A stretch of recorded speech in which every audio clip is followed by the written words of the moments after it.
Hi, hi, hi. How you doing?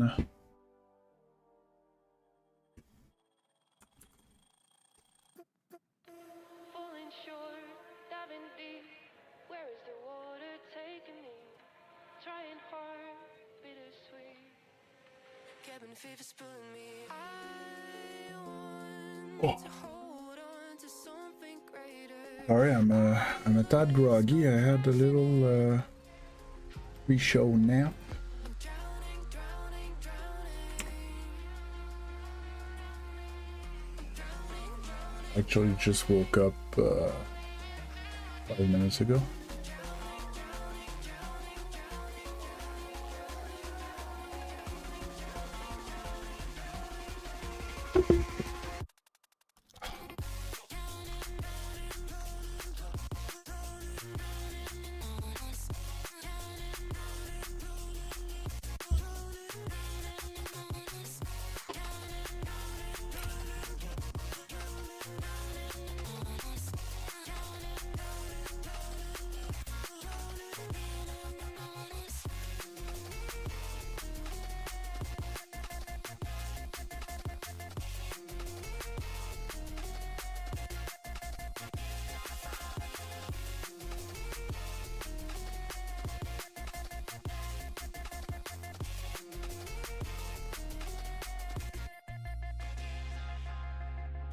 Colors draw me, gravity to the bottom of the sea. Making waves, I'm making waves to leave this place. I'm drowning, drowning, drowning.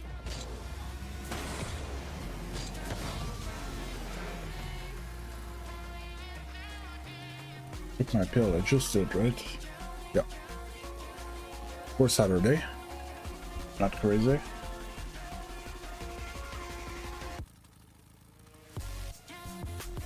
It's not because we're Saturday that I'm not crazy, because I'm very well could.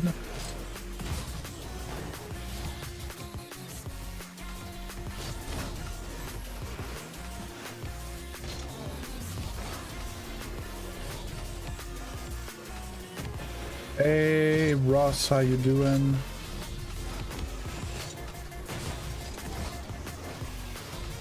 Yeah, so this morning, basically yesterday after stream I went for a nap. I slept 2 hours and a half. And I was in bed by 8:30. I woke up after 7 hours of sleep. I did 2 or 3 hours of free play. Then got ready for stream and stuff. And then I went back to bed, slept another half hour before stream. I'm a bit groggy because I just woke up, but feeling good, feeling good. How about you?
Good, good. Happy to hear it.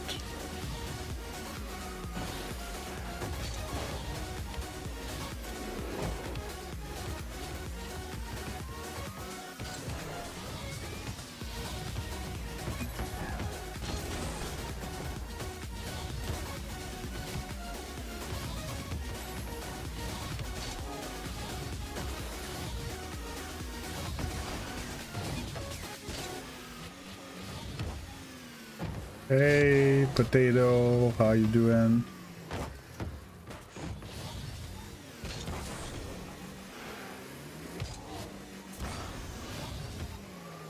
That's not what I meant to do.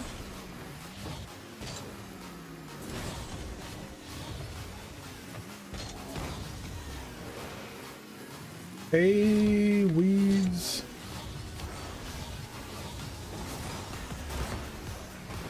Why did I see your name?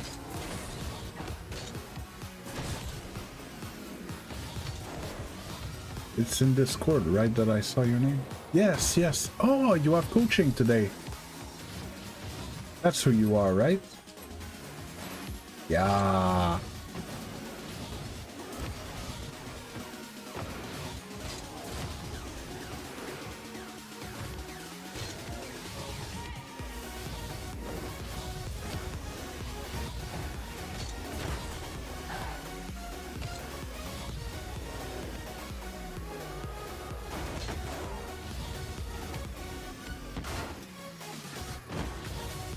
That's good.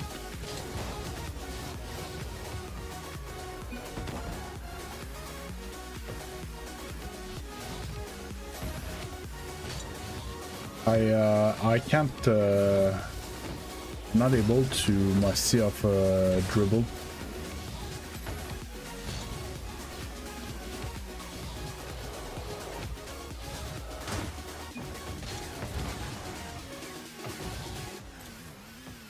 He's asking what rank are you, and he mistyped your name. He wrote server instead of writing weaves. But he meant, what rank are you, weaves?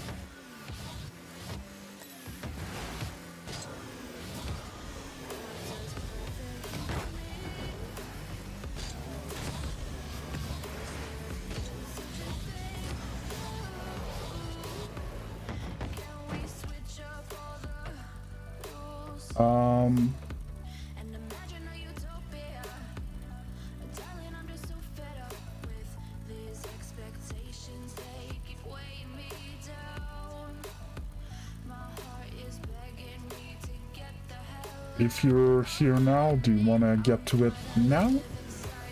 Or you want to wait in 3 hours like what was planned?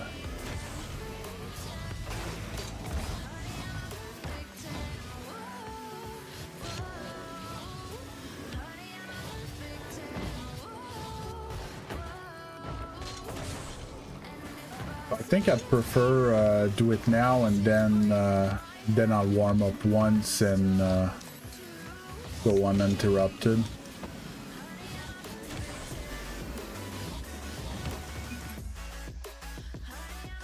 Hey, we got a sub.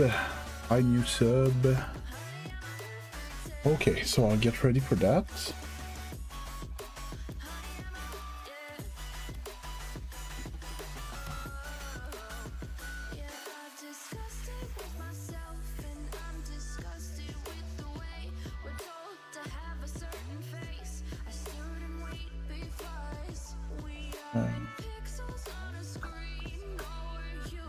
I'm looking for here.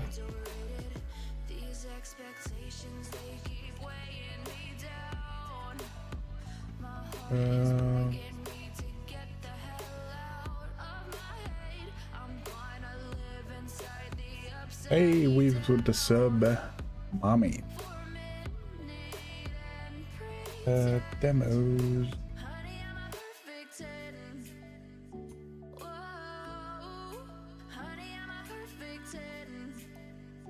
Oh, I forgot to do that. I need to do that before I forget again. Sorry, guys. Just 2 minutes.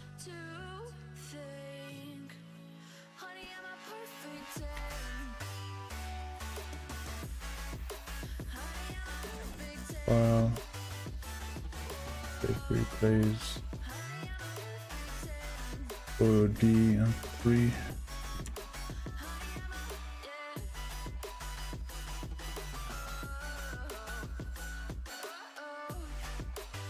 Two, 3, 4, 1, 2, 3.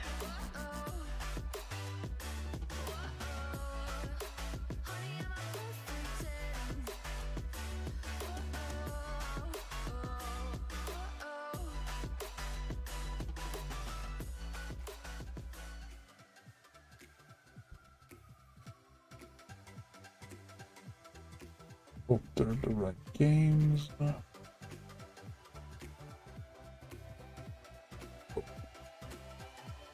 Stats at the same time.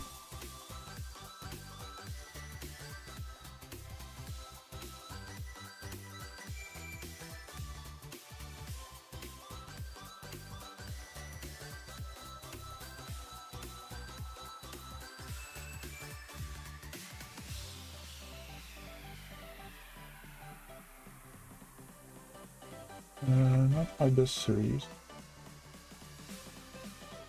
Is okay. Here.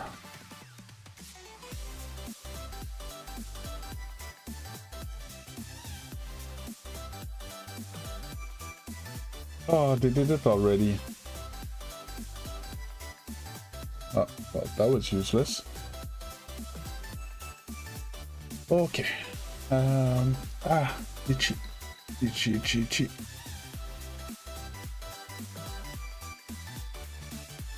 Why am I can't scratch behind the glasses. Ugh. I'm a new, fairly new glasses wearer.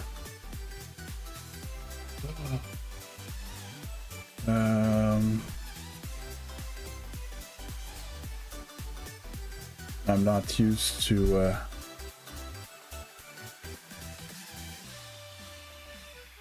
rubbing my eyes a lot, and now my eyebrows just got super itchy. Oh no, you did fine. No, it was me. I forgot to do something for my league on Thursday.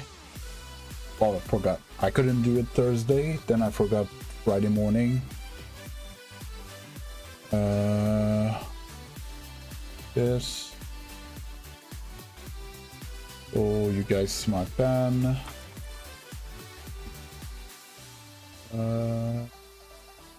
Change color. Let's see. Maybe it's gonna be this.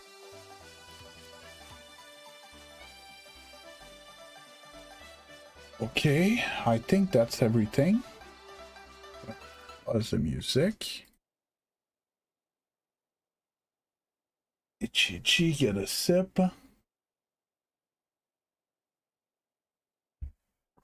So, for the first time, I'm gonna record at the same time to have footage of better quality instead of re-downloading it from Twitch after the stream is done.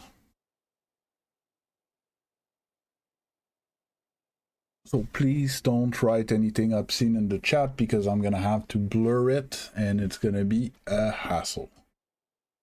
All right.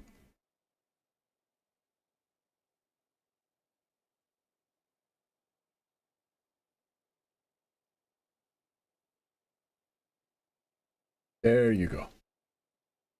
Hi YouTube. Today we have a coaching with a champion and we're gonna go through it. By the way, Weaves and everyone else, if you have any question while I go through the replay or I explain stuff, want me to go deeper into something, just let me know. That's why I'm here. I feel like your car angle is weird. It's like if you're lounging in the chair. You have not enough angle. Do you see what I mean?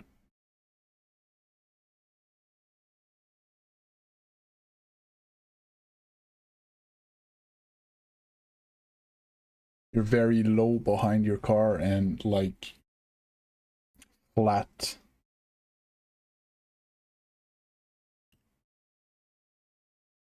What are your cam settings?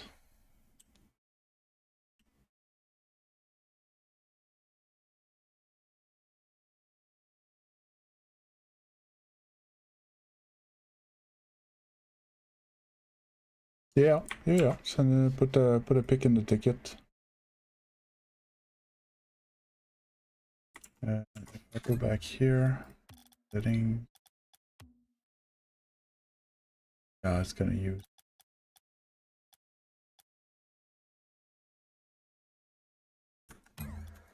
It's just, it's odd. It's always the first thing I check.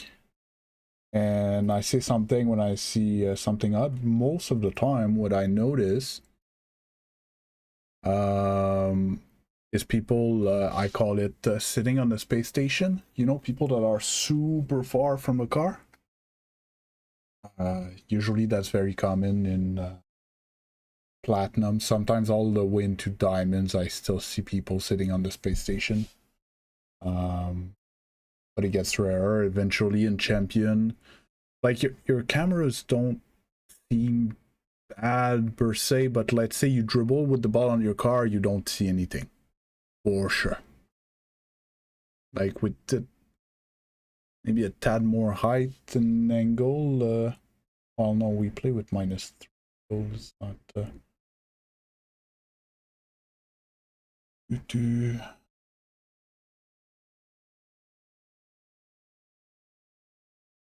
Why is it telling me that there's no message in here? Ah, there it is.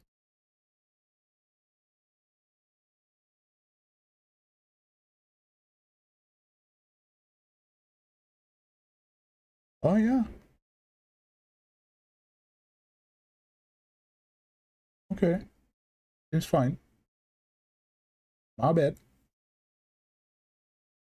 110, 270, 110.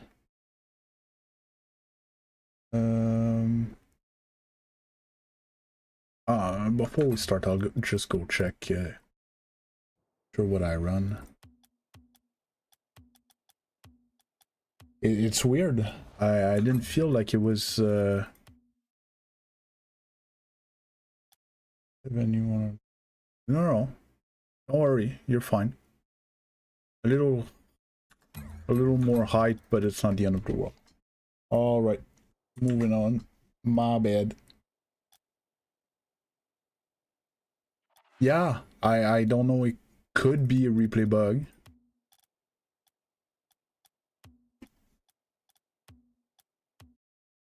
Could be just an impression as well. H pause, weaves. View. Oh, see, it's different now. Yeah, could be a replay bug. Okay.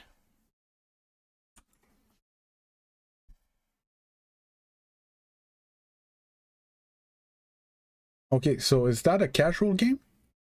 Because you say you don't really play rank. You playing with a friend? No, you're playing alone in casual. Because currently you're playing 2 GC1s and you're playing with a Gc2.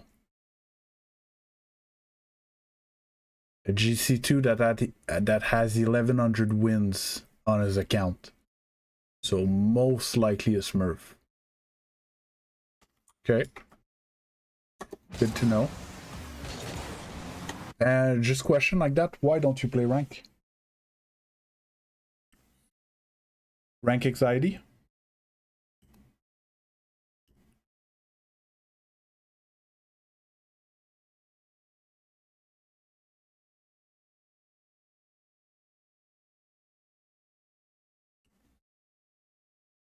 God.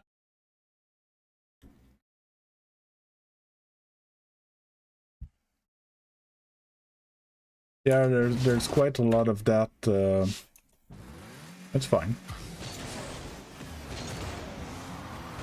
Okay. Yeah, fighting. Okay.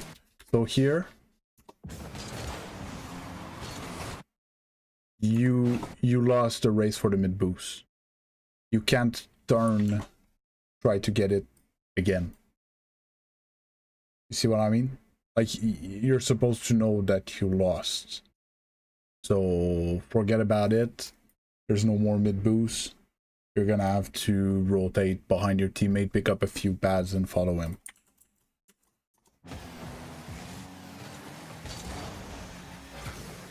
And here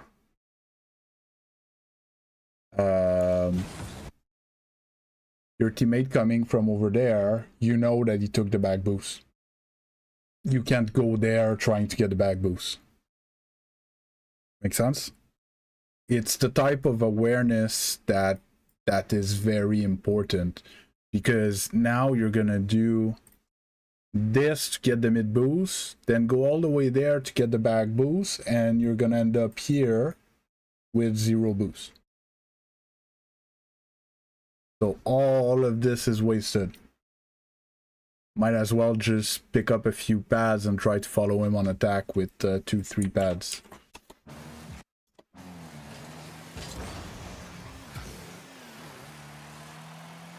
Because that's a free ball that you could have went for with 24, 36 boost if you had been here ready for it.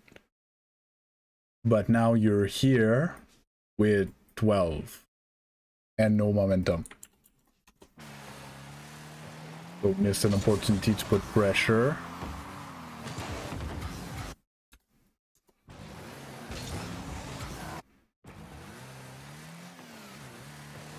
Here, he can take a shot on your net.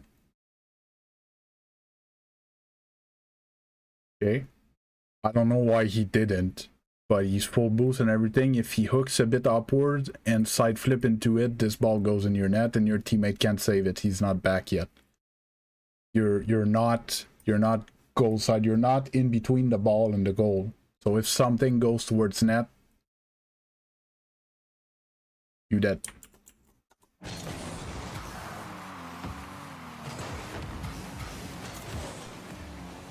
That's good. Good fake. Possible.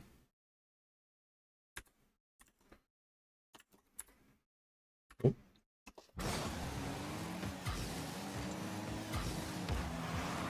Yeah, just unfortunate. That was a good fake. I don't understand why you get 0 and back into that ball. You didn't corner it. Too much power slide.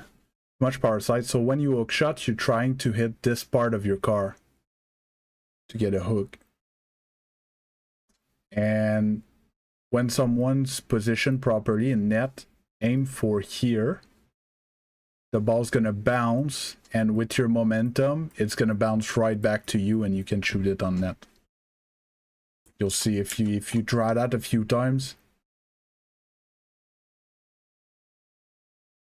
Yeah.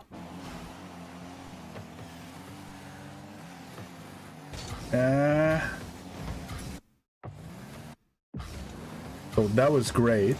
Either here, kinda have a choice to make. I don't like yellow. Here you kinda have a choice to make. Even though not really, because you should rotate. But sometimes you can stay and challenge the next ball. Okay? But you can't, as a first man, shadow. You don't have to throw yourself at it. But why is it telling me that the audio stopped viewing me? Yeah. Yeah. So here you bumped him. Okay? That's why I was saying that here. That you have to make a choice whether you're trying to go back or you're trying to rotate. If you rotate out of the way, not towards where your teammate's gonna come get to the ball. Now that you ran into him, he can't go. So you need to go. Okay? But you're not going. What you end up doing is you fake challenge and you shadow and you just like hang there. And it's very awkward for your teammate. This thing here. Like, why didn't you drive at him? You don't have to jump, but just drive at him, force him to flip into the ball, and then rotate behind your teammate. Because here, you are both doing the same job. You're both driving this way, spaced with the ball. So, if he does something that beats you, is most likely going to beat your teammate as well with the same ball. We don't want that. Now you kind of stop and you kind of challenge. That's good. Yeah. So the point of a challenge, that's where I was going to go with this challenge. The point of a challenge is not always to hit the ball. Okay? The point of the challenge is to make him not having the ball anymore. Either by taking it away from him if you manage to hit the ball, or force him to do something to get around you. Because if you're playing against grand champions like you are right now, if you show a challenge, they're going to do something to go around you. All right? But it's okay because you have a teammate behind you. You see what I mean? So here you could have literally just parked the car on the floor and you would have had to flick to get it over you, which would have given the ball to your teammate.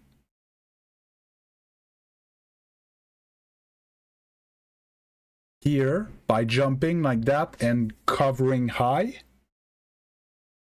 you force him to stay in control of the ball on the ground. So it's harder for you, and the result is not actually what we want from a challenge. What we want from a challenge is that he needs to do something with the ball that's going to make him lose possession, either try to get it to his teammate, or miss his flick or his pass or whatever, and our teammate can take it.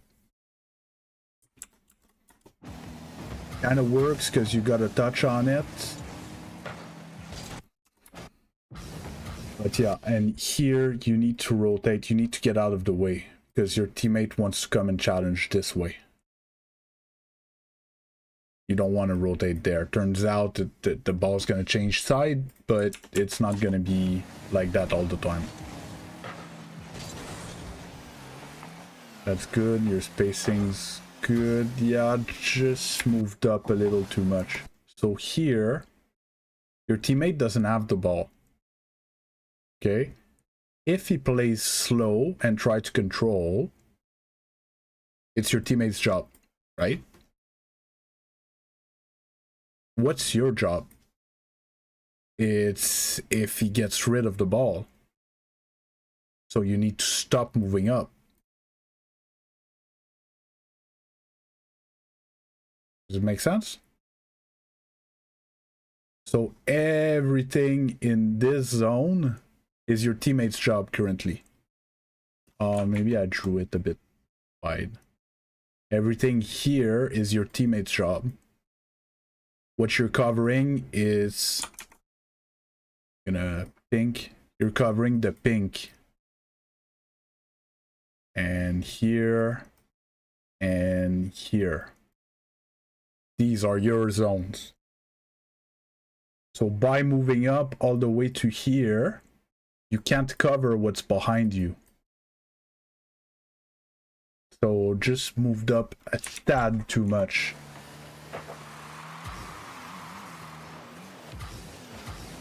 Good control.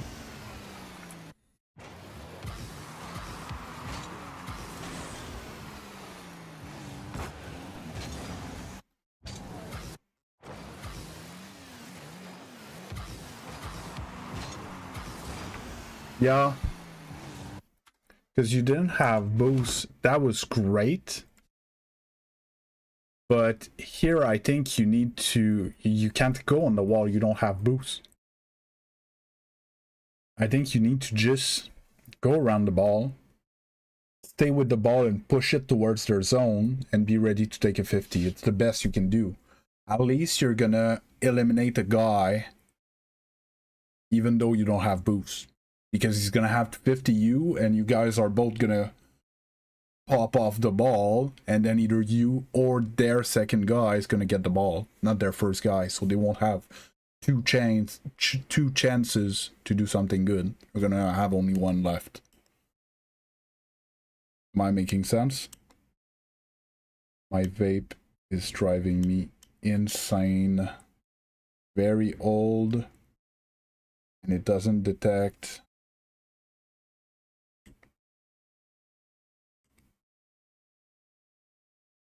the atomizer.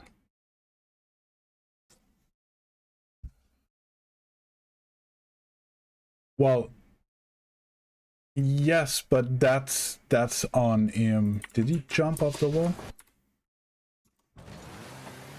Ugh. Okay, he tried to wall dash.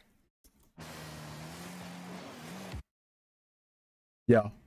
Yeah, you would have given him time to get back, but mostly you would have kept possession of the ball. I don't really care about him. It's his job to get behind you in time. Like if you have to bang the ball, you have to bang the ball. But basically, when you get the ball, you need to try to do the most efficient thing with it as possible. And here, it's not going up the wall with 20 boosts. It's just staying behind it and try to get a 50. It's just more efficient.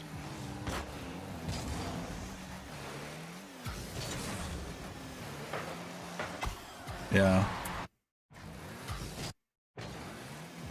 So here you gave the ball away and there's 2 blue guys and there's only one of your teammate. You can't go get the mid boost.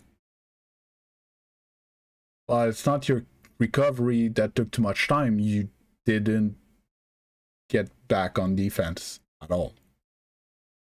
Basically here you need to turn and flip and try to get a few pads type thing and try to show your teammate that you're going to be back in time to make the save so that he can challenge.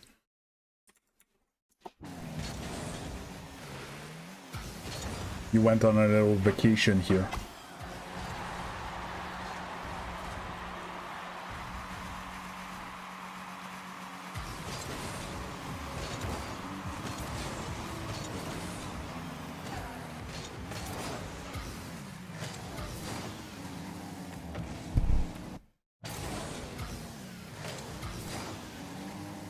Yeah, that's fine. Yeah.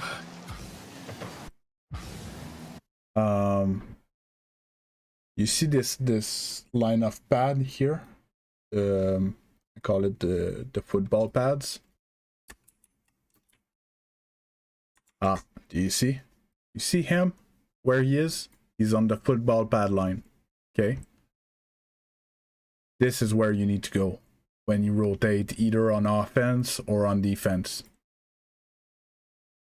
So that you can use boost like this, but keep picking up boost so you don't run out of boost. Here, when it's going to be your turn to... So you took their back boost, and when it's going to be your turn to play, you're going to be out of boost. You're already halfway.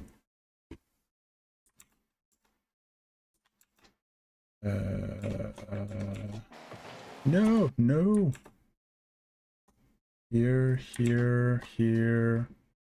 Leaves. So travel on pads.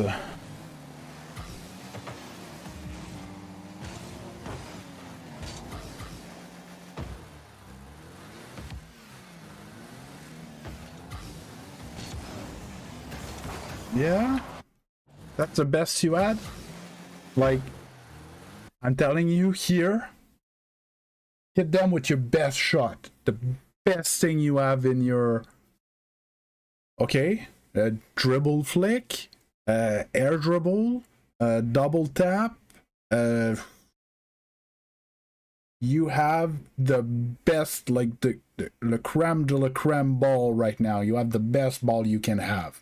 You can do anything with this ball. You could air dribble this ball to the ceiling, pinch it, and double tap it like Zen does. It's like, this is unlimited possibilities. And you basically just pushed it to them. Do you see what I mean? So, if this is the type of attacks that you can generate with that ball, you absolutely need to work on your mechanics. Whether shooting, dribbling, air dribbling, all of that. With this ball, you need to do something good. Like, I would almost say you should score. Even if they're two defending, they're not challenging you with a perfect ball. It's ultra dangerous for them. Oh, this needs to be a goal.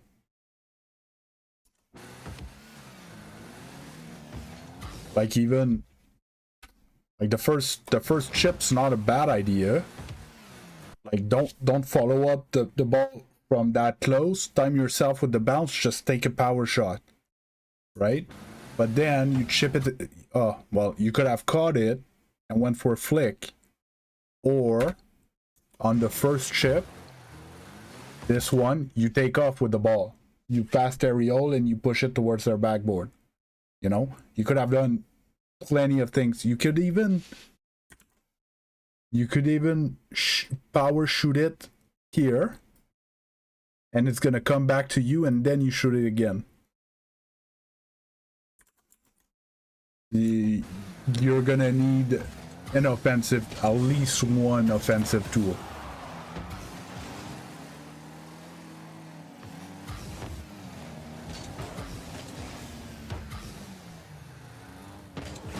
Because your awareness is very good. Did you see your teammate? He doesn't hesitate for a second. Bouncing ball midfield, full speed, fast aerial, double tap, bang. Thank you, ma'am.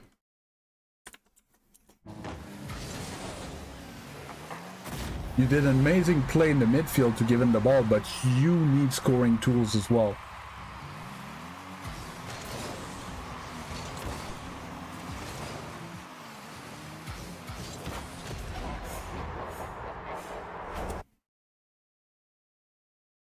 Okay, but the other option is to just give them the ball away. You see what I mean? It doesn't make your argumentation doesn't make sense, because you don't trust yourself so much that you just end up pushing the ball to them and then rotating. Might as well try something. Just try. I'm not asking you to score 100% of the time. I'm asking you to... So, a lot of people around your rank get into that mentality. They see players do some crazy stuff like your teammate just did, but your teammate's Grand Champion too. And they're like, well, I can't do that. So they try safer plays to not be out of position and stuff like that. And they end up never trying. As long as you don't try, you're never going to succeed. Hi, creator. There's the most famous hockey player, Wayne Gretzky, used to say, you miss 100% of the shots that you do not take. As long as you don't try, you won't succeed. You're gonna have to.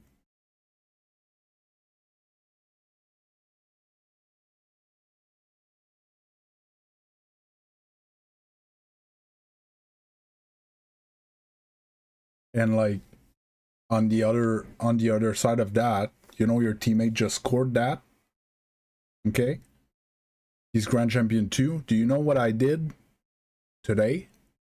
I'm a Grand Champion 2. I did 2 or 3 hours of free play this morning. And that's how we're able to do those kind of things. I'm not saying that you need to do that, but you know, we have a bit more confidence into our abilities because we practice them, right? Because to be honest, your game sense is fine. Like, there's a few things here and there, but nothing dramatic.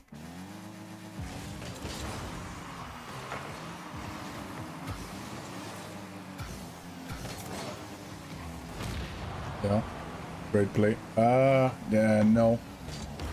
See? A little lack of awareness of your teammate there.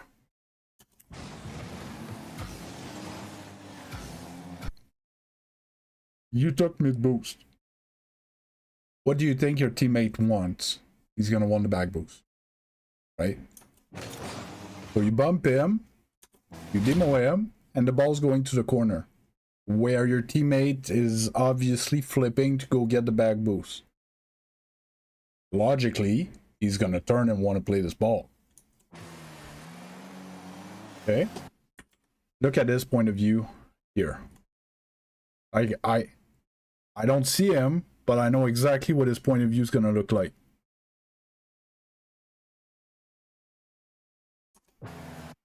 You cut in front of him, and then you still shadow. So he's like, what am I saying? He can't even turn to go to this ball. Basically, you're playing for the blue team right now. You're preventing your teammate from doing something. And he can't go, and he can't go, and he can't go, and he can't go, and he needs to jump over you to be able to get to that ball. And now he finally has a ball, which he would have had earlier, but now he has 50 boosts instead of 100.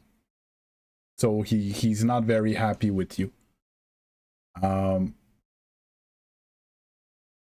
If I go back, this is fine, even though you could have left it to your teammate, but it's within the realm of fine, okay? This is great. This is even better, okay? Now your job's done. You gave your teammate full boost, free ball, and you destroyed the closest opponent. So you gave him time. He doesn't need you. Rotate.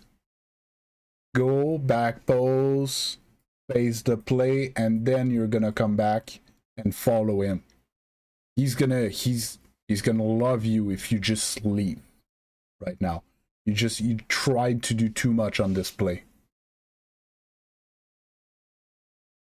Even if the guy comes in fast, it's your teammate's job to handle this. You did more than what was expected of you.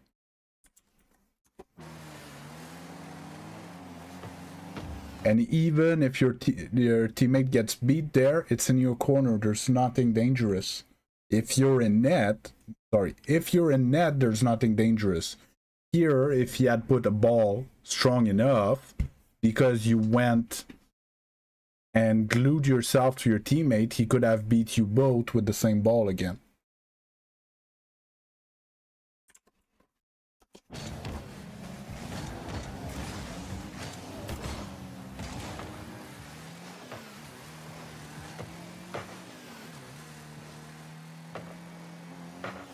See? Did you see what your teammate did there?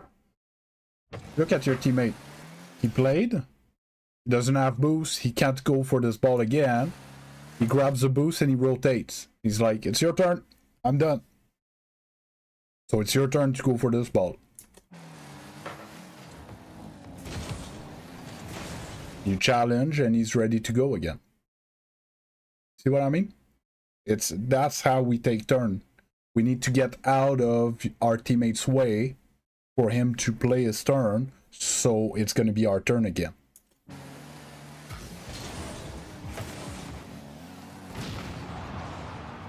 Yeah, happens. Teammate plays, it's your turn. Yeah, you don't.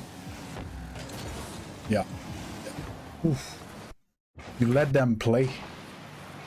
So here, you had to get closer when you respawn, because I was talking about challenges earlier. He challenged, see, he doesn't have possession of the ball anymore. Yeah, but it's not even the problem on this play.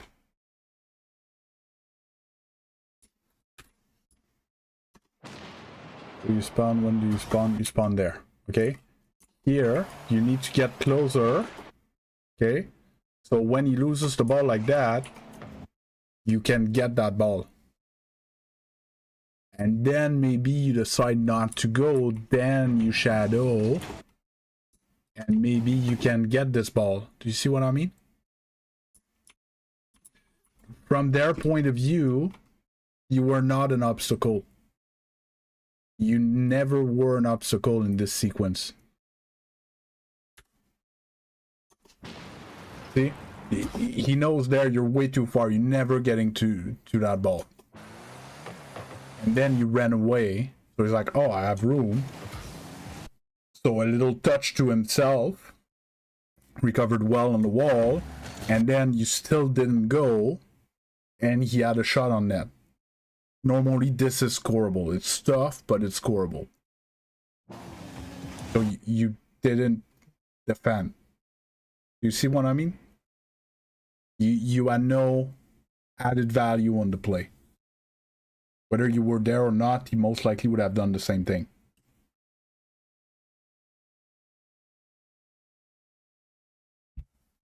So here, you had to get closer to the play, A, to have a better look, and B, to have the possibility to jump in if something happens. And here, when you decided not to go, you should have rotated. So when I say rotated, it's you go here and you try to face the play, right? He's going in the corner. Yeah, you might not have time to go actual back post in this situation, but you might have to cut a bit the rotation. But yes, the idea of back post. And then defend this way instead of sitting here under the ball that's gonna go over you. Because if he does the same touch and you're here, you're gonna attack that and you're gonna block it.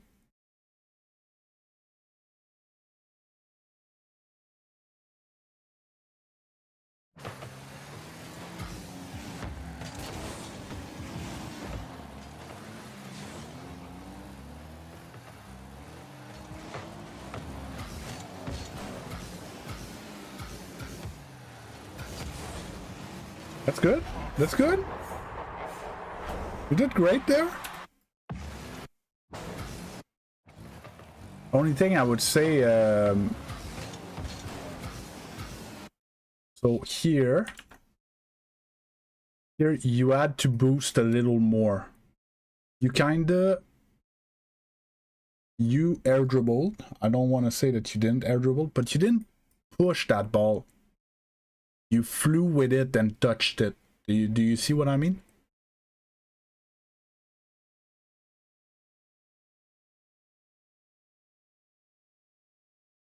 So when we're air dribbling, it's a common mistake in the championish area where people go for air dribbles and they follow the ball. They get like it makes sparks on their car because they're touching the ball, but they're not pushing the ball.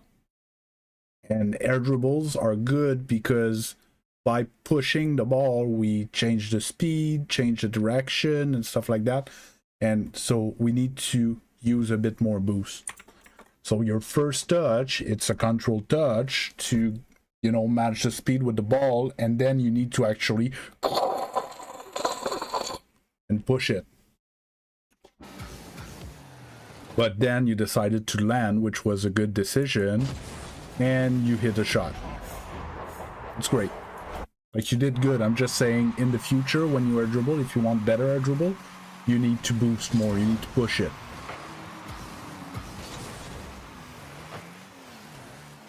Challenge that. Yeah, I knew you were gonna shadow this. A lot of people do that. Nah. Wait, he doesn't have boost?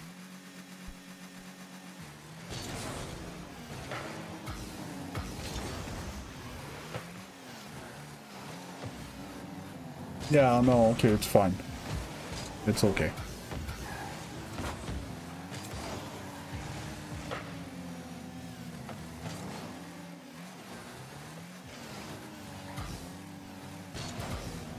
Yeah, I jumped too late. Yeah. I saw it coming. I hate when my teammates do that. So here,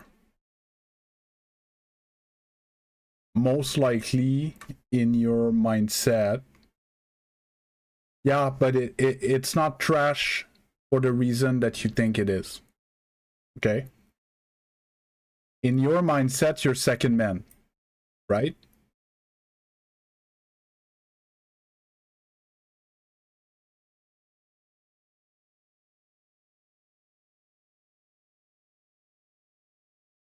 Just gonna wait for your answer.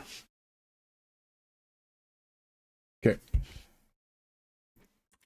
So you played like the last man here. But you're not last man. Ouais, je fais du coaching. So here, your teammate played.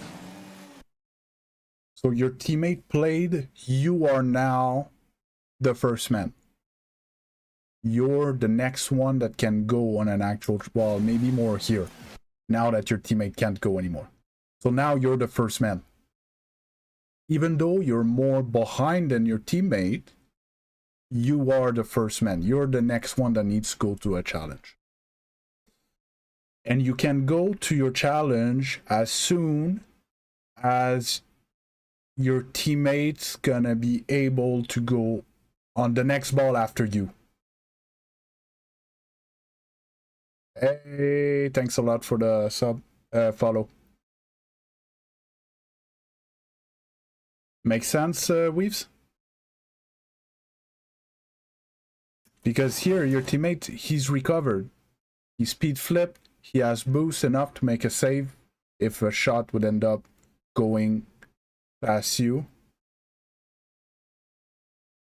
Well, I don't want to say pre-jump, because pre-jump would indicate jumping before he jumps from the wall. That's not what I'm saying.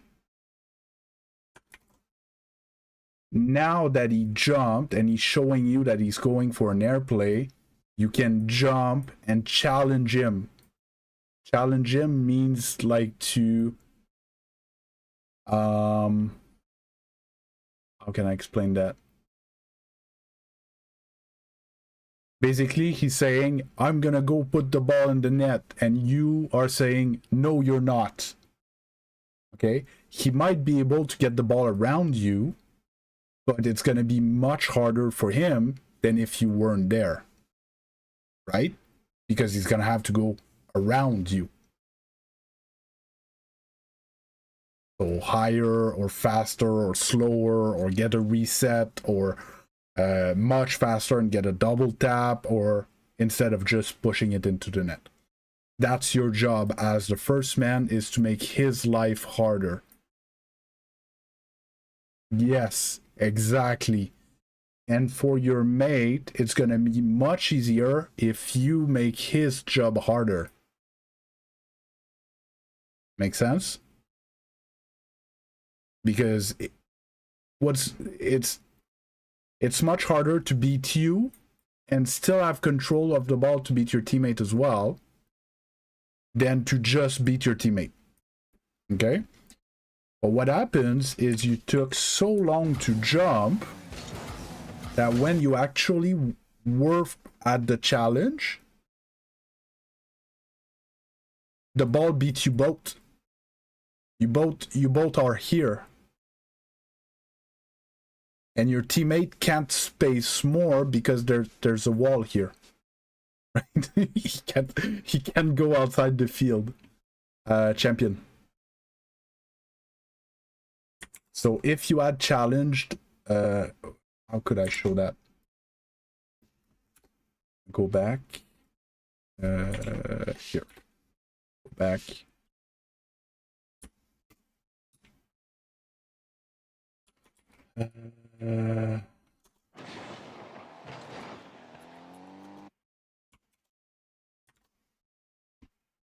So here, the blue guy is basically gonna do this. Okay? And you ended up challenging him about here. So your teammate has this to react to your force. If you had jumped quicker and challenged them here and forced them to go around you a bit further, let's say, your teammate would have had all of this to readjust his trajectory, and knew that the guy could not score anywhere here because you pushed him out of the way with your challenge, so he would have had just this to cover with all this time. Make sense? That's why the first man that hesitates like that is basically useless. You are both second men in this situation, and it's not good. We lose a chance of making their life harder. And it seems to be a pattern that you seem to be scared to challenge. Whether it's scared or anxious or don't trust yourself or don't want to make a mistake. I don't know exactly where it comes from, but you don't go on your challenge when you should. The little air quotes I would add is because you play casual a lot, you're going to end up with lobbies that are very different in skills. Okay, sometimes you're going to have a great teammate like this one, and sometimes you're going to have a bad teammate. Yes, sometimes you're going to have to shadow more because your teammate is useless. And sometimes you're going to have to challenge more because your teammate's actually in position and is doing its job. It's going to be hard to judge properly. But in this case, your teammate showed you time and time again that he was doing his job, so you need to do yours.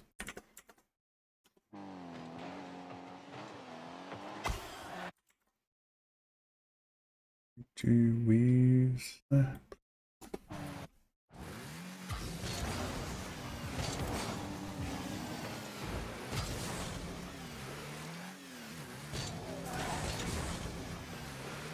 Like this. A bit close there. Yeah.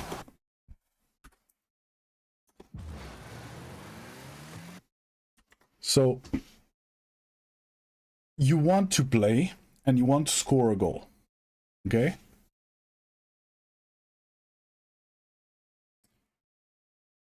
What ball is possible that it could be your turn to play with this situation? Is he gonna make a pass to you?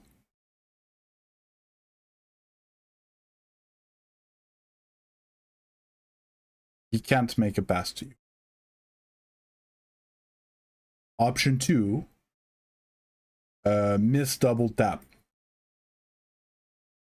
Maybe, but he's not going fast enough. I doubt it. Okay, so most likely he's there dribbling into the net and it's going to be blocked by the defense. Well, if it's not, he scores. Yay. Move on. But you don't have to play if he scores, right? You're going to have to play if the blue team makes a save.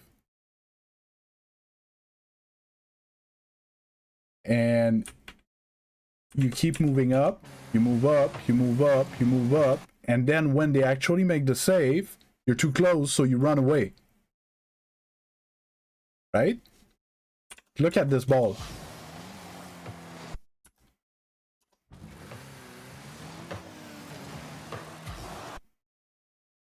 Could it be more free and open? So this is an issue of... Yeah, so I'm not surprised that's going to be a trash shot because it's going to be a very hard ball to score. Because you weren't in the right place, but at the wrong time. I'm just going to let that sink in for a second.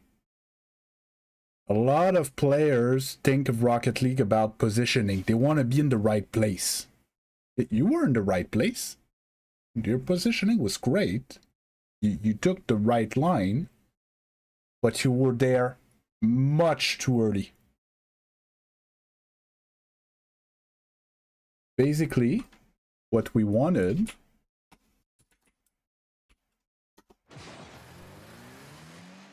is here to be here.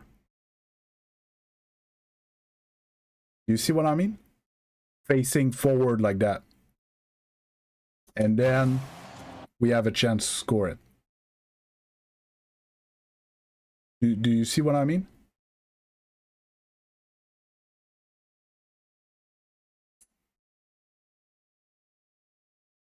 So you were like following your teammate, but how you were following your teammate, there was no chance in hell that you could actually play after him, because either he was putting it in the net or this was happening. It was pretty much the only two options.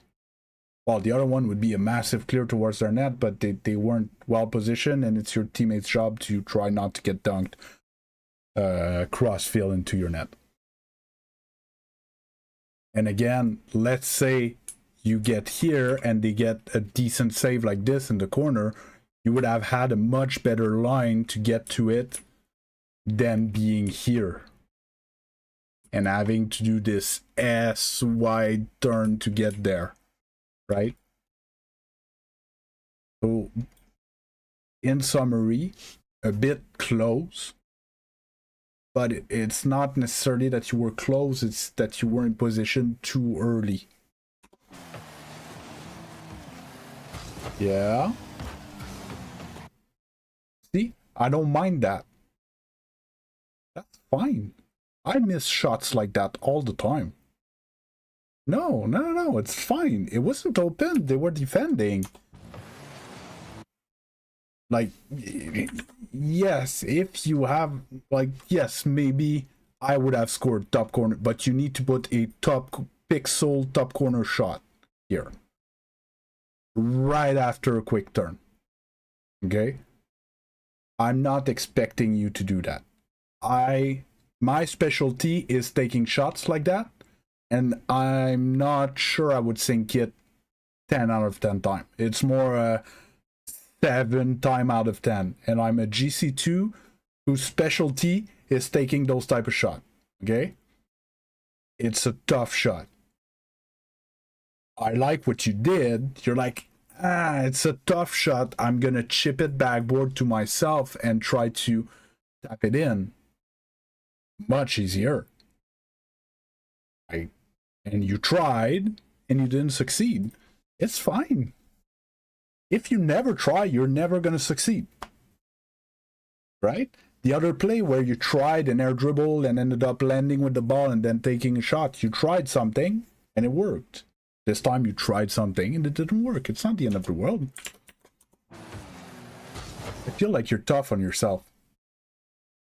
Like, it's fine. You're champion rank. Like, I don't expect you to sink 100% of your double taps. You actually almost made it against 2 grand champions. Like, that's another thing. Did you know the composition of the lobby when you played? Do you have that tool that I have here? Not a lot of people know about that, so most likely you didn't know there were 2 grand champion defenders against you. Oh, you knew?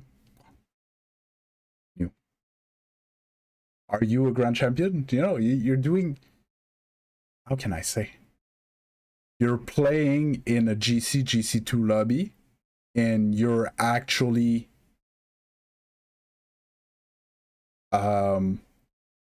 what's the word I'm looking for? You're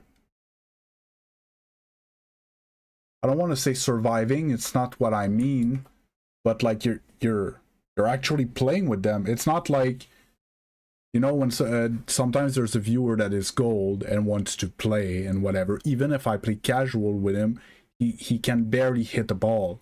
He can hit the ball if the ball hits him, basically, right? He's not playing the game. You know, you're actually playing the game, and your rank over here says that you're champion 1, you're full rank above you, and that full rank is much bigger than if you would be playing diamonds. It's basically if you were playing platinums or high gold, what they are compared to your rank.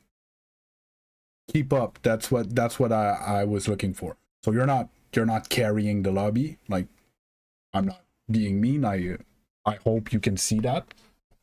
Like your teammates doing the heavy lifting, but you're not. I wouldn't say that you're a burden, right? You see, you keep up. Yeah. Well said. Ah, that sucks. Just a little mistouch. So here, this ball, it needs a bit of practice, but you have full boost going up the wall with the ball. You can air dribble that ball towards net, keep the pressure on. Just that mistouch, you chipped it. Instead of waiting for the ball to land on your car and roll, you bumped the ball so it went back up. And then you don't have a good roll up the wall.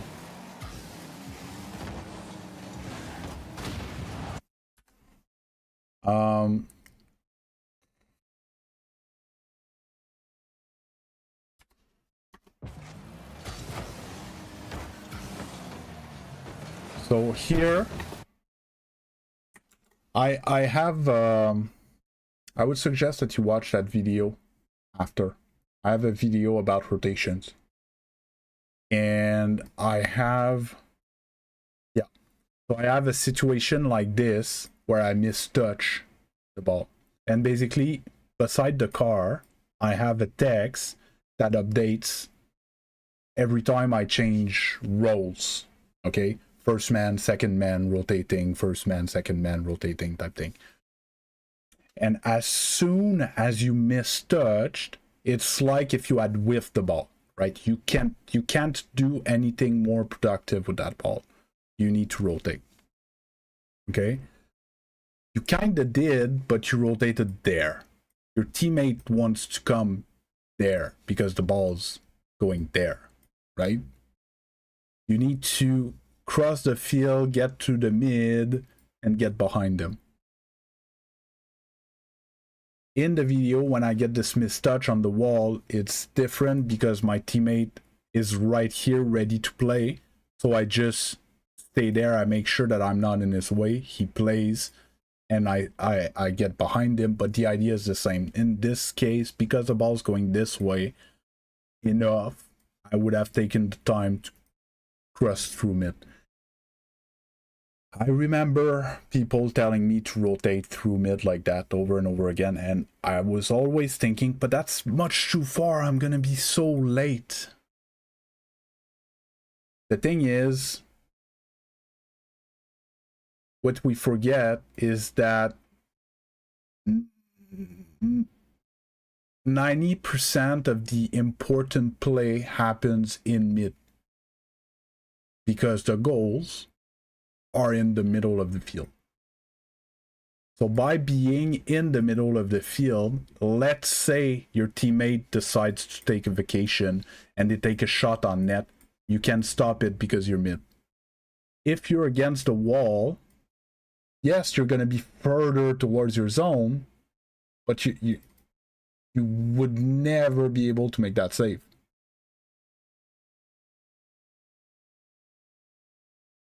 Make sense? Rotating through mid is invaluable. And, well, obviously, if the ball is mid going this way and your teammate's there, don't rotate through mid. Okay? Like, don't take everything like by the book that I say it like to the T. Like, obviously, in that situation that I'm describing there, like you rotate around and you get behind, but your teammate should be able to block the ball if they're taking a shot on net. But in the case like this, we want to rotate through mid.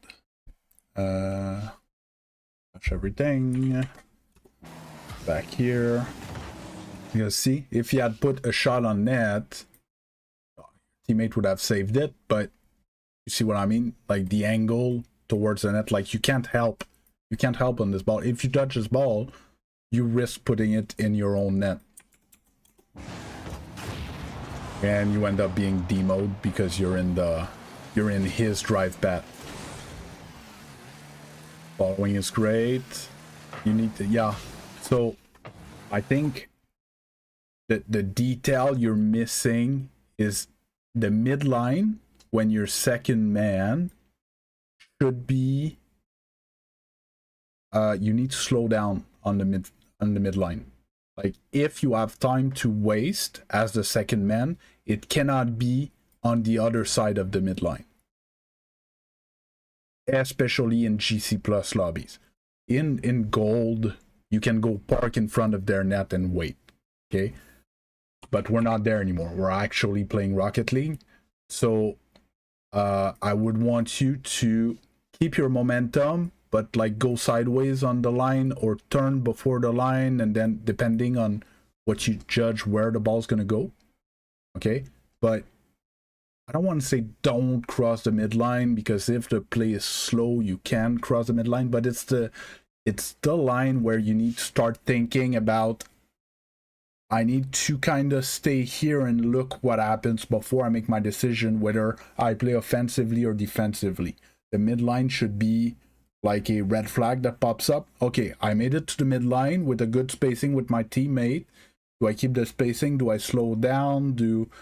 You need to look a bit more what's going to happen next. Because again, you cross the midline, he gave you the ball, but now you're too close. So you turn. That's a free ball. Right? It's just you keep moving up and then you get surprised by a touch like that. I want you to, like, I don't know how to explain it. Because if your teammate had air dribbled it in the goal, it was a goal. Good.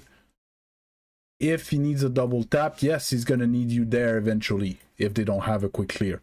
And if they have a bad clear, you need to be there as well. And if they have a good clear, you need to be in defense. You see what I mean? It's just by creeping up on the other side of the midline, it's like, see, that floater is so juicy. It's such a bad clear. So here, here, here, and then you look at this, and then you move sideways, and then you attack this. Did you see the line that I took? Maybe I'll put it in 50, so it's gonna be easier for me to follow. So follow, follow, follow, follow. Teammate doesn't have anything anymore. Okay, so blue guy's prepping up to hit it, and look at his car. He's facing this way. He's not gonna be able to hit the ball this way, right? So I would start to angle my car a bit more this way and start going this way. And because I'm going this way and the ball's coming there, I can just keep on going and I can be first on this ball, and it's basically open. Right? And it doesn't necessarily mean to be further away. It's just,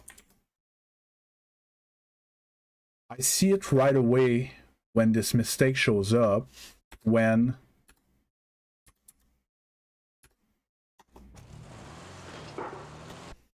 there's a contact, when there's a challenge between your teammate and the other team, and the car's already turned.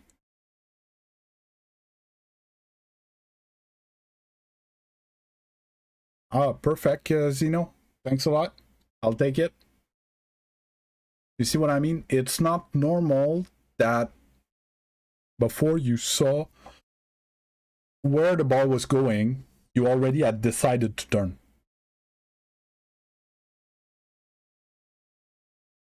And this is why higher ranked players are so fast on the field, because they don't pre-commit to something. They have a positioning. Hey, hi, Dr. Orange. They have a positioning that's a bit more flexible. So they can be offensive, they can be defensive, they can, you know.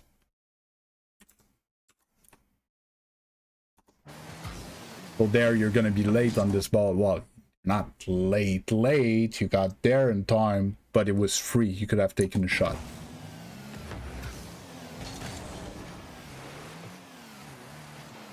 Idea was good. But I have one question for you, Weaves. Who's gonna score?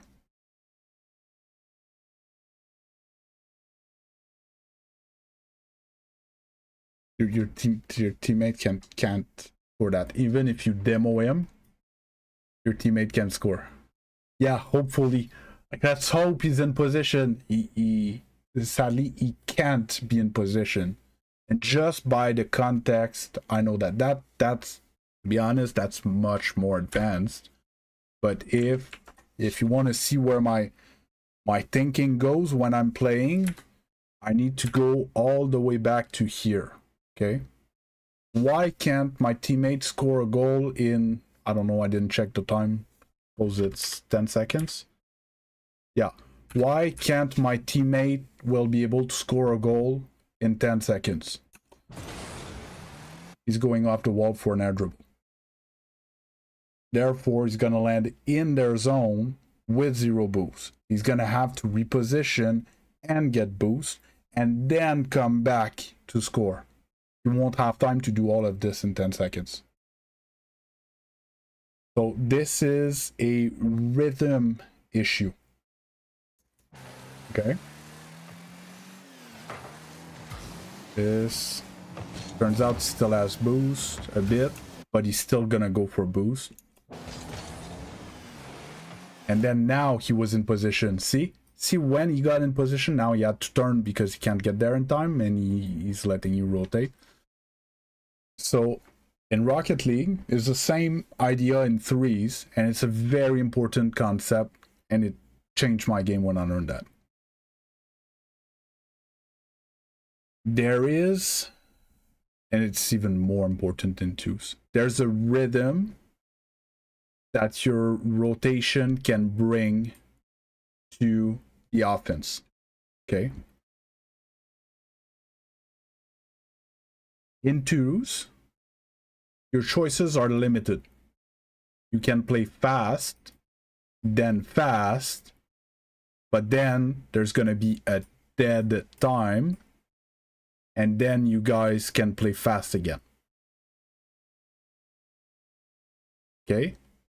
Or you play fast, then slow to have a smaller dead time, to then play fast again.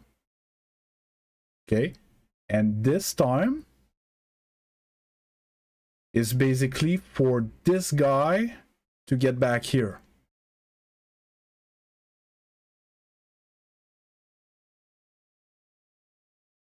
Am I making sense? Because the normal cycle is you play, then you rotate and get boost, and then you play again. Oh, okay, you don't. Okay, so I'm gonna try to explain it differently then. So when you look just at you, okay, you play, then you're gonna rotate and get boost, and only then you're gonna be able to play again. Okay, when I say play, doesn't have to be only one touch. Okay, it can be like an air dribble or a ground dribble, and then flick, and then double tap, and whatever. It can be a bunch of different touches, but it's your turn to play, right?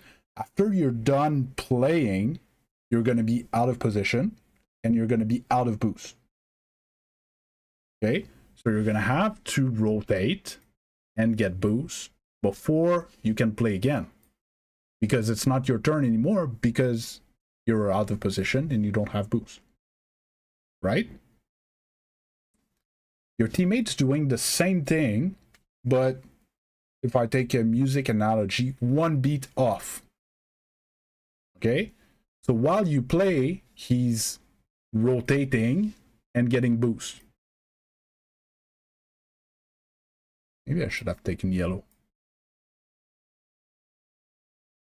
Okay, and when you rotate and get boost, he's playing.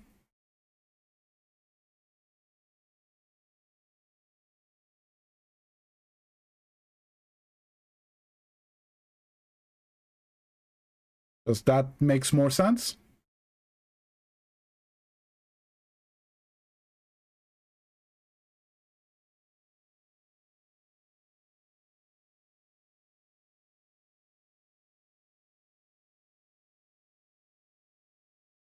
With the fast, you mean first you can play fast and that for like longer time when you're out of position and everything.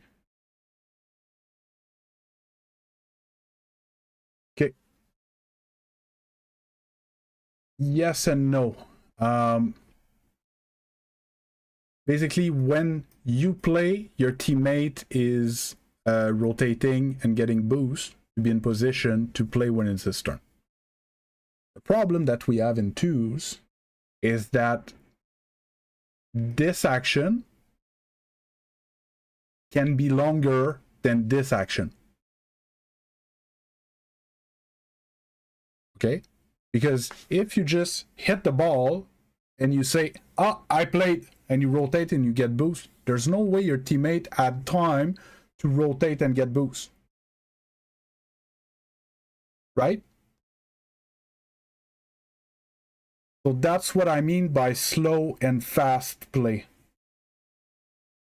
So if I get back to my graphic where time goes this way, if you're I put fast as the first one, but it could be whatever your teammate plays.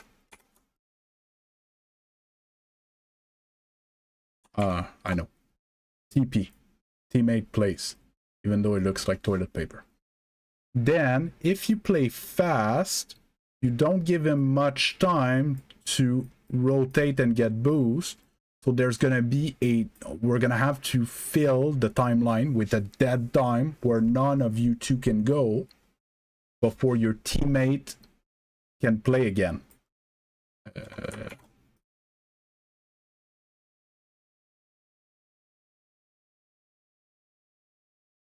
But if we take the same example where your teammate plays, but then you make a slow play, then your teammate can play again.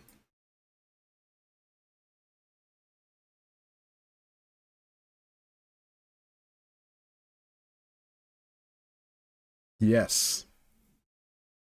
So this is why in twos, the second man tends to take more air dribbles and like take his time and fake and, you know, slow dribble and then flick and try to get the ball back again and stuff. It's that time. If we can do that when we're the second one in the cycle of attack, teammate can rotate, get boost, and he's going to be ready to play again.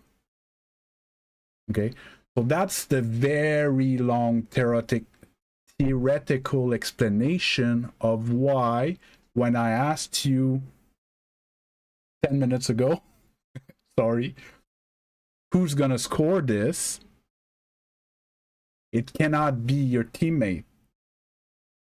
Okay, if we if we keep this in mind and we rewatch the play, you're gonna get what I mean.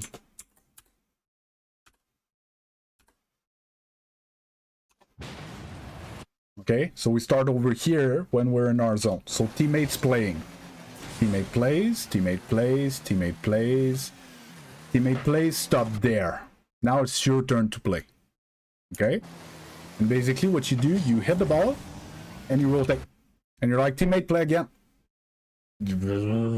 I'm not there yet, dude. Just give me a second. You know? So here, because you couldn't shoot on net because you missed this opportunity,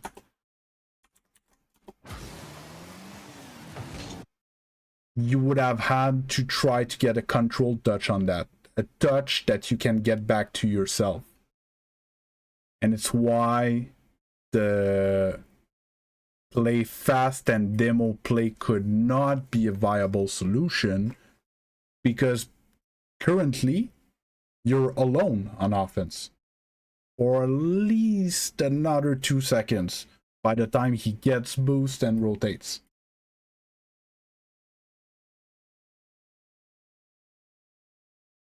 And that's why there's a lot of goals that get scored pre-GC and even in low GC where the second man just bangs the ball on the back wall as the second man.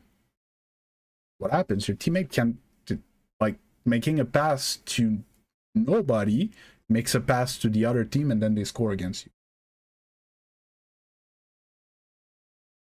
All right?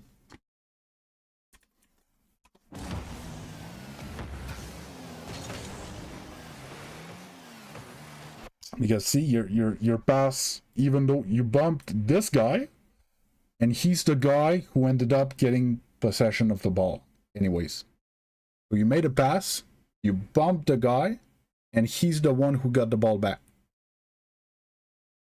Because of the rhythm of the attack that you chose.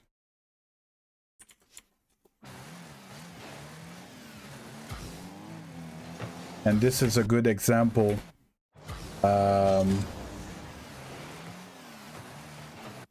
Remember the challenge first man that I said that you went too late earlier? Look at your teammate. He waited to make sure what was like, is he clearing the ball? Is he air dribbling? What is he doing with this? And as soon as he sees a window to challenge, he doesn't wait until he gets to the goal. He goes. And even if he didn't get the ball, he could have gotten the guy or have forced him way around him, but it made your job super easy on defense.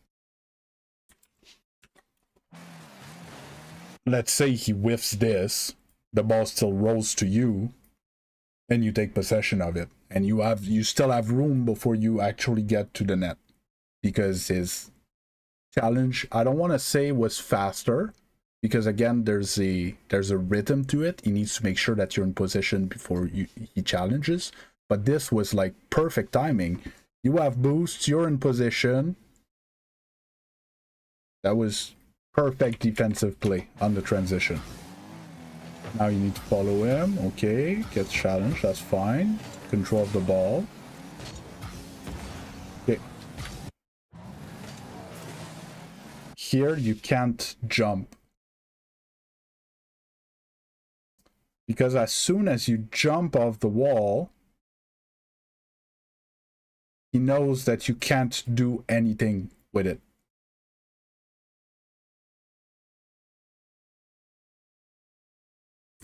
I'm gonna go back. If you wanted to jump off the wall with the ball, you had to do it here. Sneak under the ball and go for another dribble. See, we don't see the yellow pen anymore. I need to find a color that's good in all situation. Not bad, but not great. Green? Yeah, I think green's not bad. So yeah, so either you jump here and you air dribble. But like is this fine? Yeah, maybe you're right. Yeah, so either you jump here for an air dribble, which is fine. You have 64. If you jump, get a flip into it, and then try to keep air dribbling it. But knowing you, unlikely that you would have tried that, even though it's actually what you're supposed to do in this. Or you stay with the ball and try to catch it on the ground as being your first idea. I want to catch this ball. I want to keep possession of this ball. And if they challenge you, now you jump off the wall. You see the difference? Your jump off the wall, pushing the ball this way, would have beat him. Because you did your move before he challenged you, you give him the ball.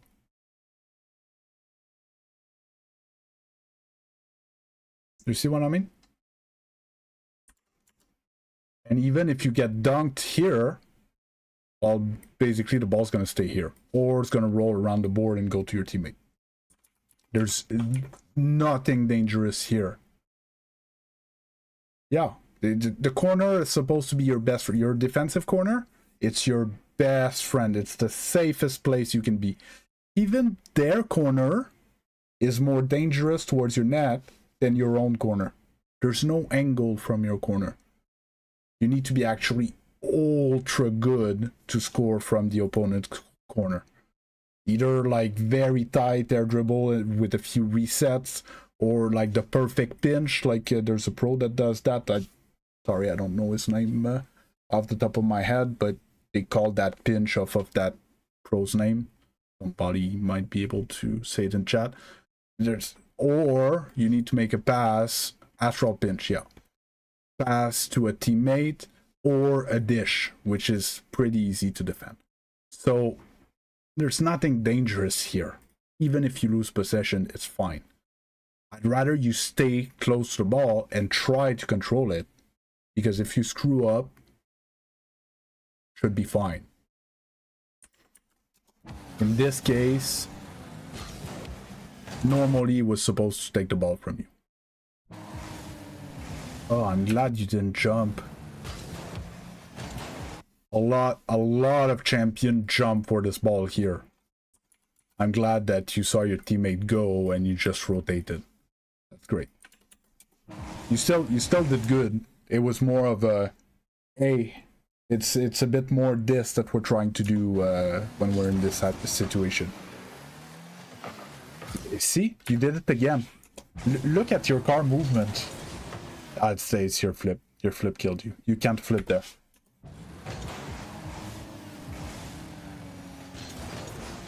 Because of your flip, you're too close, and you see that if he gets a clear, you're screwed, so you have to turn.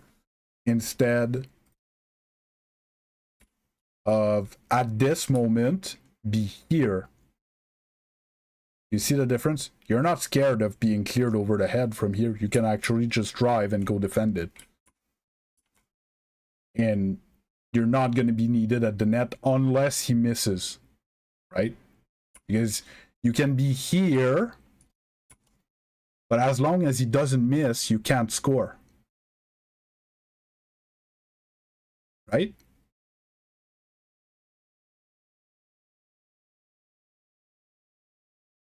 The only way you score is if he misses, or gets a lousy touch in mid, like they've been doing all game, that you could handle if you're here, but not if you're there. So because you're too close, you notice too late, so you turn before you even know if he's gonna miss. And then they get a lousy touch and you can't go and challenge it because you were going backwards. Like, that's not a free ball, but that's challengeable, I think. Then you need shadow. That was fine. Yeah. Yeah. So here, I want to give props when you deserve it. This is a ball that I see a bunch of players jump for. But your job's done. You force the flick and you can't get to this ball. Just let your teammate handle it. If he can't, it's going to be his fault.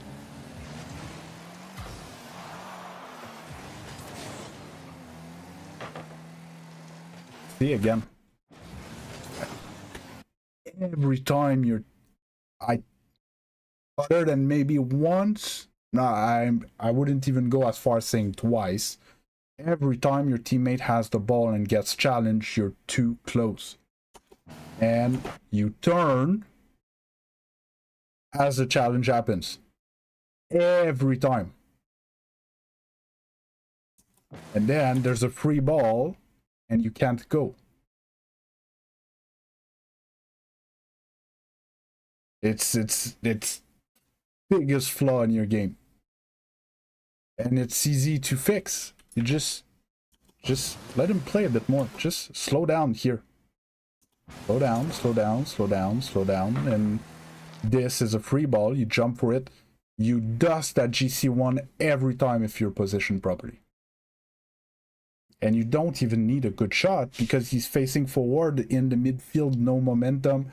As long as you're faster than him, you score that open net.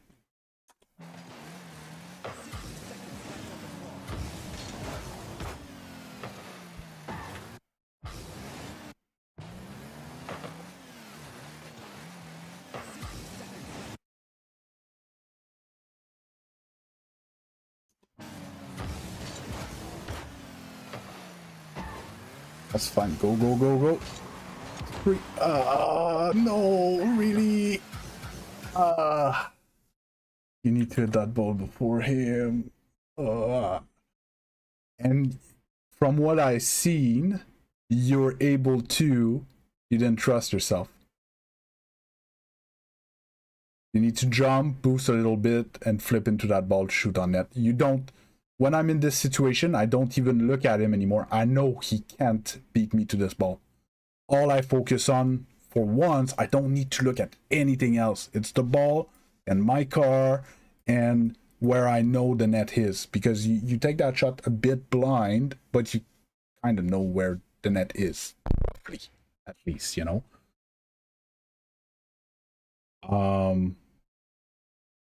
Yes, upside down would be better, but you don't even need it there. A good air roll shot with the corner, you put a laser top right corner. Yeah, you tried to be a bit fancy. Even your jump here was good. If you just stay like that, angle a bit more like this, and when the ball reach here, you flip.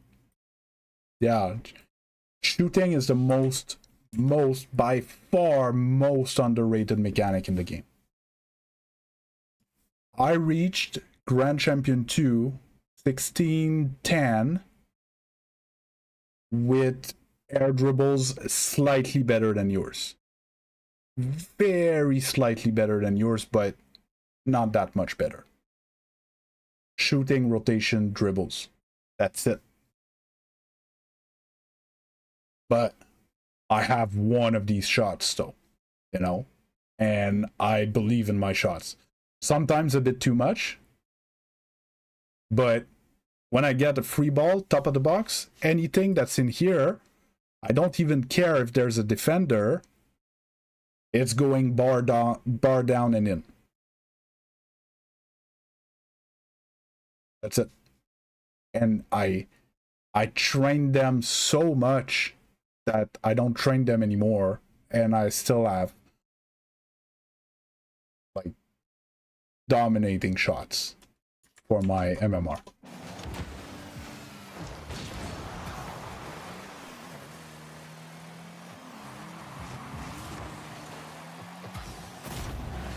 Right? Good shot, teammate.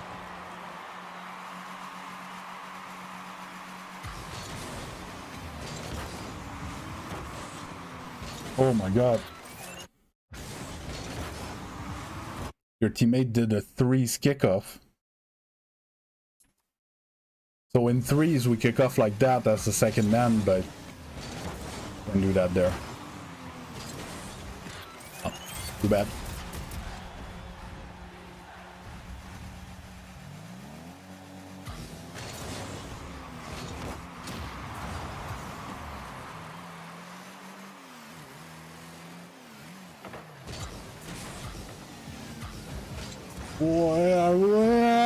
The panic! The panic! I'm sorry, I'm gonna play again. Oh, the panic! Backflip, over boost, and then kind of beans the speed flip.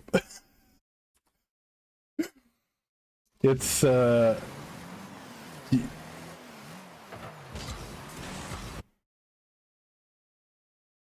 I feel like you missed your fast aerial, which made you backflip, or you jumped and you were like, I never get that, so you backflip. But you never let go of the boost, so you end up boosting back up after your flip. And then it threw you up so bad. And now you're here with 42 boost and 0 momentum. I'm sorry, I'm not making fun of you. It's just, it was a comical situation. It happens, I still bean half flip sometime. Like, you know. Gc2 and you get scored because you can't half flip, it's humiliating. Nobody dies up of it. Okay, teammates just, yeah. That was all fine. If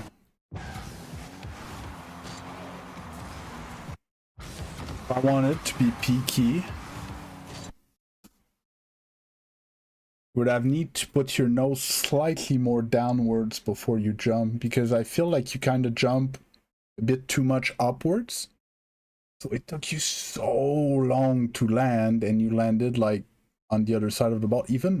Even just a tad of brake while aiming down and then jumping just there and then wave dashing, you would have been behind the ball type thing.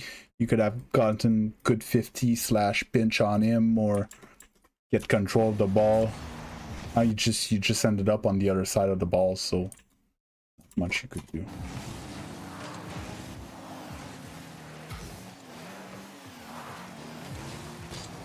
And it ends like that. So mechanics wise, you're fine. Okay. I don't know what's a typical day in the life of Weaves when you play Rocket League. You seem, if I had to guess, you seem like the type of guy that might do less than 5-minute warm up and jump into games and play games and play the game type thing. No, it happens. We all have our good and bad matches. But I'm not looking as much in detail into your mechanics, but more into the general appreciation of how you move around the field. What is your, I call it your tool set. What are your go-to mechanics when you have possession of the ball? Are you awkward to jump and defend for balls? Are you, generally speaking, you're fine. Okay, you're quick on the field, you speed flip, you wave dash, you can fast aerial, you add an air dribble. It wasn't the cleanest, but it was fine. Okay, shooting, dribbling, flicks, you need to put work on these. And either work enough on it so it's not hard to believe in them, or just believe in them and fail and don't care about it and keep believing and fail and keep believing and succeed. You see what I mean?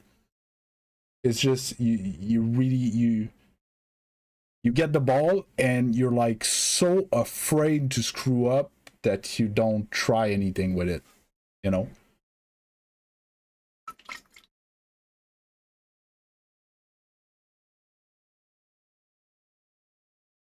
Okay. Are you wired or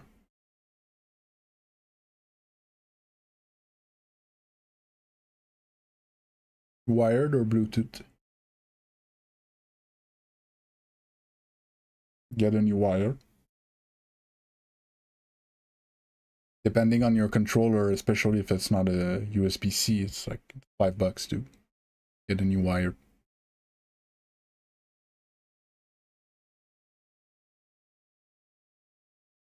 I honestly buy them in 5-packs type thing, because once in a while it start. You already tried that. Okay, is your controller pretty old?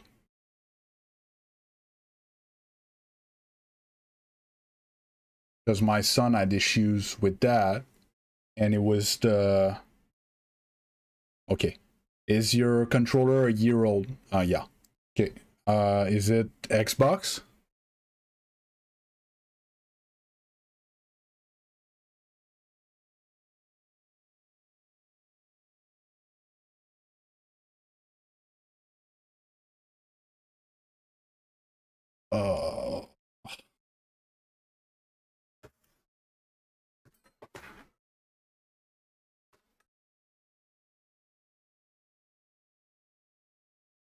You see how dusty this shit is? It's been sitting there for a year and a half.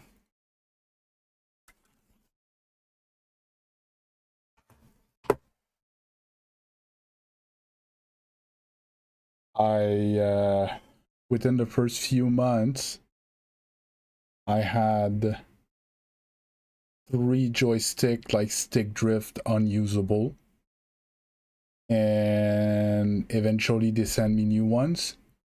And shortly after, my drift button is on LB, and the button inside broke. And now when I touch it, like it sticks, but like inside the controller, not because I dropped coke on it or anything. Sucks because it's what, it's $200. I got the X Swap Pro, I think they call it. $200. It's just gathering dust on my desk. I love the controller. Amazing controller, feel wise. Like these buttons, they click like a mouse type thing, so it actually goes click. It's best controller feeling I've had ever. It's an amazing controller, but I can't afford to spend $200 every 6 months on that shit.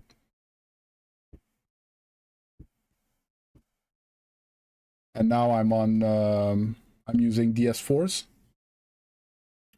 and I burn one every year or so. I change it because I was gonna say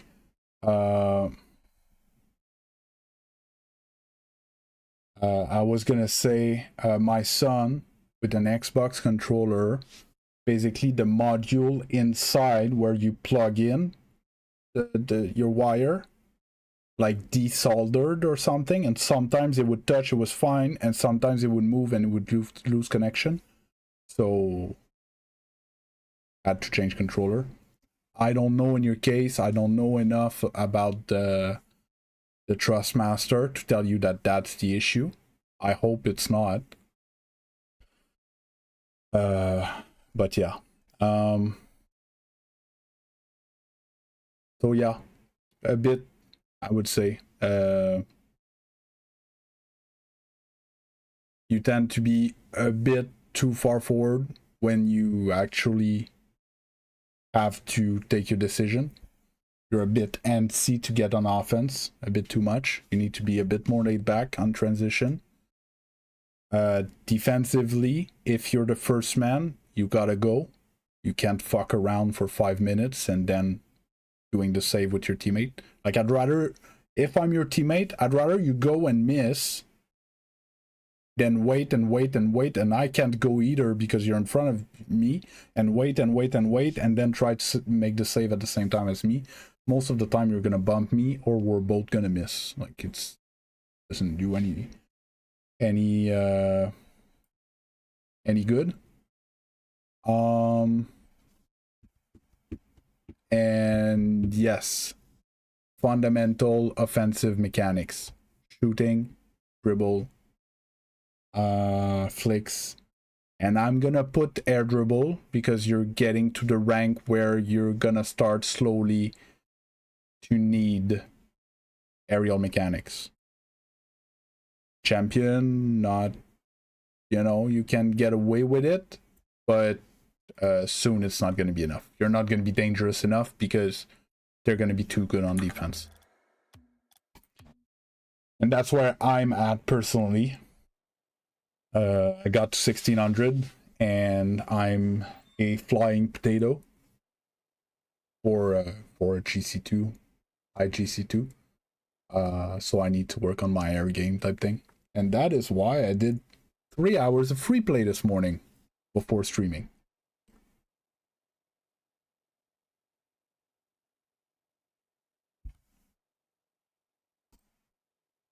But seriously, very clean gameplay. Like, you're doing fine. I can tell that you have the basic knowledge of Rocket League and you played Rocket League. You know what you're doing. A few adjustments, a bit of work on your offensive mechanics, and these lobbies are gonna be not a problem.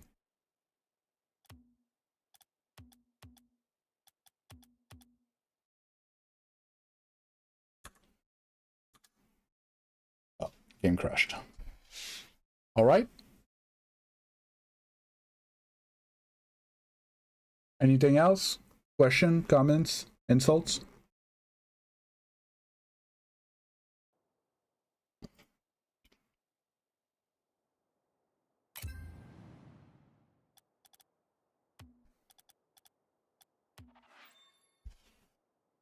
That's a good sign. Means that I did my job properly.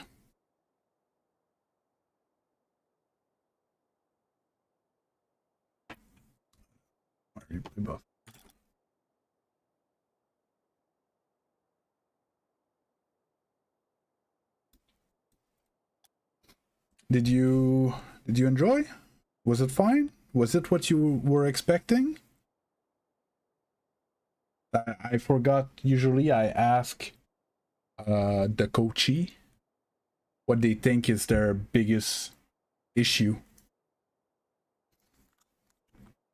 Let's say you forget that I just talked for an hour and a half, and what did you think was your biggest issue before I reviewed your replay?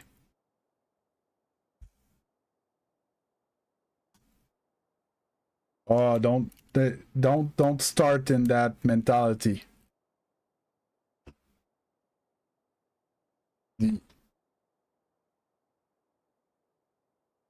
See, in fact, your rotations were what I would expect from a champion.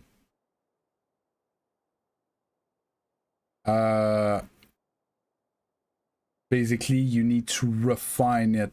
See, it was a lot of the time when I talked about your rotation, it was like you knew that it wasn't your ball anymore, right? You knew when it wasn't your teammate's ball anymore, you know?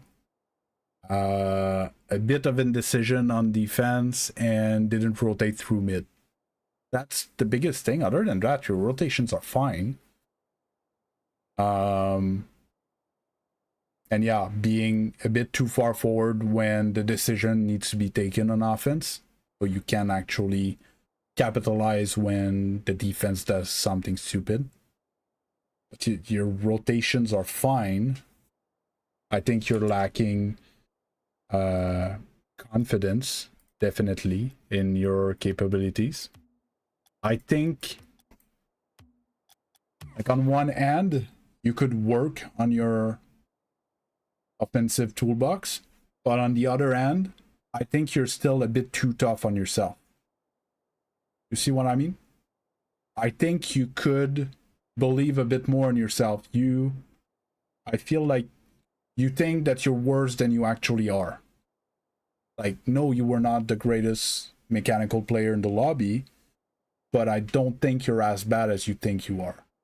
You see what I mean? And it's an important nuance for me.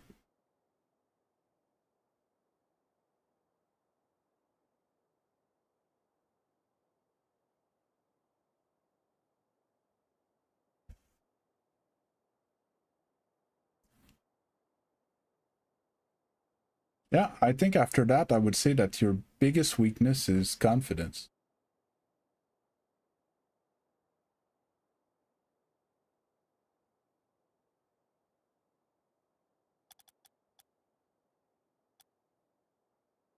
Did you train DOB?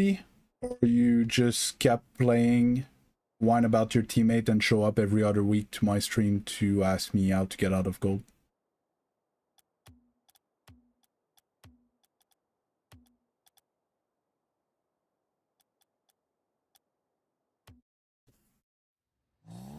What did you train?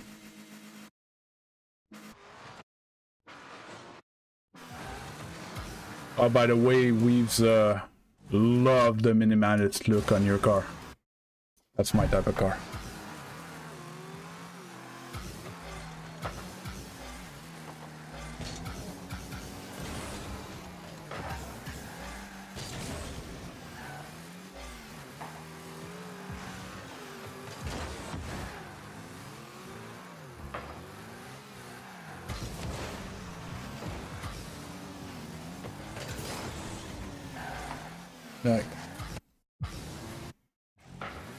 Well, I know you don't see that as shooting, okay? But this, let's say there was a net in front of you. That's a great shot. You had a great contact on that ball with the corner right after the small, like, spinny power slide with 0 speed. Great contact on the ball. You put that on net, you score. I didn't like that bump attempt.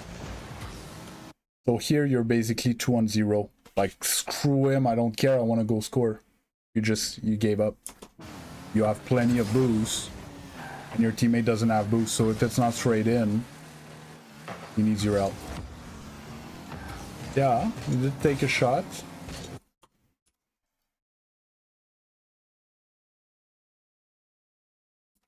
Okay, I checked with lobby, because now that you told me that you know and you do have this tool, I was like, he's playing so much more confidently, they're probably champion 3s. 1435, 1457, so they're not particularly high. You're still not in team, and it's still a duo you're playing against. But you're playing more confident.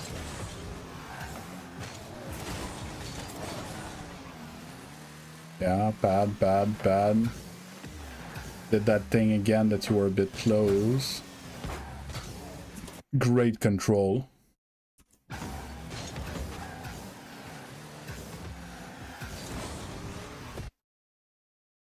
What do you mean you don't trust yourself? Did you see what you just did there?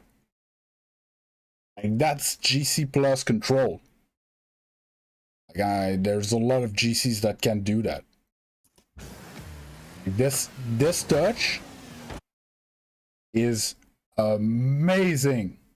It's like, I want to say the best touch you could get, because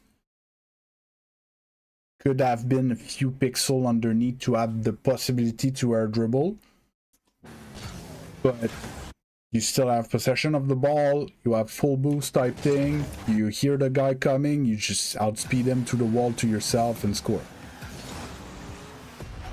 I don't know why you're telling me that you don't believe in yourself. You're fine. Go for it. How do you lose that game? I'm actually curious now. Yeah. Didn't expect that.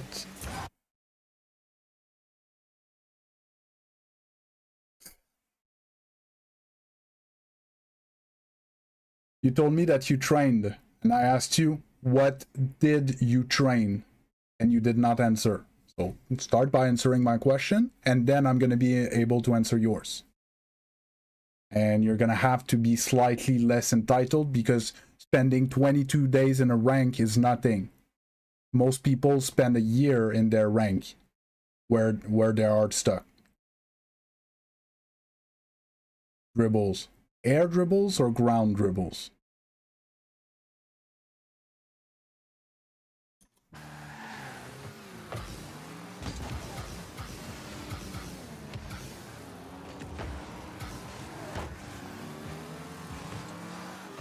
Okay. Are you good at shooting?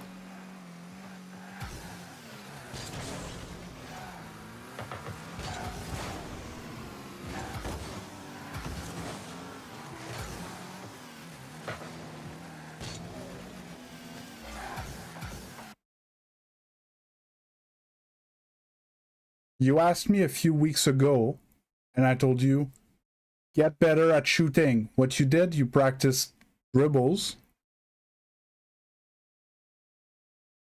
And then you come back and you're like, how do I get out of goal? And I'm pretty sure I told you, check my keyboard and mouse series, because I can't even ground dribble. And I'm champion 2. I rotate, I let my teammate play, and I take shots on net. That's all I do.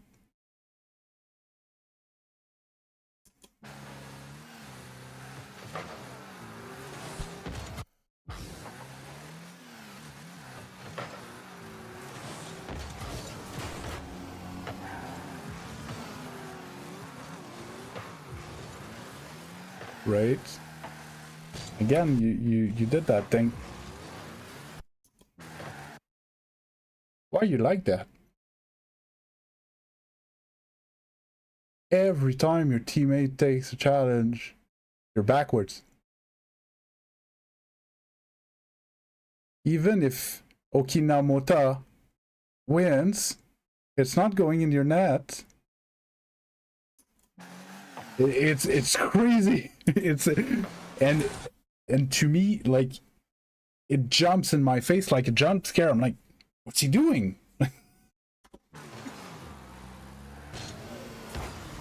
Yeah, so this ball, just let it go. Your teammate's behind you. Oh yeah, slightly, Zeno. It's just, I need to point it out. Sometimes, like, it's because he's too close. And yes, it's a good decision, like, to turn your car preemptively, because if there's a clear, it's dangerous. But it's just, there's so many missed opportunities. When you pre-turn your car, every time your teammate takes a challenge, your teammate should not challenge, because you're never gonna be before their second man on the next ball. Yeah, so this ball,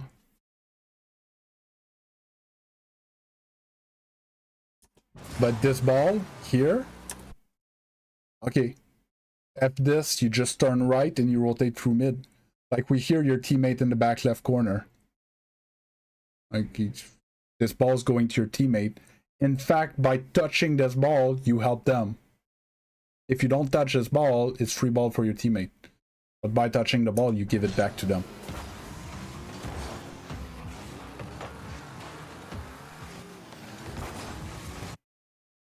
No, shooting is to hit the ball in the net.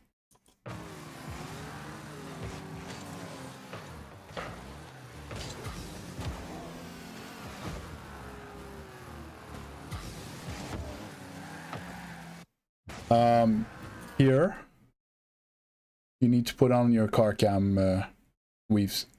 You need to know what's happening. Like, you need to have a good look at it. The ball's gonna fall, right? There's not much you can do about it, but you need to know, are they coming to take like single jump aerial shot, or they're catching it, or they're coming for a challenge, or they're not coming, or you need to have the information on them. Because this dunk could have been dangerous.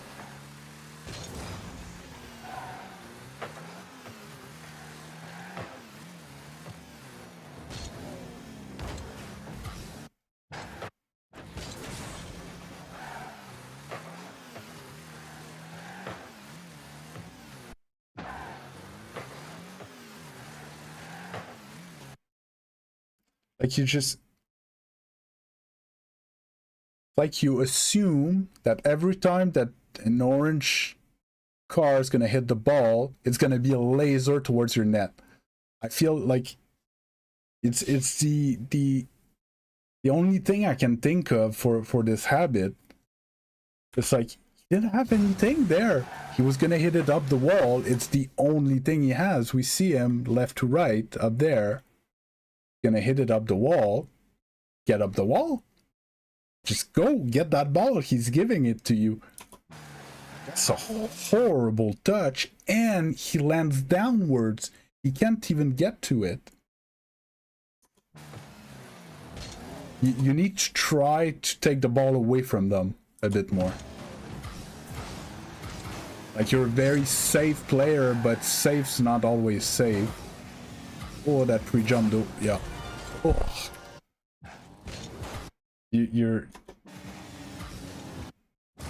jump too early.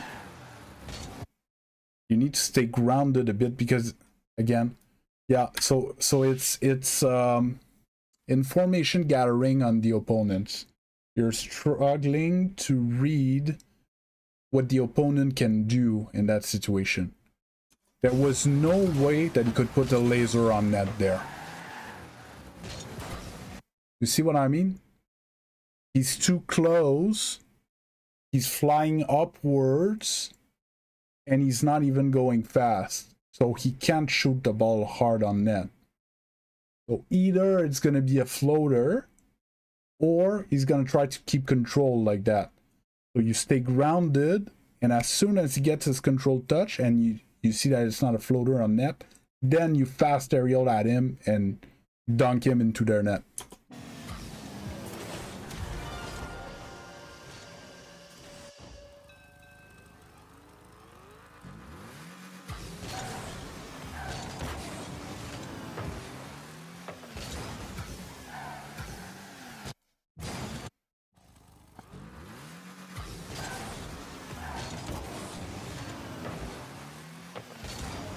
Oof. I rewatched it because like I wasn't paying attention the first time. So here you take some kind of coffee break.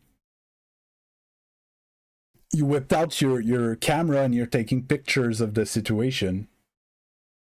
Like, you're obviously not gonna go there. So go get booze. Look at this. And now you decide to go. You see that half-second break? I don't know what you were thinking about there. Like, you're gonna go get boost. You just went on kickoff. Whether we have the ball or not, you need boost. I wouldn't have went for mid boost. I would have went for back corner. This boost seems... Oops. What am I looking for? This boost seems closer, but to go there and then there is much longer than going there and then here. And especially if you start right away, you're gonna be fine. Because you would have been back post now.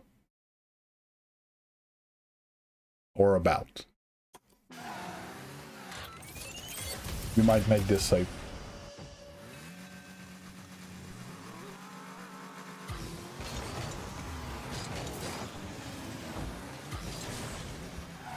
Okay, let's have a break.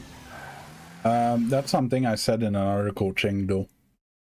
If you don't win the kickoff or give an advantageous ball to your teammate, you need to come back fast. You don't have time to get mid boost. You need to back with the pads. With the football pads, you can get 3 pads and you would have been on that ball there.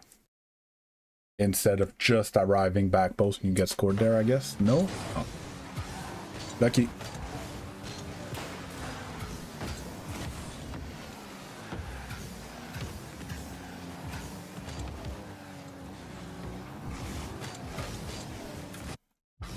So here, you're in front of the ball. You rotate.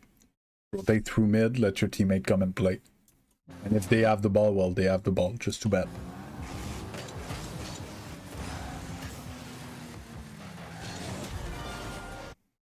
So you would have been there for that save. See? So that's 3 goals where you could have been back and save it. And the shot wasn't actually dangerous, but you weren't there yet.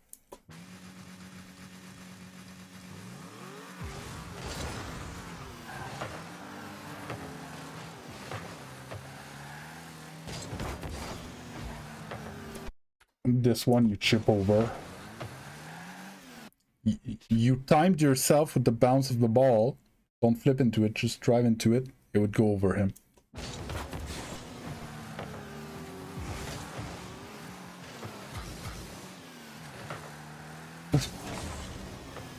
That came out of nowhere. Teammate parked the car. He's back.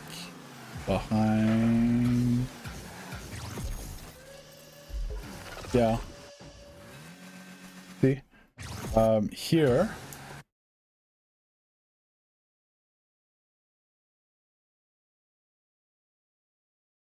No, I was telling you don't even jump.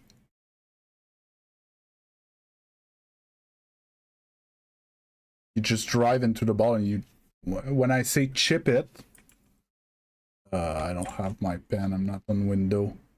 I'm gonna get back to the chipping thing. Here,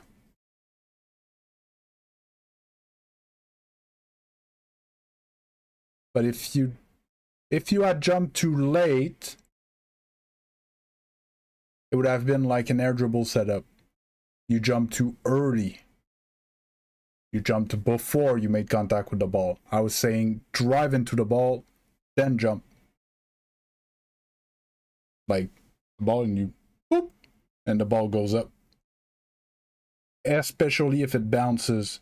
If it bounces and you chip it at the same time, that's how you get big pops for air dribbles. Here, your teammate scored, but basically right now, your job is to get back in position and turn forward. What you end up doing, you're kind of just taking a break, and then you're leaving, but just slow. And when that 50 happens, you had to turn, you know? As soon as you see that he doesn't like completely whiff the ball and there's no big clear or whatever, let's say he didn't recover properly and you had to be there to go score, you had to like turn and get to it. It's fine, he puts it in.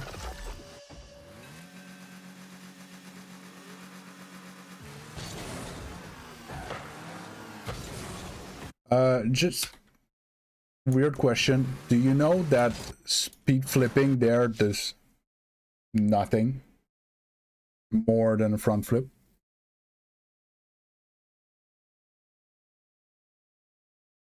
Because I'm not sure that everyone knows this, but speed flip and front flip by themselves are the same boost acceleration.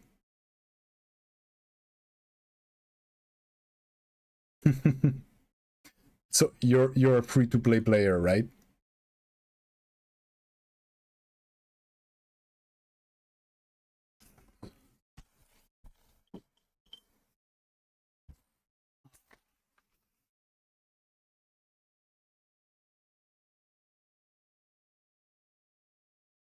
Free to play. You never played on Steam. No. It's because, okay, so yes, you only played on Epic since the game's been free. You never played on Steam. You're not an older player like I am. I'm Grand Champion from before Epic bought the game. I've been playing since... So we went all the way to season 14 on Steam, then Epic bought the game and restarted to season 1, and now we're on season, I don't know, 17? I lost track. Season 17 is ending, so basically we're on season 31 or something, right? I'm Grand Champion season 14, and I've been playing since season 6, but the old ones, not like season 1 from you. Yeah, so season 18 next week is in fact the 34th season. Weaves, you basically started playing on season 15, which was the season 1 from Epic. I've been playing since season 5 or 6 from Steam before. And I got to Grand Champion before or as Speed Flip got discovered. To give you an idea, we didn't know. Well, I'm getting there. We didn't know that was a thing in the game when I started playing. Okay, all the way through my progression through Champ and got to Grand Champion, Speed Flip didn't exist. Well, they existed because it's a physics-based game, so the coding hasn't changed. They didn't code anything new to add speed flip in the game, but it had not been discovered, let's put it this way. So we would front flip and diagonal flip to move around the pitch all the time. And a speed flip is basically, so let's say forward is a front flip, but it's the most forward possible diagonal flip that you cancel. That's a speed flip. Okay, so basically you're flipping this way and canceling your flip to keep your boost thruster behind your car, so that if you boost while you flip, you're still boosting forward. You know, if you front flip and you boost at the same time, eventually you're gonna boost the wrong way around. So where I'm going with all of that is that if you don't boost at the same time, the speed boost from flipping, whether it's a front flip or a speed flip, doesn't change anything. And not everybody knows that from people that learned the game in Epic Games, because they started to play and then a lot of them got gold and started to learn speed flip, and they basically speed flip their entire Rocket League career. It's the only thing they know how to move around the pitch is with speed flips. And sometimes I tell that to people and they're like, no, speed flip's faster. No, speed flip is faster if you boost at the same time. If you're not boosting, it's the same flip. That's it.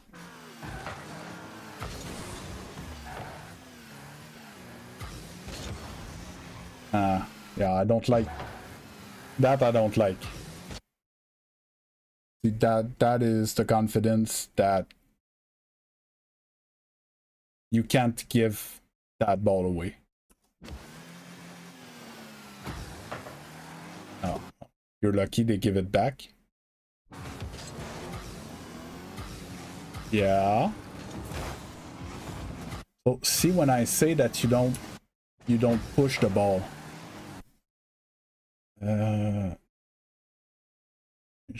Here, stuff to attach, and I want. Yeah, but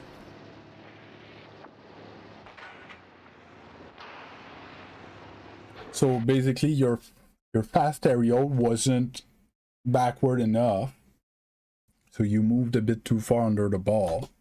You did an amazing job here at recovering, getting this touch. That's great. And then you get in position. And why do you stop boosting? See what I mean? Poof, poof, poof, poof, poof. And then you get to the ball. You didn't like push it. You flew with it. See what I mean? I'll show you after the difference.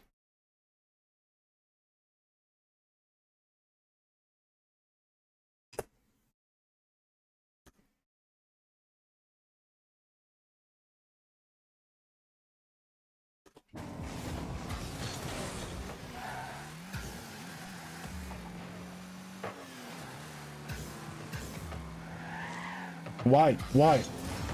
Yeah. Why don't you dunk his ass there? You don't. You're first man. Your teammates behind you. You can actually attack this ball. Should be happy. Well, I'm happy. I love challenging balls like that. Just dunk his ass and then I score the open behind him. Turns out, fake challenge gave you the ball. Don't you get bumped by your teammate all the time when you do that? Because if I'm playing with you,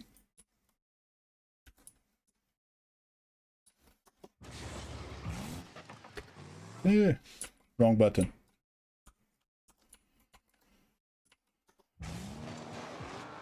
That I know he got bumped and everything, but if I'm your teammate, I'm following you here, and then you turn, so I go, and then you turn in front of me, and I would end up bumping you. Do you see what I mean?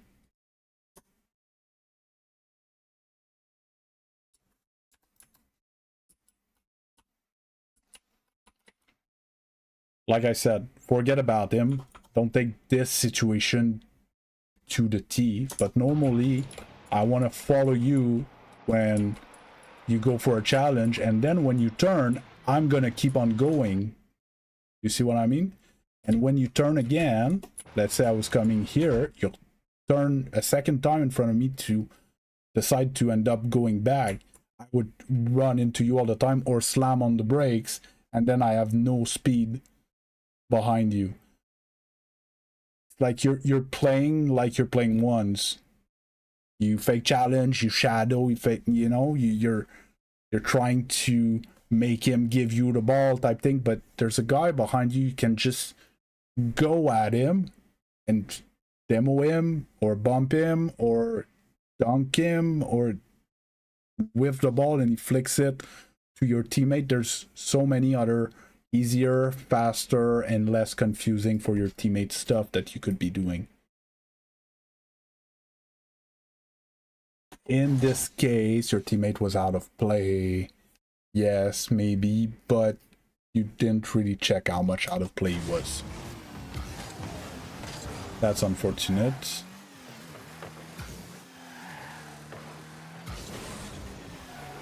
See, you're hovering in midfield there. You were ready.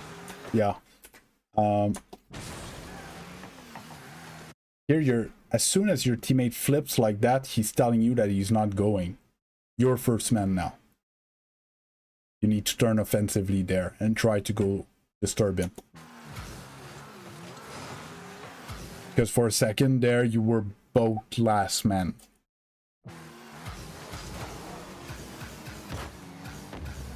Okay, wall read attempt. I love the confidence. No, yes, that's a bit far. Yeah, see here, I would have went up with this. You see, you're in straight line. Bad, and you're ready to play next. Instead, you end up going there. But what do you think your teammate's gonna do after he plays? He's gonna try to get boost. Which boost he's gonna go? He's gonna go for this one, right? It's like it was like right here. I knew that you guys would bump each other on the big boost.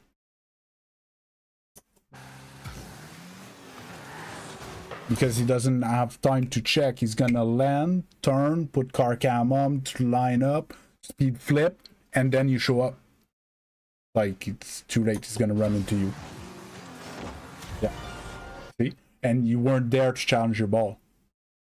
So you're playing faster, you're playing more confident, but you might be right in this one. Your rotation lacks a bit more in this one. Not that I want you to play more like the other one, but there's a... It's your first man job that you're totally disregarding. Basically, again, here, you're first man. It's your job to go challenge the next ball. I don't care that you're low on boost. You need to go. But because you didn't go, he got a free ball. And you end up bumping each other. You took your teammate's boost and he didn't get there on time. So this game, I'm sorry, but all 4 goals, you could have done something to prevent it. Could have done something better to prevent them. Oh, no, you need... So here, it's the only time in 2v2 that we look for passing plays. When our first man's in front of the second man that is full boost, free ball type thing, you need to turn upfield. Here, you want to turn upfield, check if he wants to pass or control. And if he controls, you turn back and you get behind him. But you need to give him the option. See? I'm convinced he wanted to pass it to you.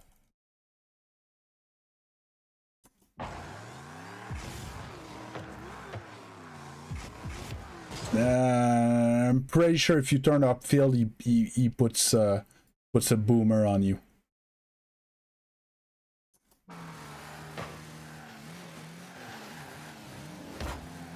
Yeah. Okay, 45. Okay, let go of the camera. You whip the flip. It happens. There, you still... Even if you whipped your flick, you had a dangerous attack that forced a weak save that gave a goal.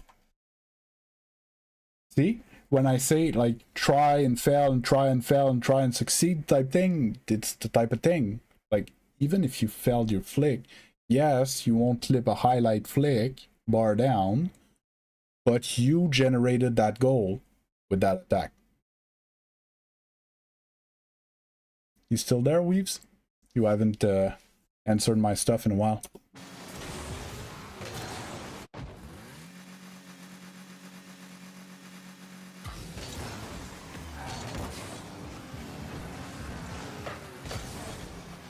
Yeah. Mate won't beat them both on his own. You're flipping too much as well. So you flipped to then slam on the brakes. Why didn't you just drive there? Especially you have plenty of pads. You could have used a bit of boost. You would still have been full. But if you flip and something happens, you can't react. You lost control of your car. If I go back, this is fine. This is fine. Keep your momentum. Go upfield. Like you just decided to park and look. And then you need to flip again. So you had to flip and use boost because you parked the car back there. You could have just kept driving there. And then you park the car again. Like, go, what you're waiting for? You're giving them time to take control of the ball and do something dangerous against you.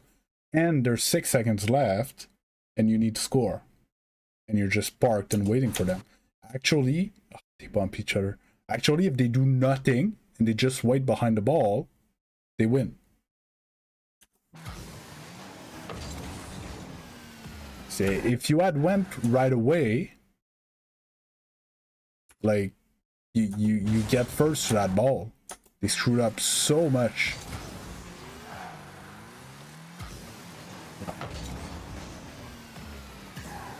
Lack of first, man. You don't like to go like here. You see how your teammates recovered. You left him that corner boost, so he's gonna be in that corner with full boost. Let's say you had went and challenged and lost and they cleared. It gives the ball to your teammate that is full boost. If he doesn't handle it, it's not your fault.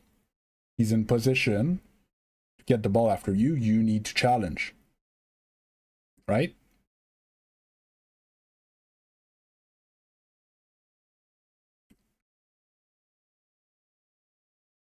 And that's how we play faster. It's not by speed flipping everywhere and being supersonic. We end up like high GCs, playing fast sometimes without being supersonic. Even though literally it doesn't make sense, but we're playing fast because we're closer to the play. Because our timing of challenges are like more tight. Our rotations are closer. We don't go for big boosts as often.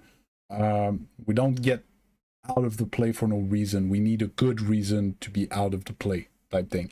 And that's how we end up playing much faster than champions. Our cars don't drive faster than you guys. Right? We're just closer and we don't put ourselves out of the play for no reason. And, you know.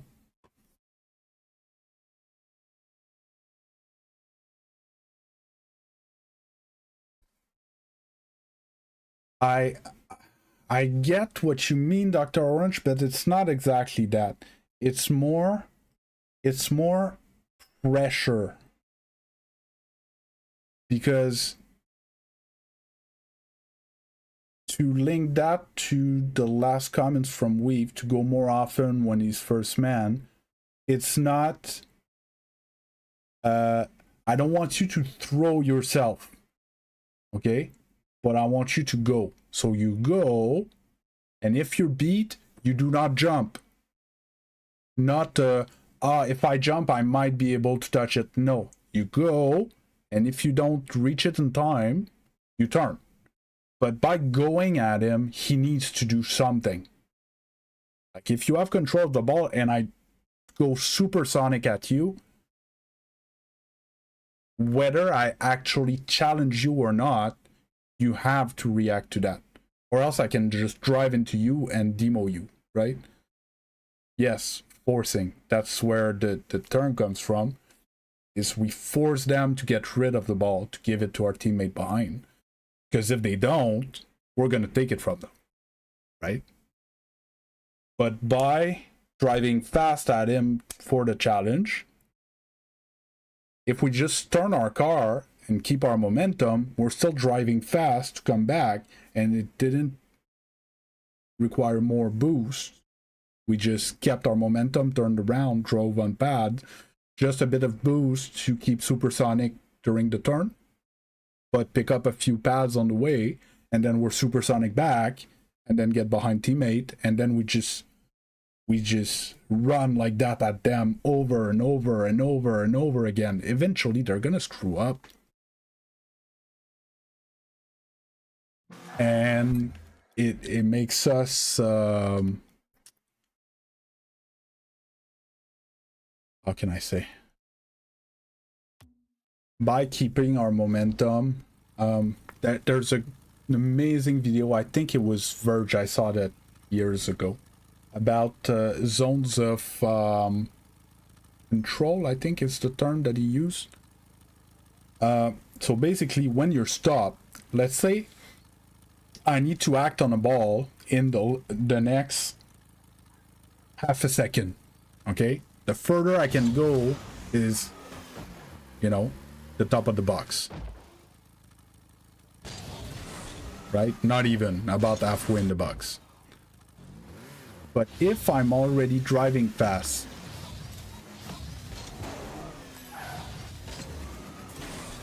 yeah, how much further I can act on a ball. So my zone of influence, of course, it reduces the influence I can have behind me, because if I'm going supersonic, I cannot instantly stop and act behind me. But I can act much further in front of me, and I can slow down and act close to me, or I can keep going fast and act way far in front of me. I don't have to accelerate to get there. So just like generally playing fast and going at the ball, and he beats me, I just rotate, and then teammate goes, and then I go, and then he beats me, I just rotate. But I keep, you know, I keep supersonic, I keep playing fast, and it doesn't take me long that I can come and defend my net, right? If you go, turn just a little bit boost, a little bit power side, and I can jump and defend net backwards. So, like, yes, you need to go a lot more on your first man, but don't throw yourself. Like, if you go and then you flip and you whiff or get beat or whatever, now the time that you're gonna need to come back is gonna be very long, right? Well, that's the nuance in being a good first man and not be a good first man, is knowing when you can jump is very, very important.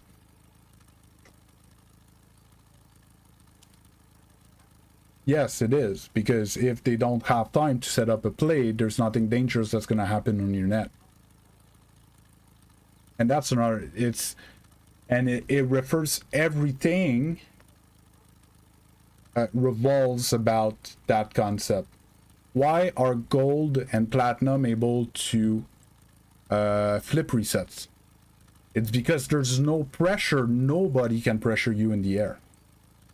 Versus flip resetting in Grand Champion 2, even though we're mechanically much stronger, it's much harder because there's going to be someone up your rear end if you go in the air with a free ball, because they don't want you to flip reset.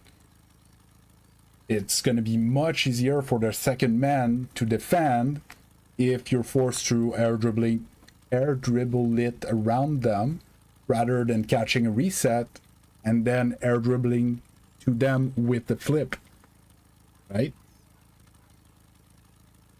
Like, even though stealing shots are much easier than flip resets, why are they less used than flip resets? It's because they're much longer to set up. Much longer to set up. Like a flip reset, you can be mid air dribble and then suddenly you flip your car around, and instead of a normal touch, you get a normal touch plus the reset on your flip. And then you're ultra dangerous. It's like carrying the ceiling with you in your pockets.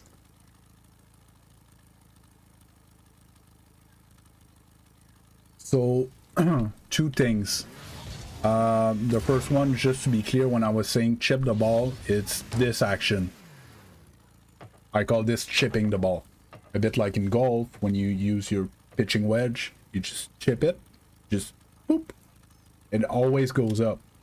And same thing when you were in the corner, I don't know if you remember the first game, and you kind of chipped it toward the wall and it bounced weird and you couldn't keep control. In that case, you had to like catch it and roll it and then go up with it. So that was the added information I wanted to add. And for your air dribbles, what I was saying is that you tend to like that with your air dribble, and I would like you to see how I just boosted more at it and I accelerated the ball. The proper way to do it is to do that, but from underneath. And push it up and push it up. It's hard to do in this setup. Can I get a training pack with a bouncing ball?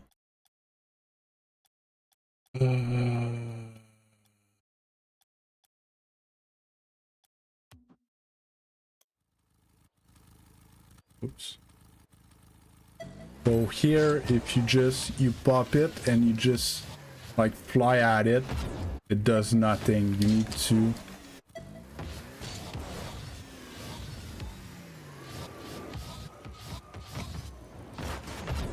even if I would put I can do it here. I need to do it here.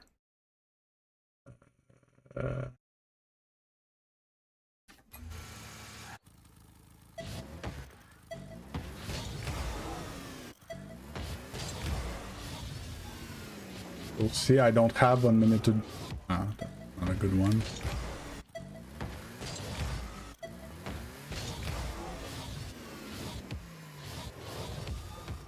I'm trying to do it without rolling everywhere.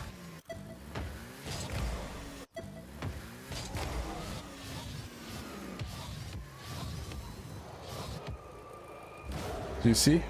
I crossed the entire field with 100 boots. And I pushed the ball a lot more. Right?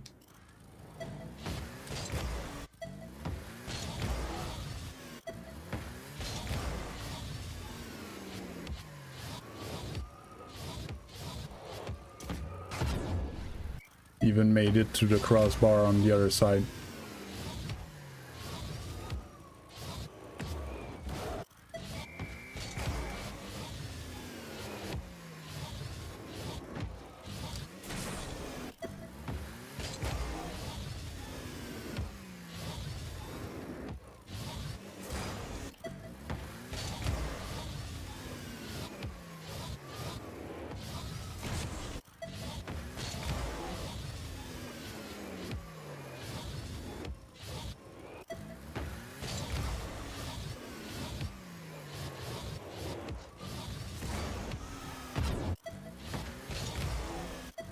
control my set.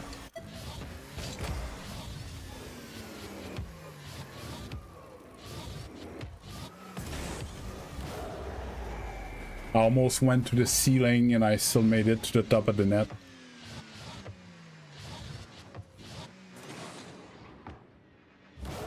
With a tanker boots. So you need to push that ball.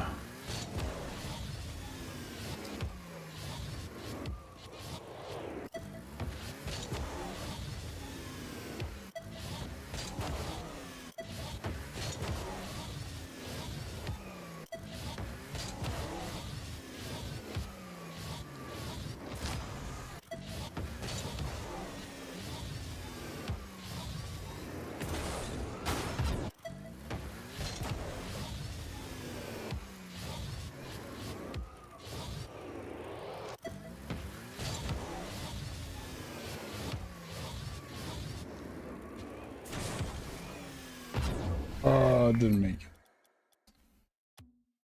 it. Any other question? Comments? Insults?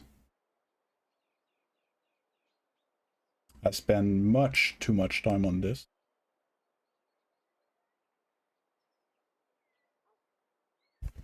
The second replay was very informative though. You were right.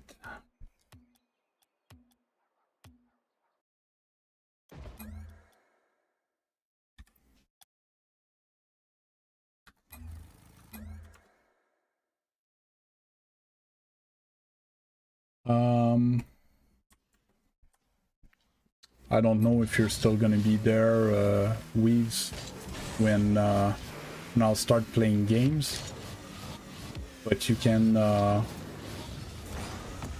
try to look at my gameplay and try to see the example of what we talked about during the coaching.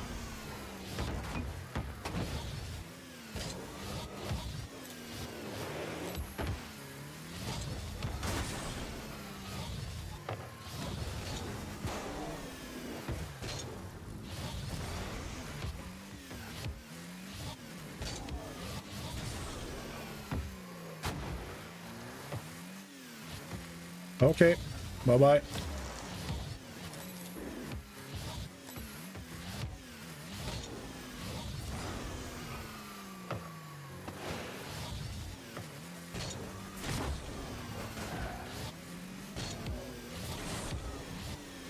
Hey, LM, how you doing?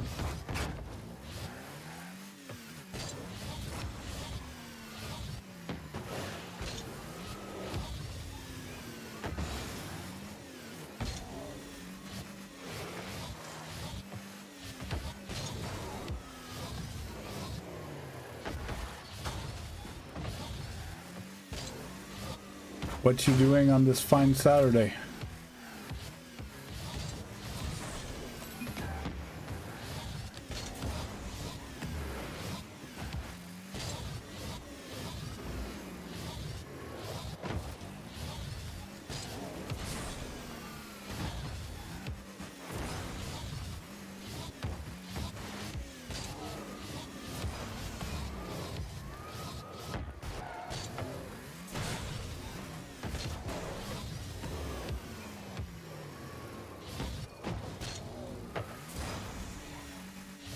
Cool, cool.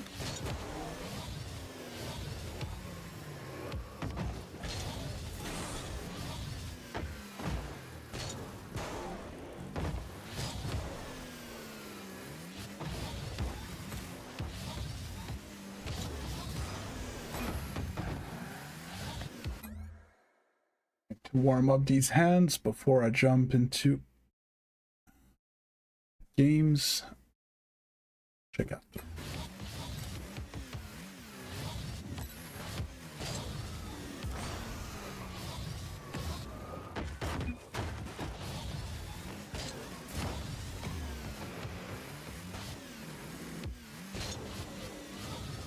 The colt I'm teaching.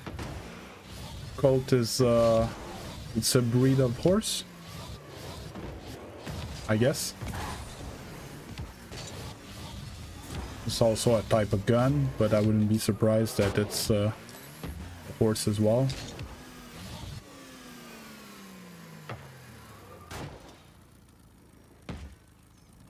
Okay.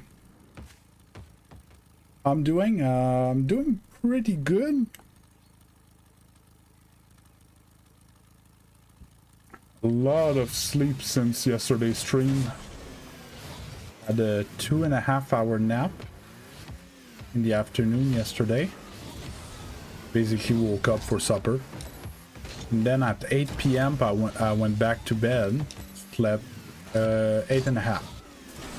Slept 7 hours, which is decent after a 2.5 hour nap.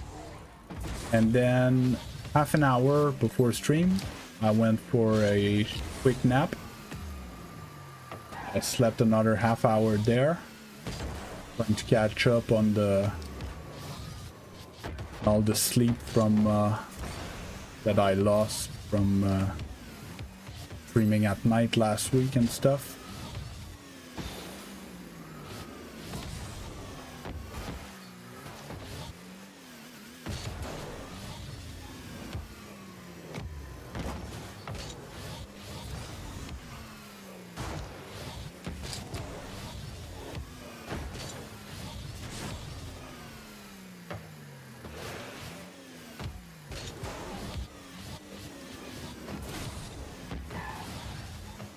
Oh, I forgot. I felt like something was missing. No music. What are those pings? But that's good. And editor dude didn't get back to.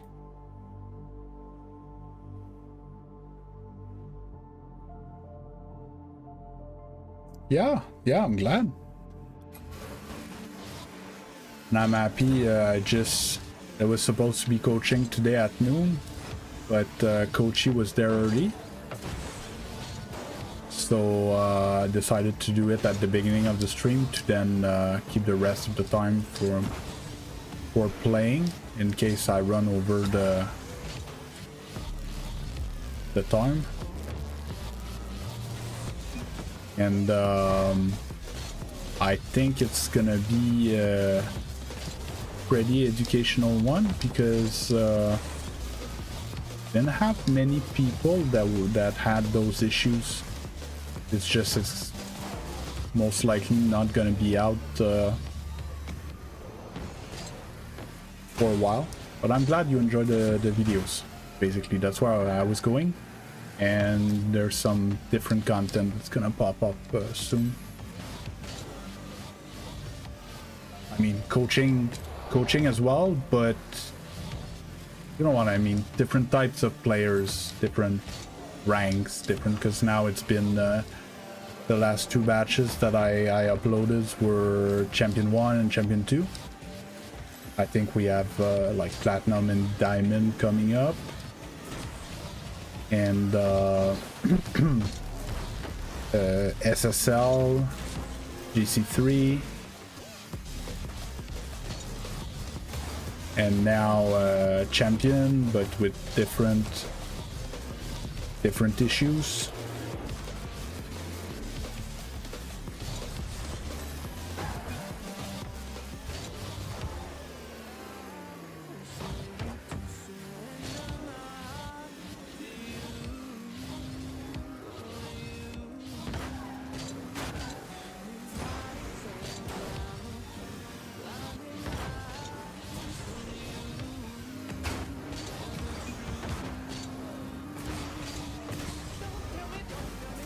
And for my gameplay, yesterday I hit a new solo queue peak, and then I lost 4 games in a row where couldn't figure out why I lost, so I rewatched the replays from my teammates' perspective.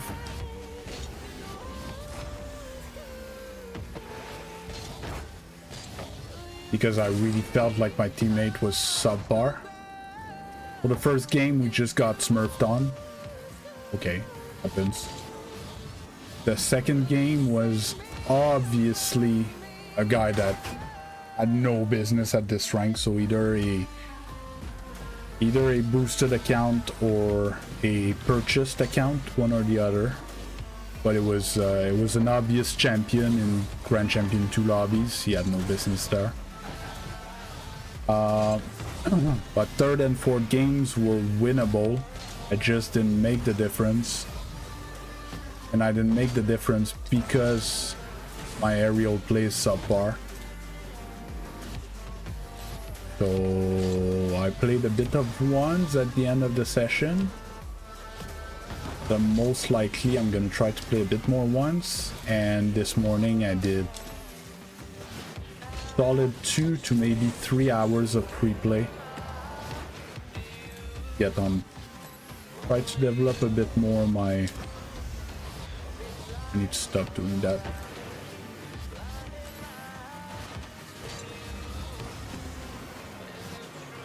So I need to do it, but not as strong.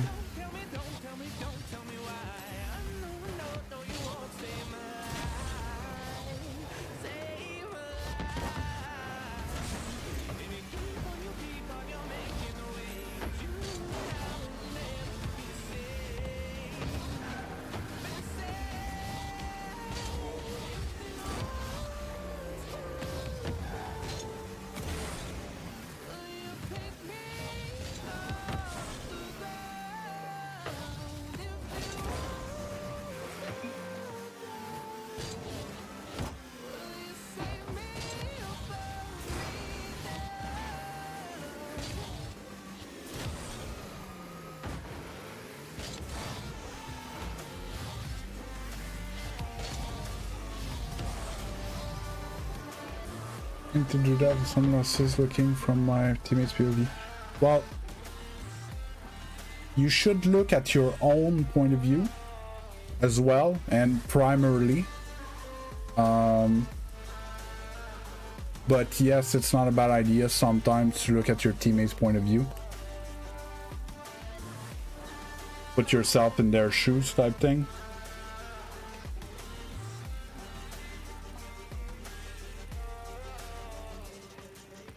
And Dr. Orange, what do you mean by you were dusted? You didn't play good or you played good?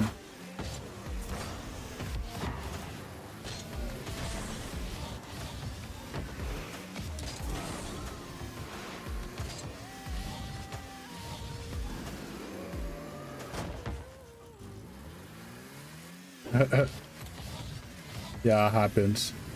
Especially depending at what rank you're in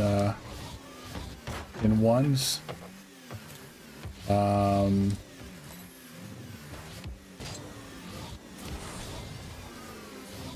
Like new accounts, okay, they have gold MMR.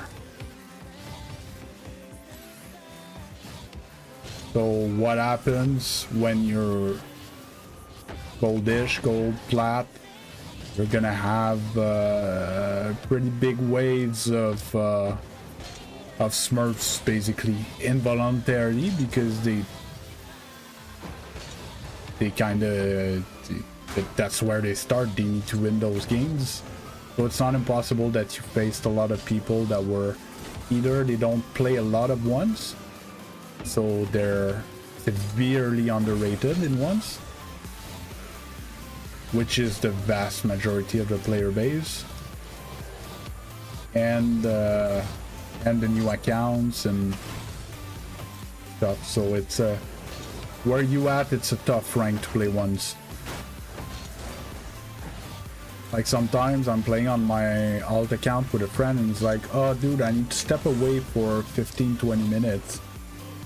I'm not gonna close the game, change account, log into another account, then play a few games. So it's either I play some free play like I'm doing now, or I go play some ones. But never play ones on these accounts.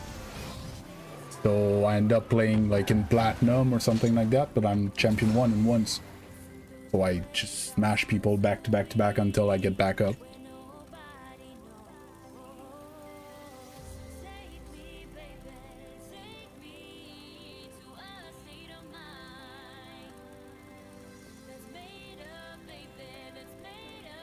So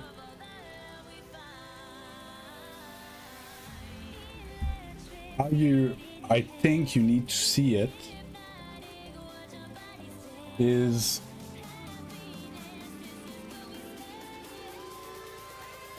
and that's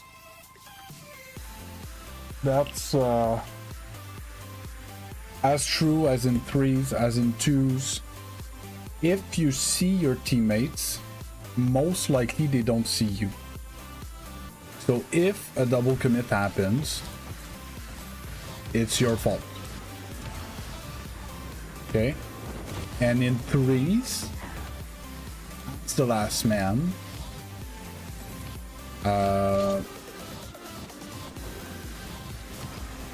You need to be aware of where your teammates are. Because normally on offense, you should either see them both or you're not the last man. You see what I mean? And as soon as one is showing you that he's rotating out, if you move in and he goes back at it, well, it's his fault. Like, still did your job. And usually how it happens is that as the last man, you're gonna see a possible opportunity. So you're gonna go, but then the opportunity is gonna like disappear. So you go away. And then maybe it's gonna be my turn, and no, it's not my turn, and you go back type thing. And that's how you need to play. As long as someone doesn't get back behind you, then you're not the last man anymore, and you need to play when it's your turn.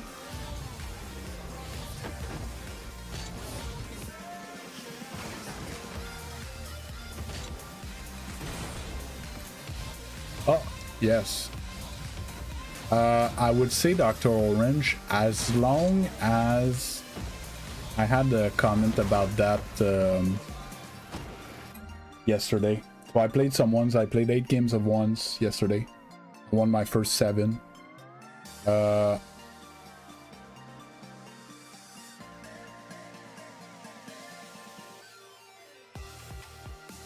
And I faced a few people that would fake kickoffs and delay kickoffs and stuff like that. And personally, I refuse to do that in ones. Not because it's ratty or because, like, for me, it's not the point. I don't want to win because I tricked my opponents on kickoffs. I'm trying to improve with ones, so I want to play the game. So I want to shadow and defend and attack and stuff like that. Like, nobody's gonna fake kickoff in threes and in twos, right? So it's not what I'm trying to practice. So as long as you don't fall in that mentality of I'm improving because I ranked up. Because let's say I would start doing funky kickoffs, I would probably rank up higher than I am now. But is it because I got better? No, it's because I went for funky kickoffs that worked. It's a part of 1v1 play, but I'm not trying to get better at 1v1. I'm trying to get better as a player. Do you see the distinction?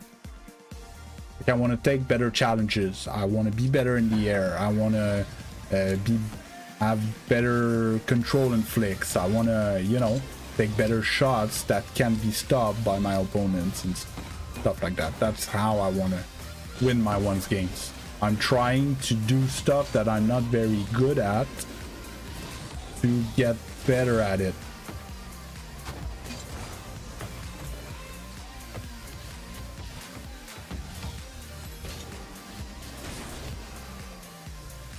Service interest putting a new to and take some hits as well. Yes. What rank are you, LM?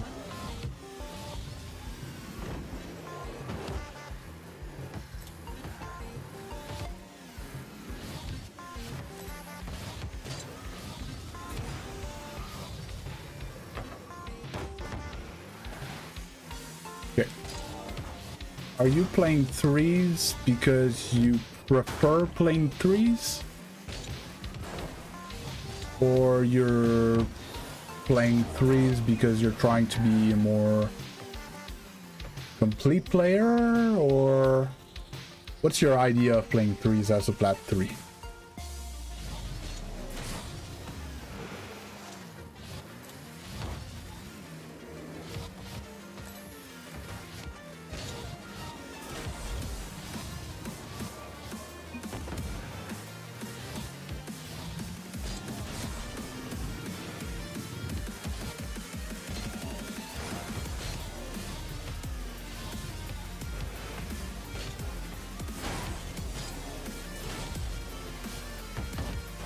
My question wasn't phrased properly.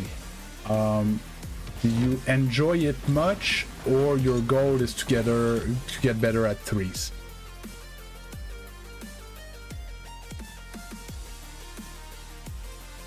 Okay. Why? Because you prefer that, or because you're trying to play a bit of everything? It's a lot of questions, but it's to make sure that I give you a proper answer that's going to be beneficial for you.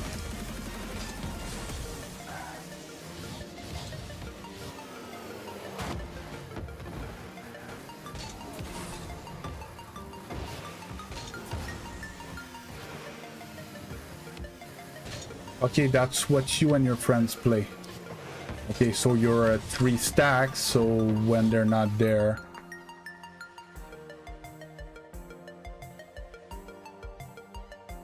Okay, you've seen my gameplay, we fly plenty in 2s. Just saying. So, I was asking you because... 3's solo queue is a very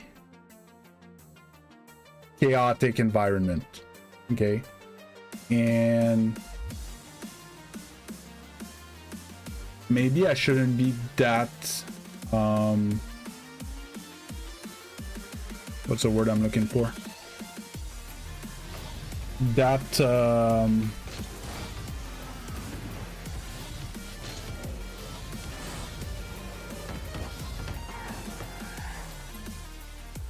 extremist, it's not the word I'm looking for, but the thing in 3's, no, not judgment, it's not in the judgmental, more like my words are somewhat final, as in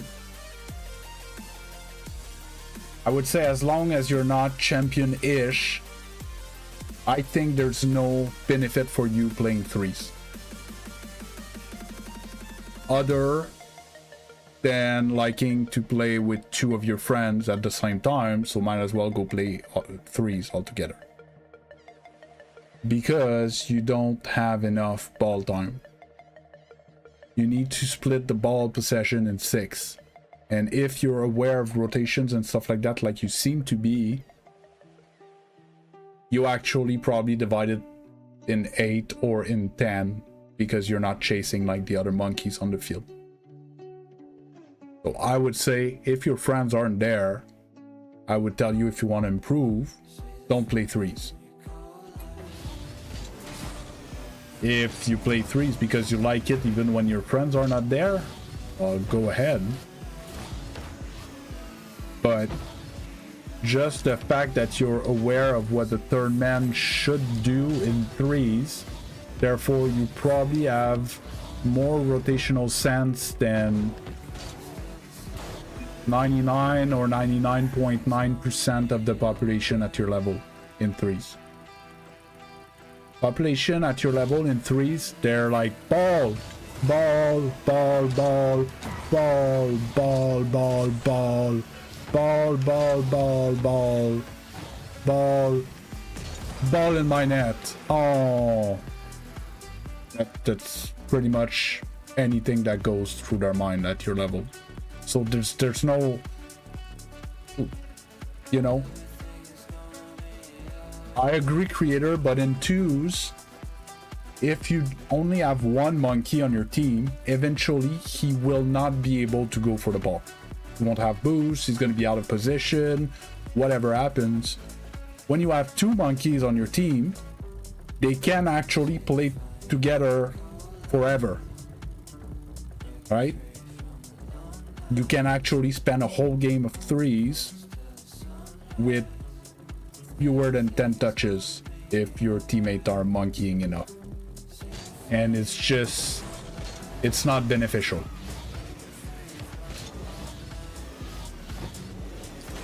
And especially when you're, I don't like to phrase it like that, I would like find a better wording, but when you're lower rank or more beginner, or beginner / intermediate, maybe that would be a better way of putting it. Beginner / intermediate player, what you want is ball time. You need to play with the ball.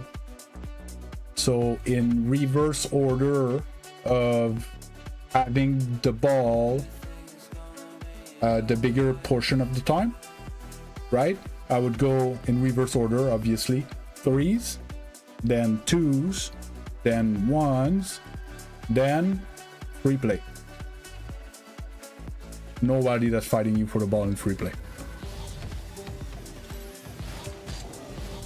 For sure, you don't have the adrenaline of winning or losing games and stuff like that. If you're actually dedicated to improving, if you would do 2-3 hours of free play, you would improve probably as much as probably a few days of playing ones, maybe a week of playing twos, and maybe a month of playing threes.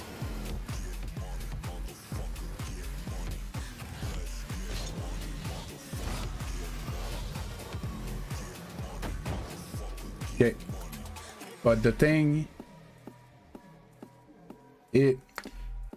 I'm struggling to give advice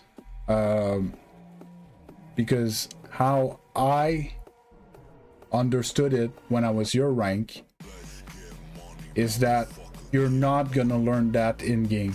You can, but it takes 10 to 20 times more time to do it, because these situations happen so much less often than if I fire up a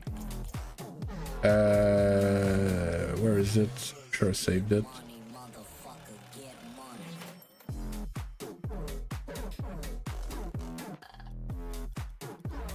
Didn't save it?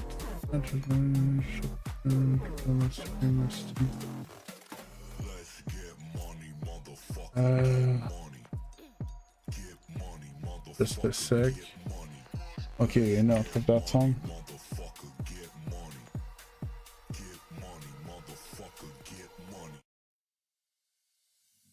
MF get money, MF get money, MF get money.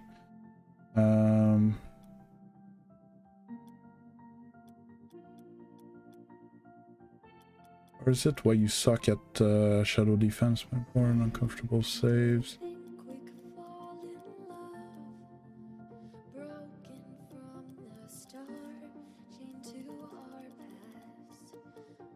Okay, I'm just gonna fire this one.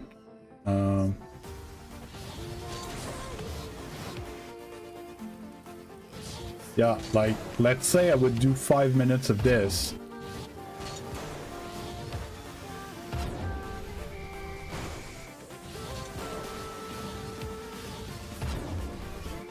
I would get the backward saves of about 53's game. You know? 5 minutes of this. See what I mean? Would I improve more my backward defense doing this or playing threes?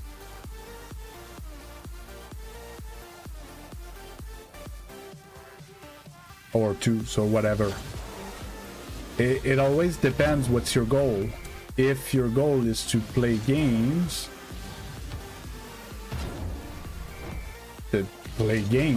but if you would ask me what should I do to improve, it's training.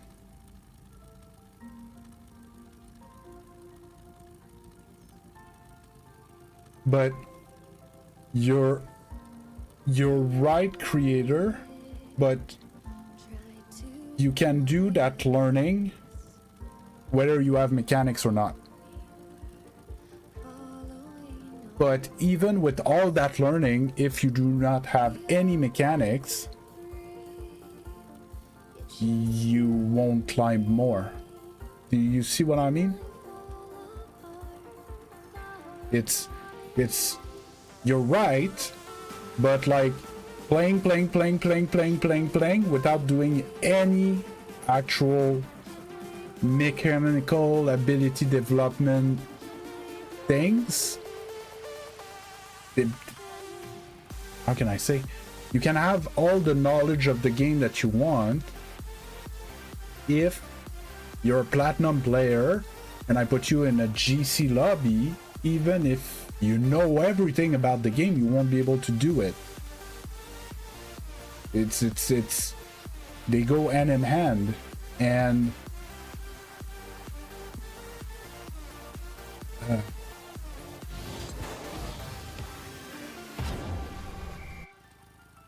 like for where I want to be, like I'm taking my example because my example is actually a good example of what we're talking about. I've always done some training since I started to play the game, even though it was just driving into the ball at first, or you know. And I would have my training routine of 20 to 40 minutes every day. I would play Rocket League, okay, and I improved, and I got to Grand Champion with that.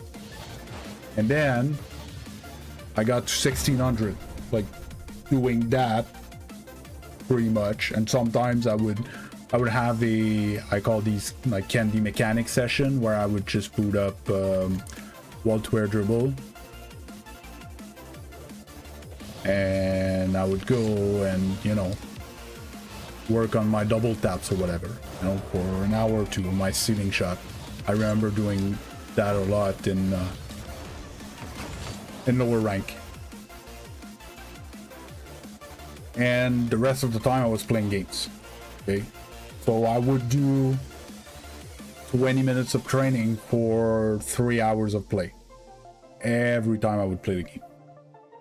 And I ended up getting to 1600 after all these years, which is a good rank. It's Grand Champion 2. Like, I'm in the top 0.5%, but I want to get SSL. Okay. And I've been playing games and playing games and playing games and playing games and playing games so much that I'm about to cross 2,000 games played in twos this season. Okay, a season's about 3 months. Yeah, 3 months. So 90 days.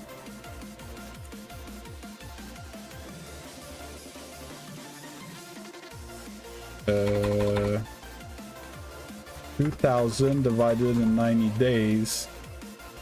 So I played 22.2 games per day for 3 months.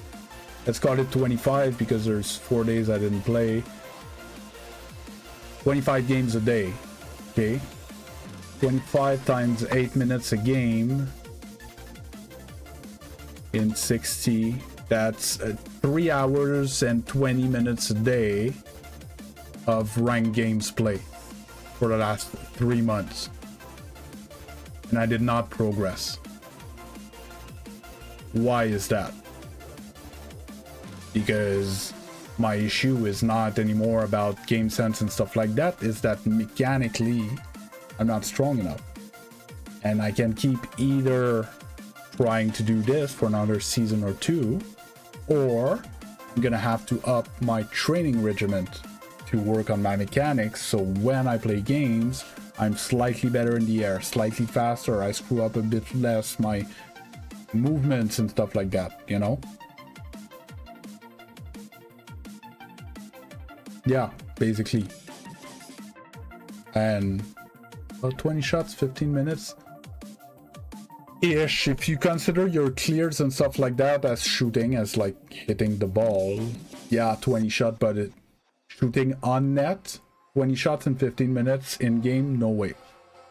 Because most likely actual taking a shot towards the net, when you have 5 actual like power shots on nets, that's pretty much all you're gonna do in a game. A game's 8 minutes, 2 games in 15 minutes.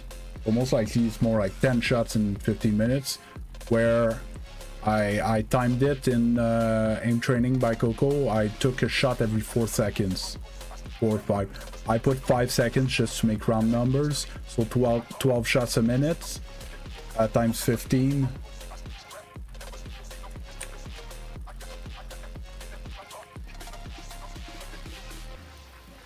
$180 shots.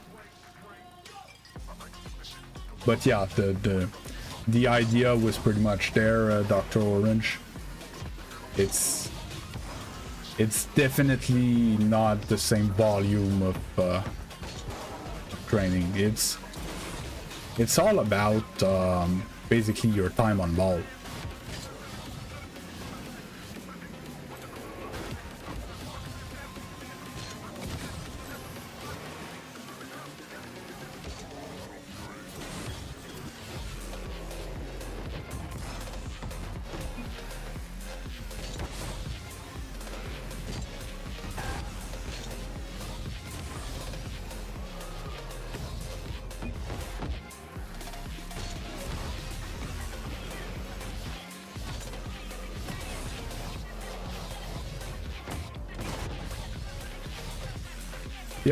Yeah, no, it was very good back. I don't know if it was his first back or...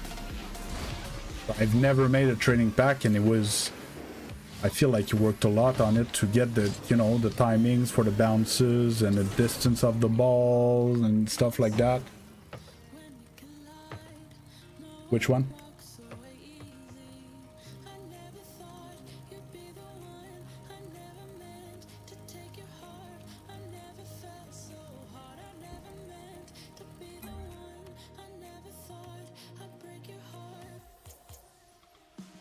I just want to know which one you thought was odd, because to see if it's the same as me, because that's something we're talking about on stream, was that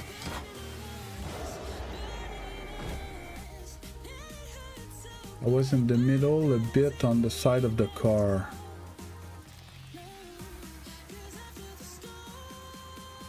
Like this one?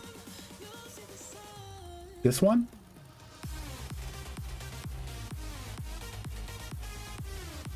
Yeah, so most likely 6. 6 is more awkward than 7.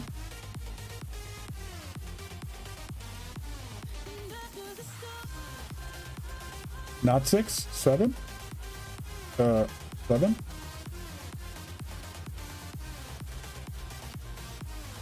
Okay.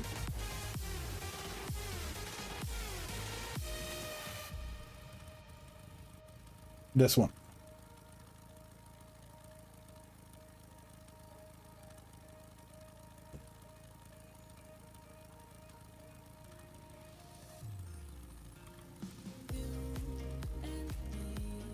Shot 8. No? You're backwards. Ah, this one then.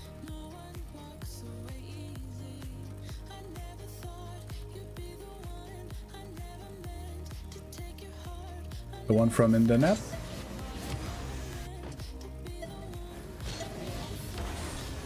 Yeah, but I don't have shuffle on. So this one?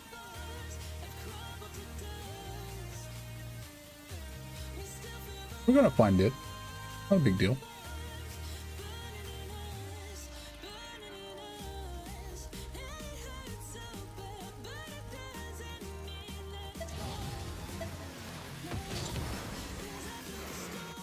Yeah, so it's basically the pack that after your coaching we had talked about. So it's power slide and shoot.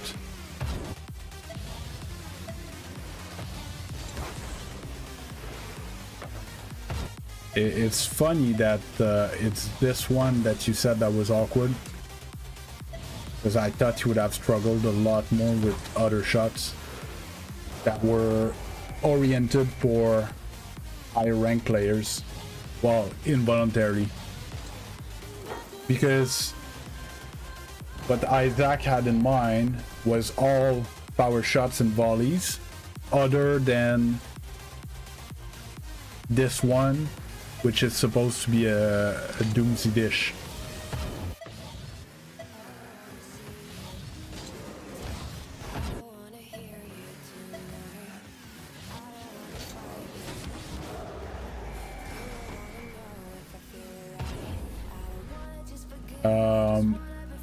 But there are shots like this one.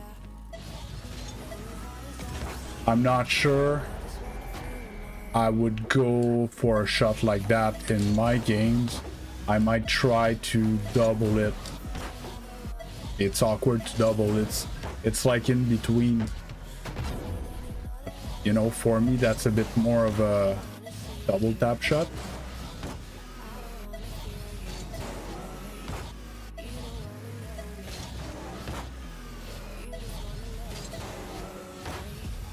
Oh god.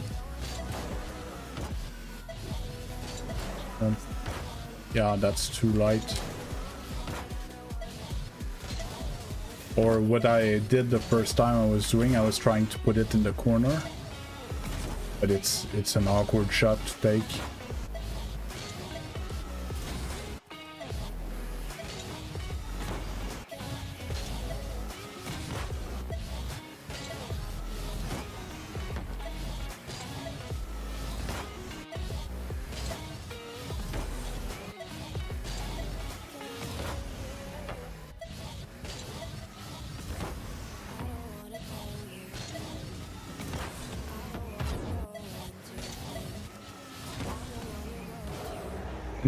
That's what I like about training packs like that, is that it can be the same training pack but adapted for your rank.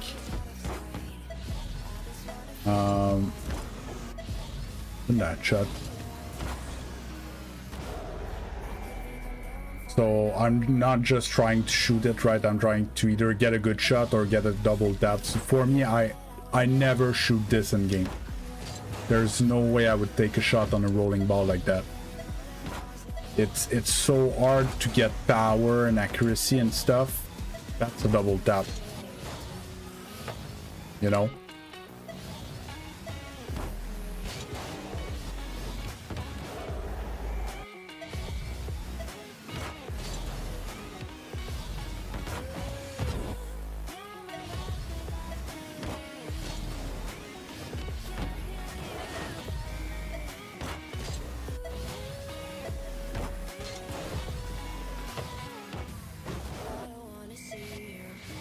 That as well.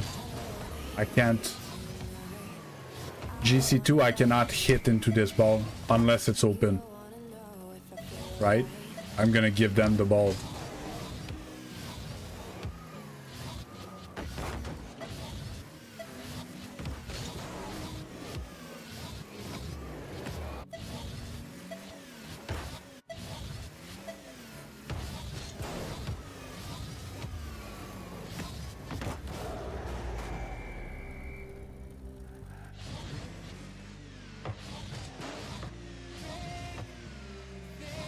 Hi, how you doing?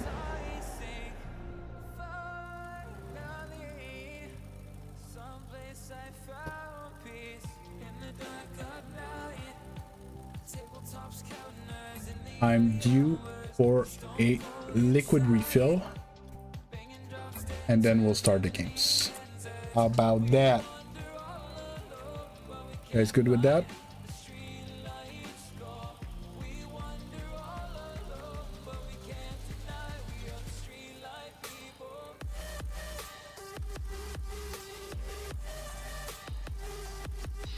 Take that as a yes.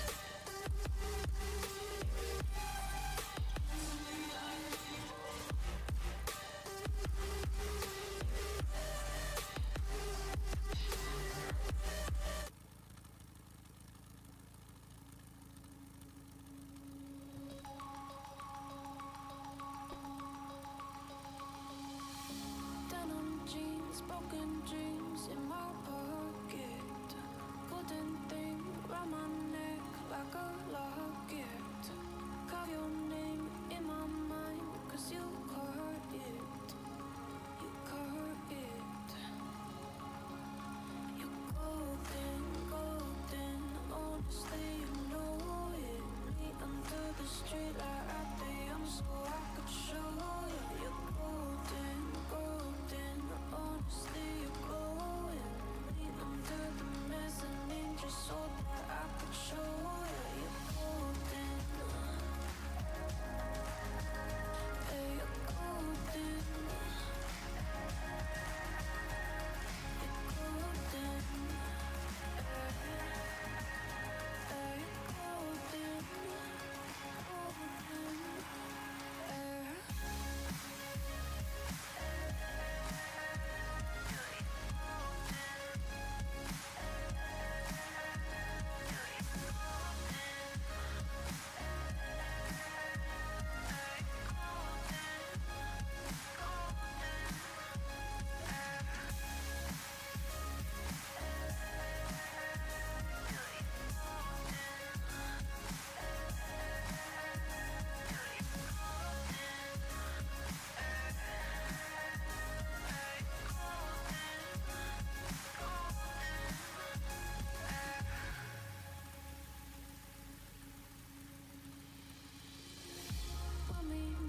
Hold my hand in the darkness.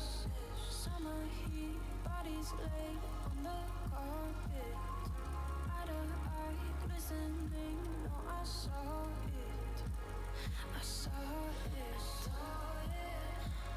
You're golden, golden. Honestly, you know it. Me under the street light at the so I could show you. You're golden, golden. Honestly, you're glowing. Me under the mezzanine just so that I could show you. You're golden. Hey, you're golden. You're golden. Hey, you're golden. Golden. You're golden. Yeah, you're golden. You know it. Yeah, you're glowing. Golden.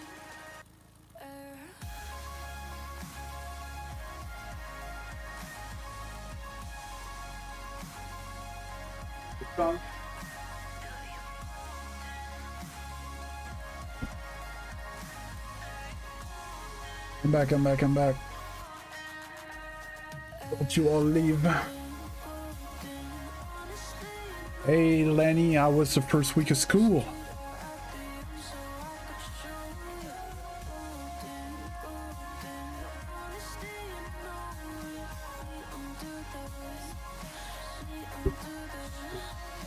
Good, good.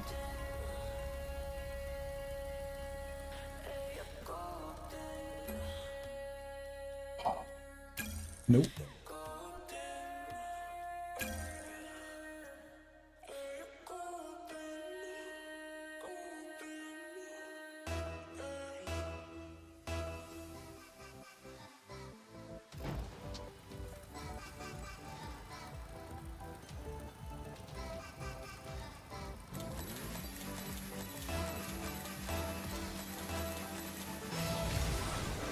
That's great.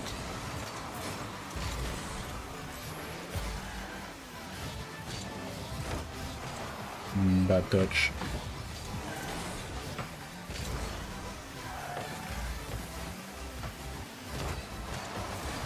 Oh.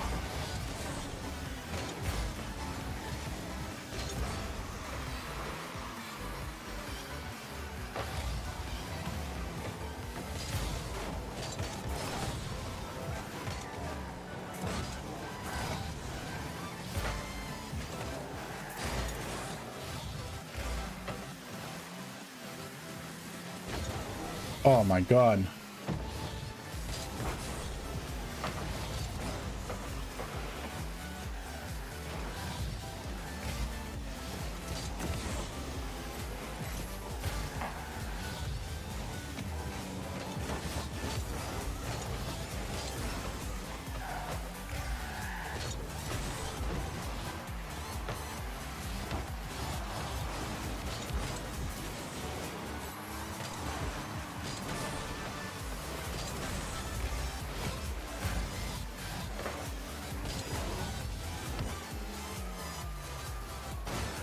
Okay, I'm gonna have to adjust my touching because it's not working.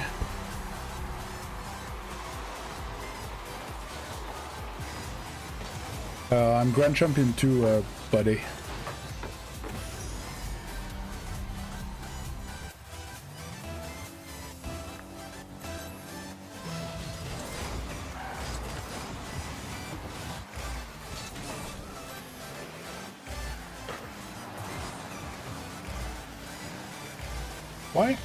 Why are you kids like that? I need to stop everything I had planned on my stream to go and play with you?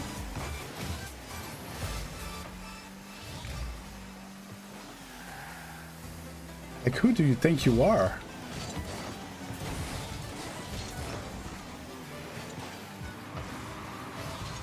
Yeah, no, he just wants to be boosted by a Gc2. He doesn't want to play for fun like we do lobbies and stuff like that of all ranks. He wants to get boosted.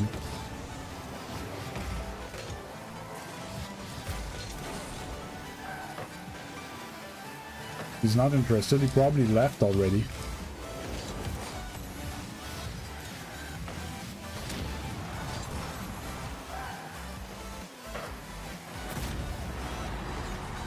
Yep. So he's gonna hop on from stream to stream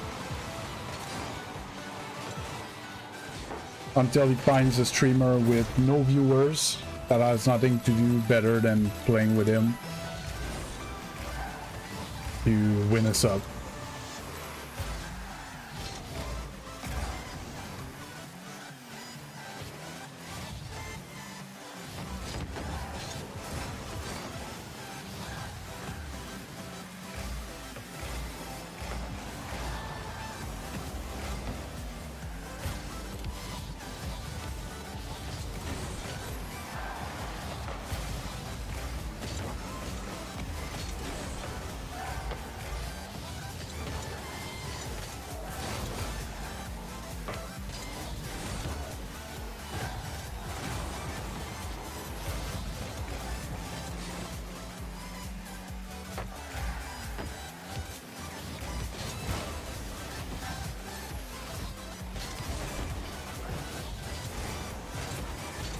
All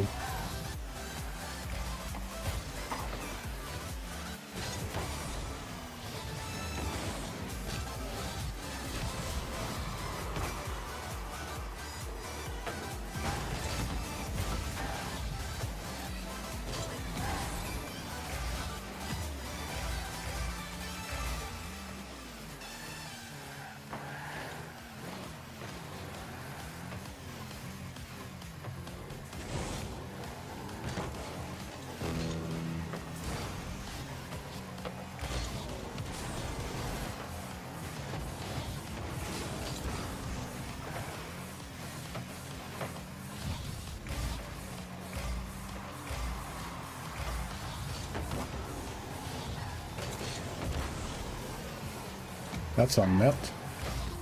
Oof.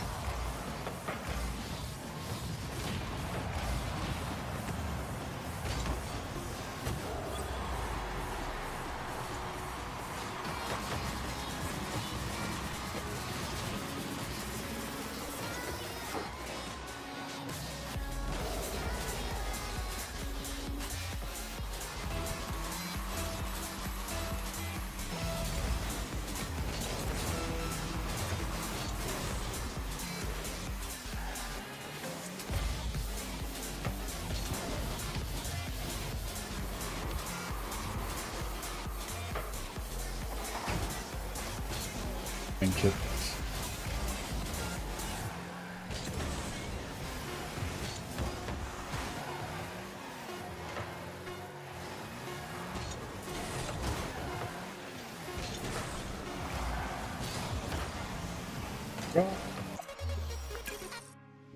Didn't expect to win that game.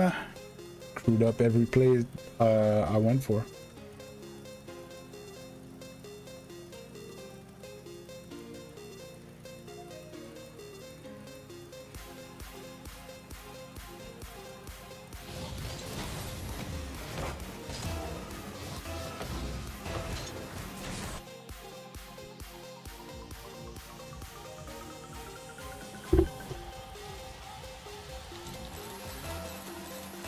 with the super freestyler that did nothing good last game.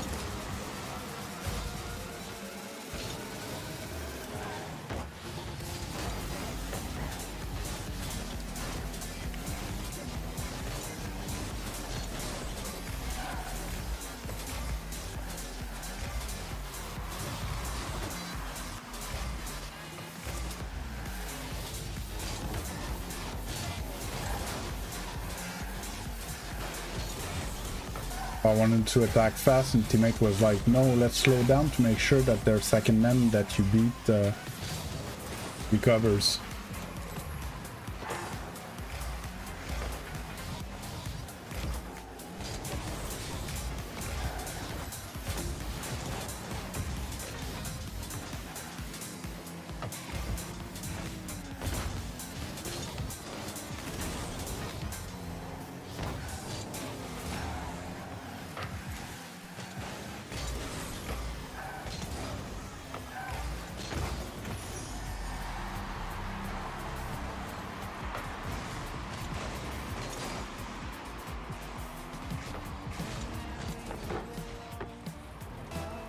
Teammate has no interest in playing the game.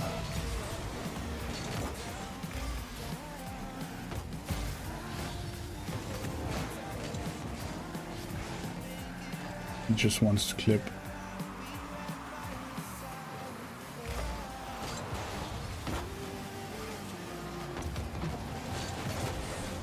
Shot.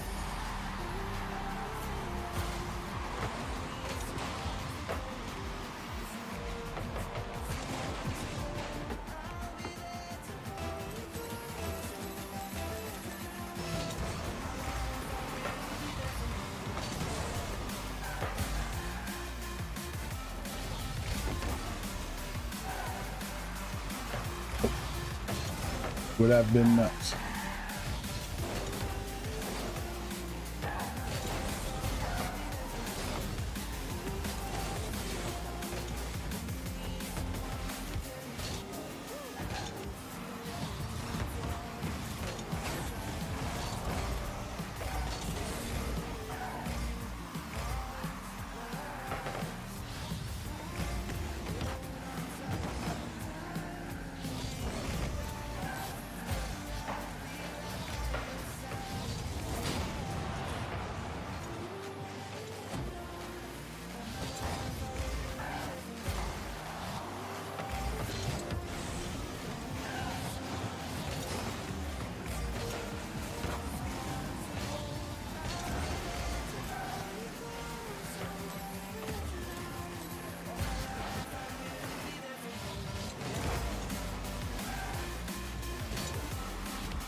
This is cool. Probably should have one for must too.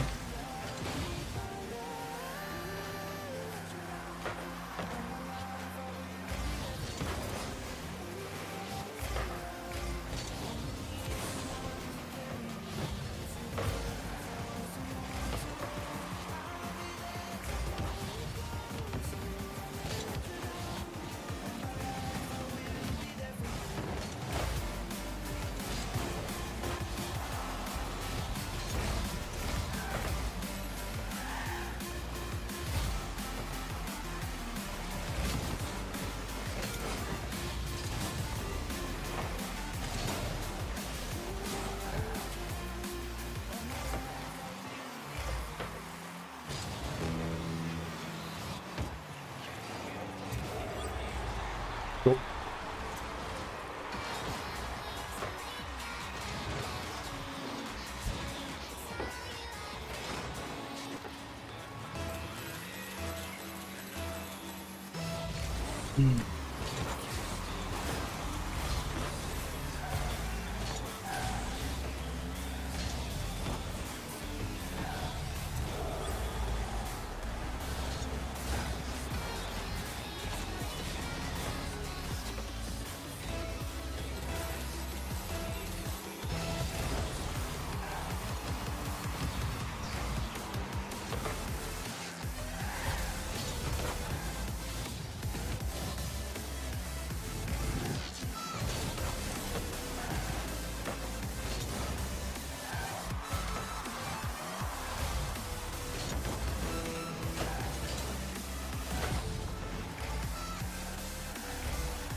control is insane.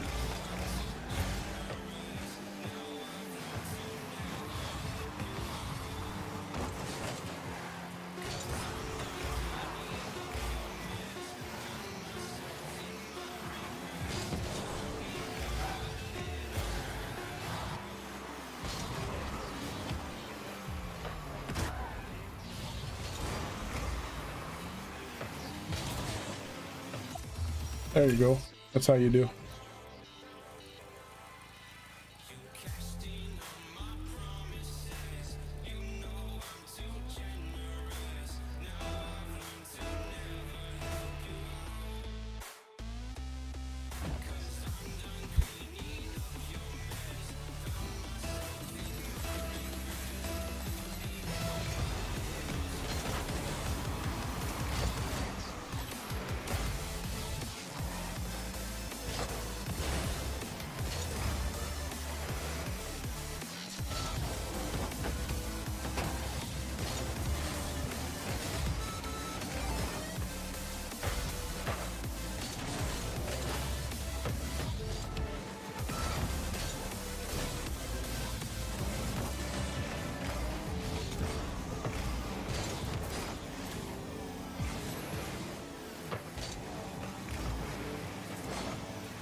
Why?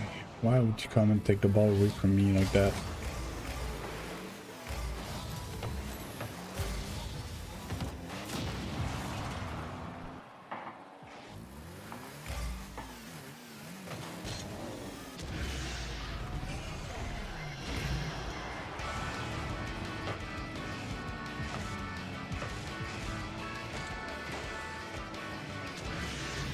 Are all his balls, but he's too slow.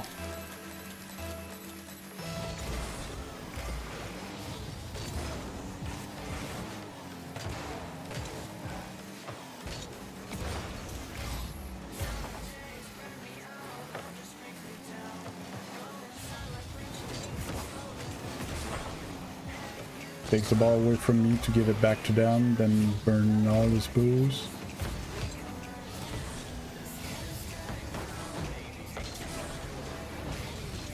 We're playing catch up all the time.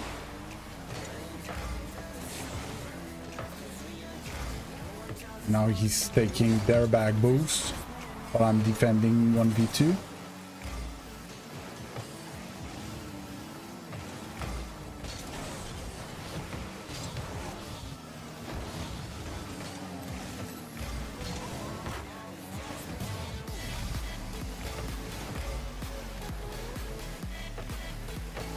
Hit the ball, hit the ball, hit the ball, hit the ball, hit the ball. That's all he does.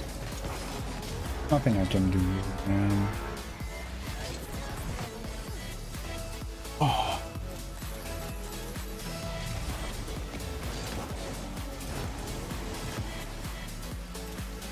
Yeah, hit the ball in the net.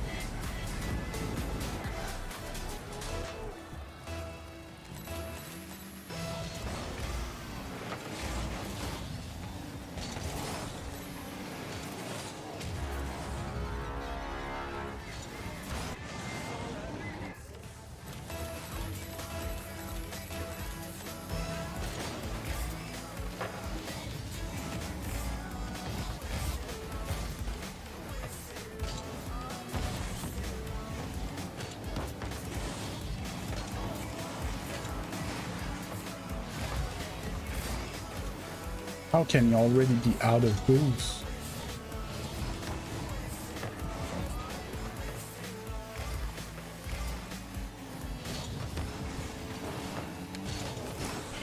Fuck's sake.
Still a chance.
I tried.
Ooh.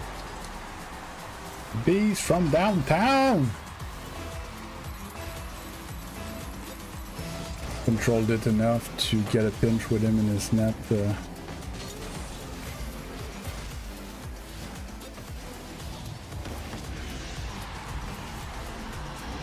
I got the save for that. I had the save, but he dunked me. I thought I was a bit more flat in front of it.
Whew.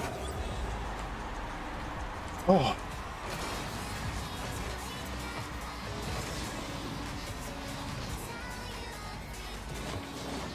Thanks. 1,000 points, man.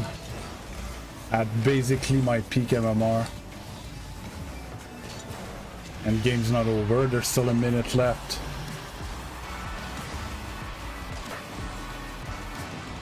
That's what coach was talking about when I was trying to explain yesterday to force my teammate to win.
Weak.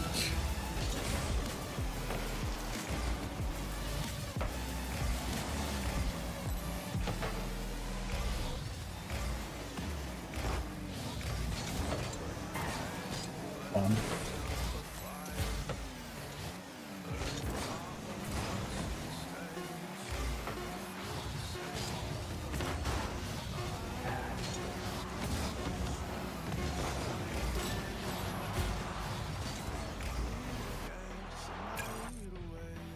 Oh.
Thread the needle.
God.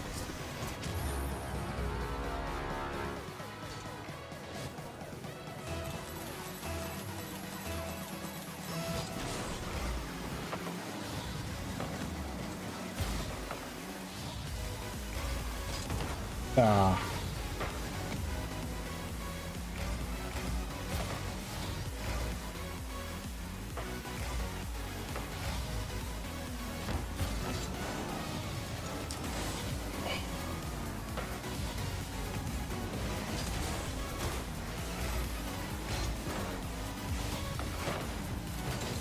Oh, didn't expect to see teammate there.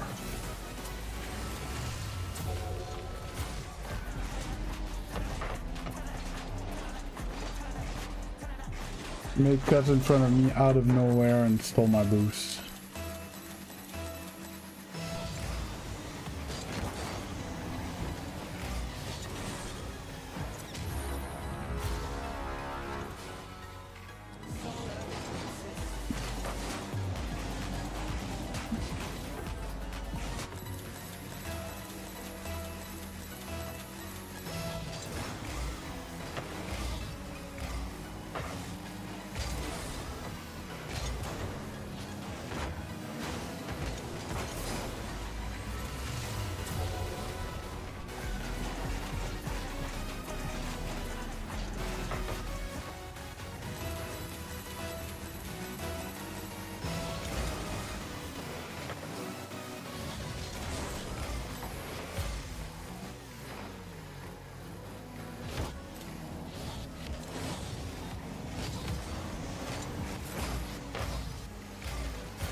Mid last man to do nothing.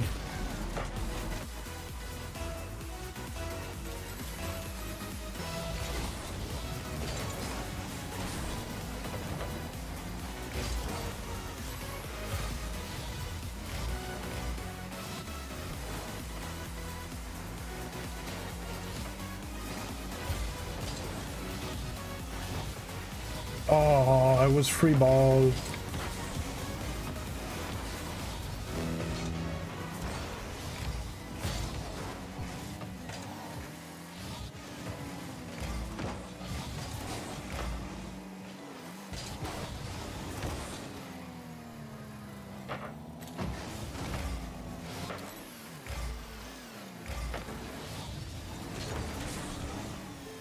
Right down mid. What am I supposed to do?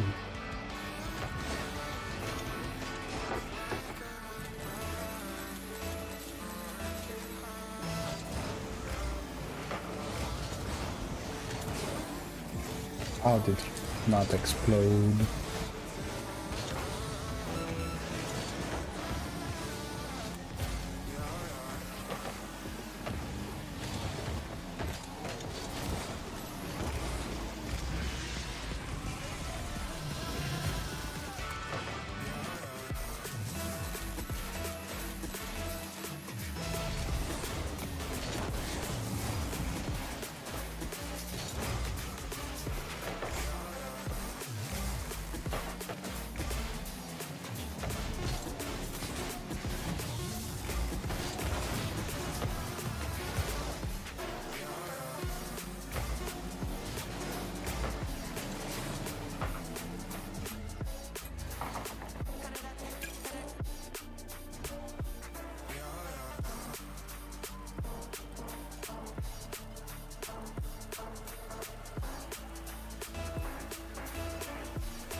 Made that goddamn it.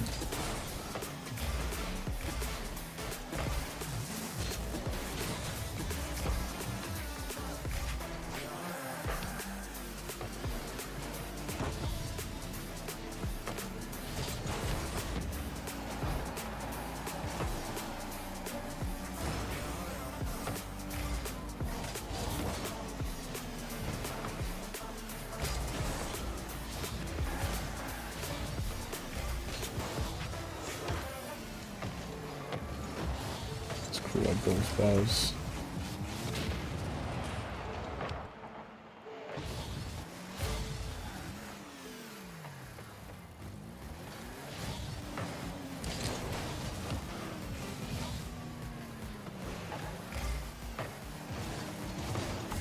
Nice.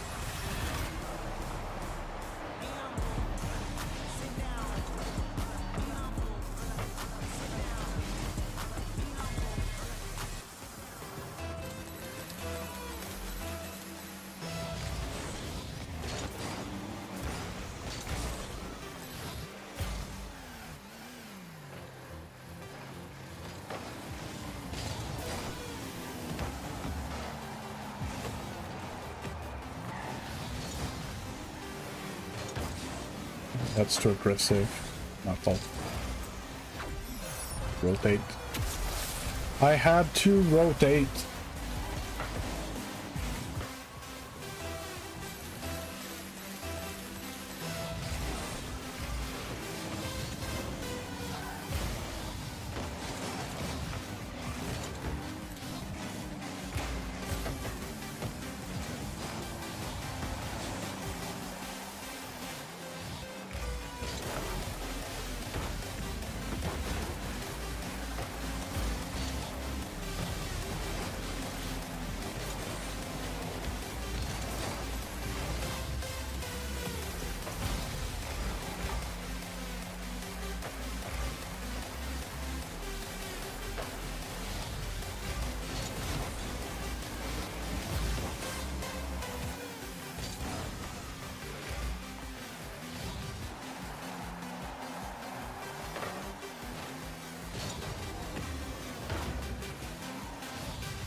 Me.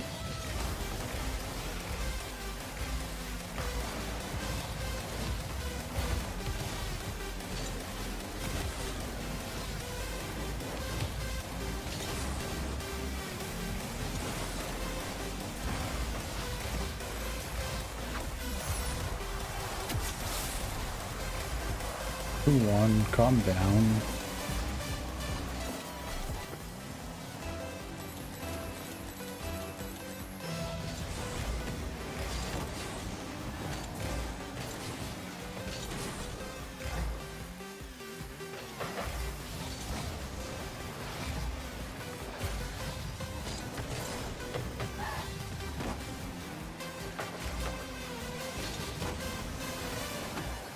There you go.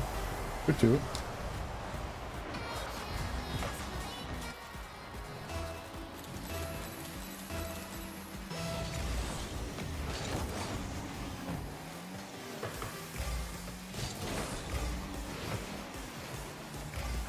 Want to see what's gonna happen.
Let's go.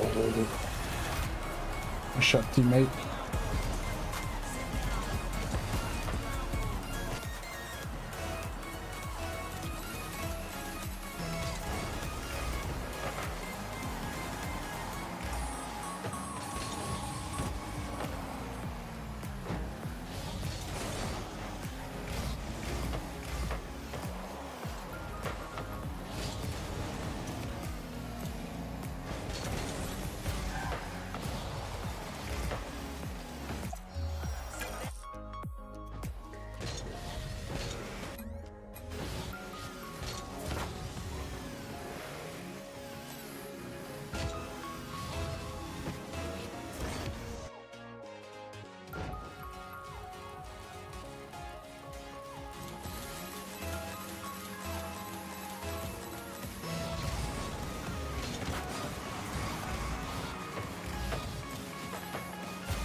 Of course I bumped him and it's perfect setup.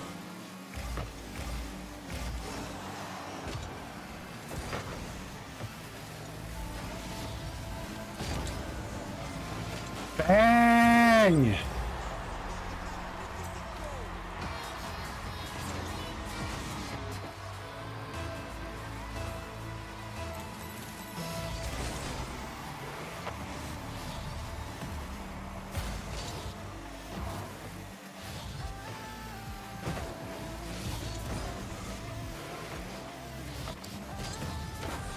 Missed a shot.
Hands are sweaty today.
Nice shots. Nice shot.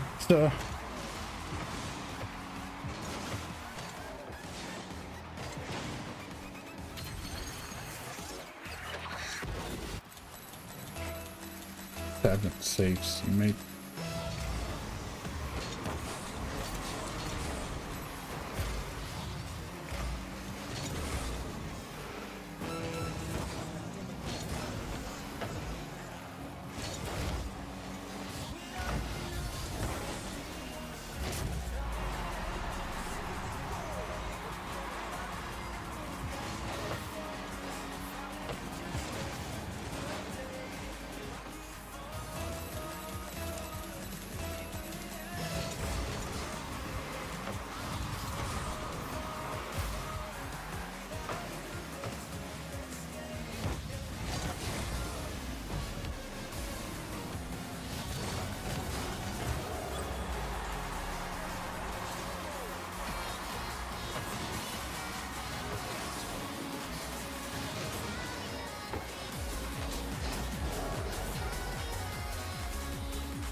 Go.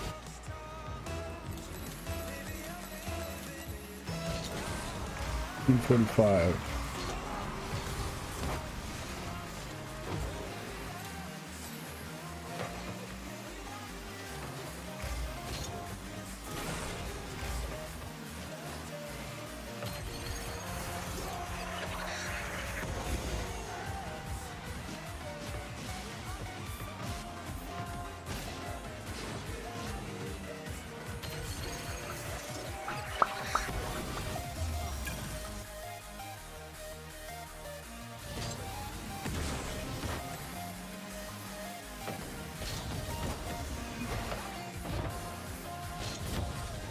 This one I gotta give it to teammate though. Not sure I was winning that one with suboptimal teammates.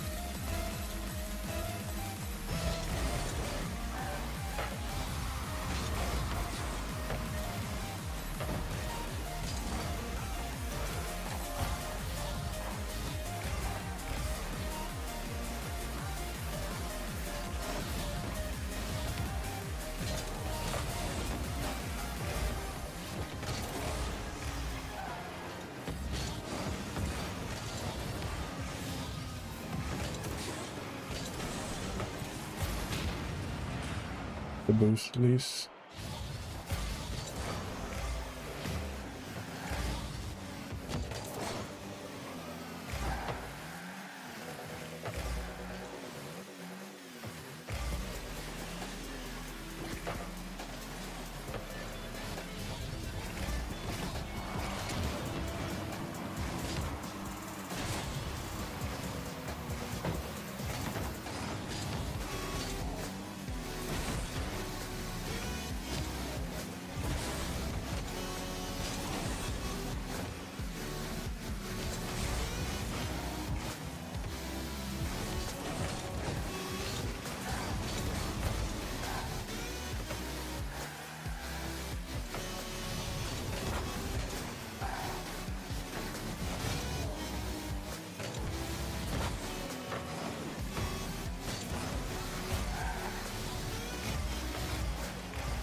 Shot. Nice shot, nice shot, nice shot.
Take those.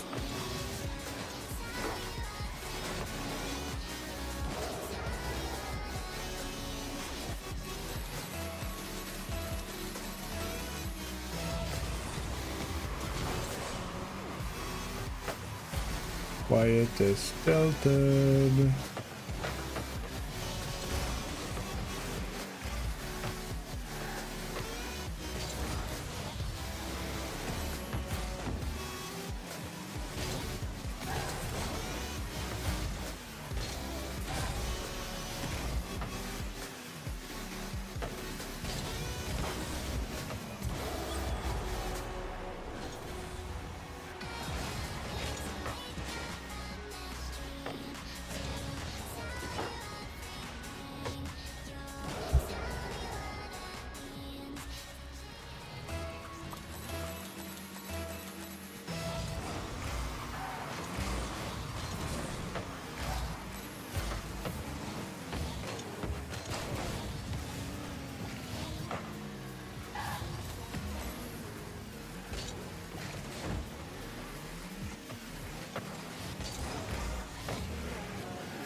Let's go.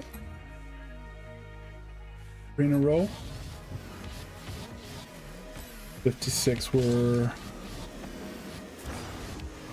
I was gonna say 6, most likely 7 games away from Gc2.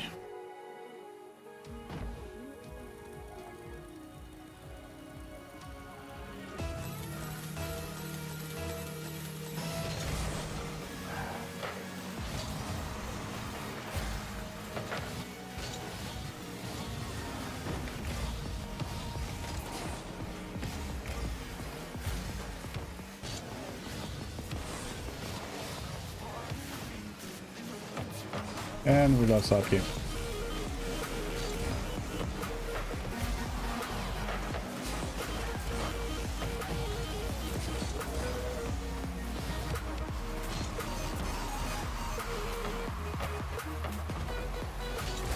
If they can shoot in the net, we might not lose, but...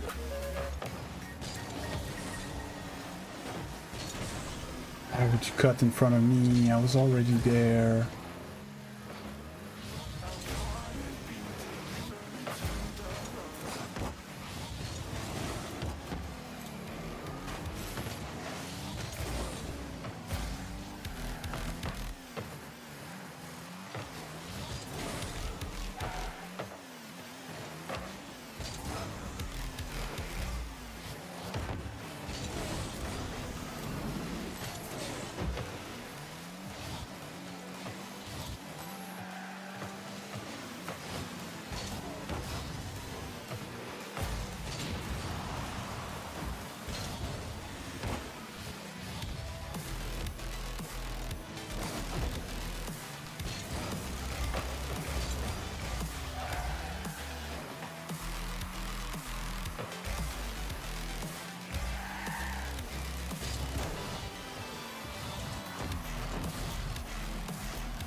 Can't play my balls. Teammates always in my shorts.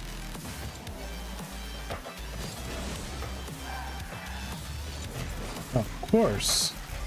Like, why clear it where there's nobody when we can send it mid to someone?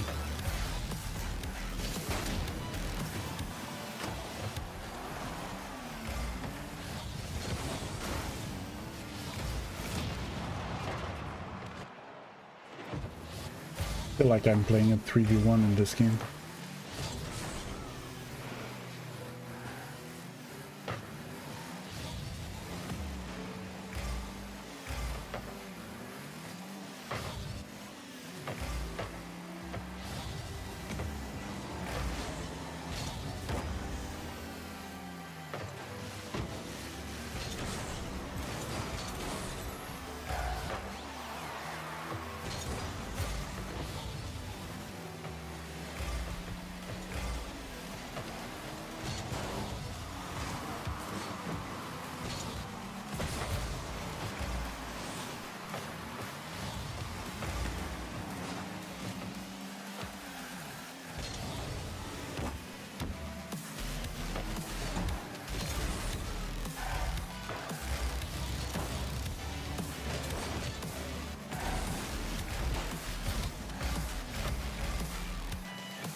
I'm at last map.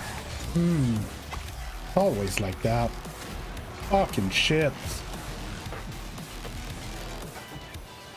Teaching that to champions, man, and diamonds. We're almost Gc2.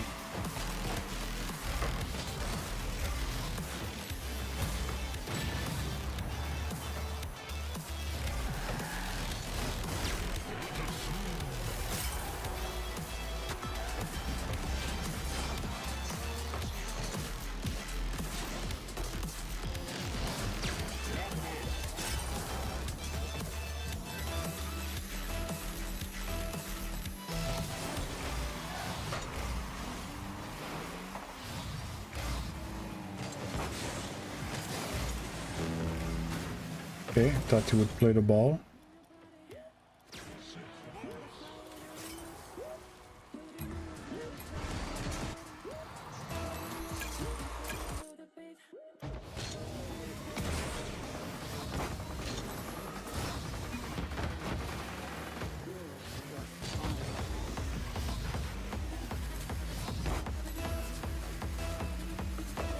Okay.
does he still not have boost?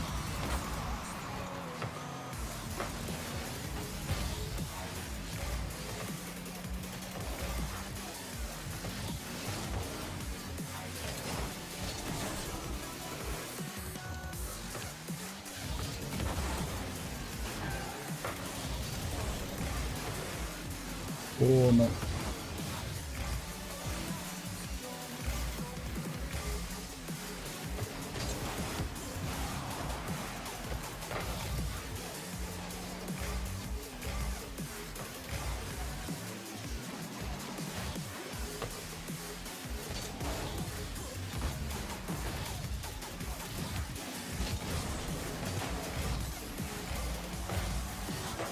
Shot.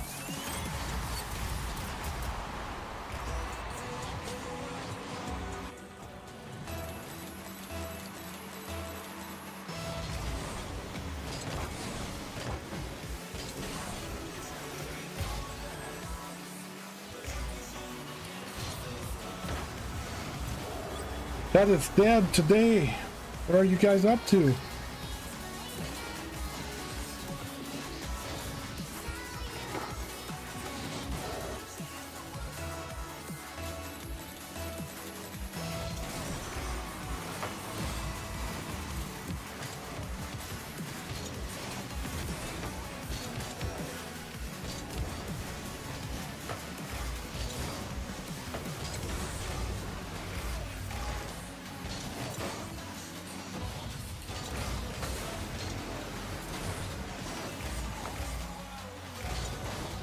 I think it's against the religion of my teammate to score opening nets.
Up.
Panic side flipped.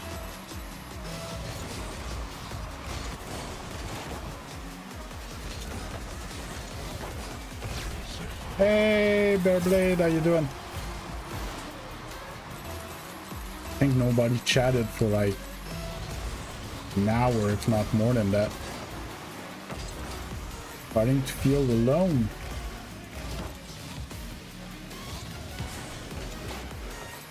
What a save.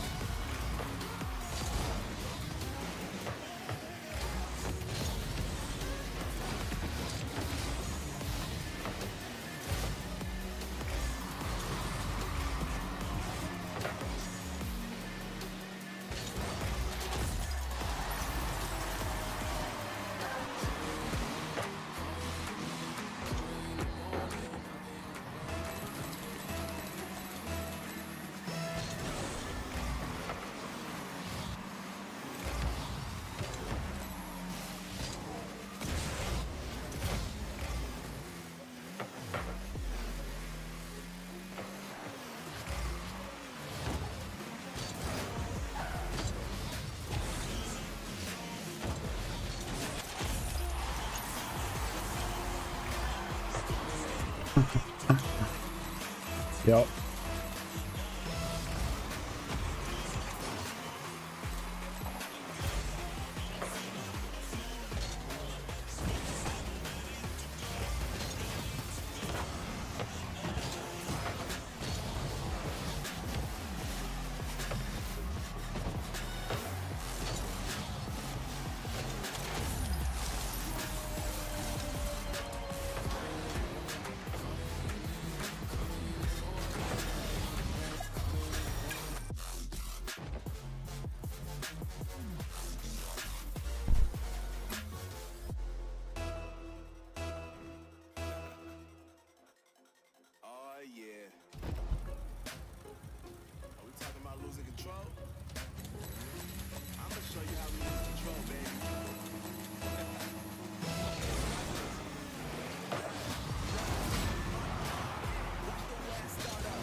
Oh, thought that burst would have been ready.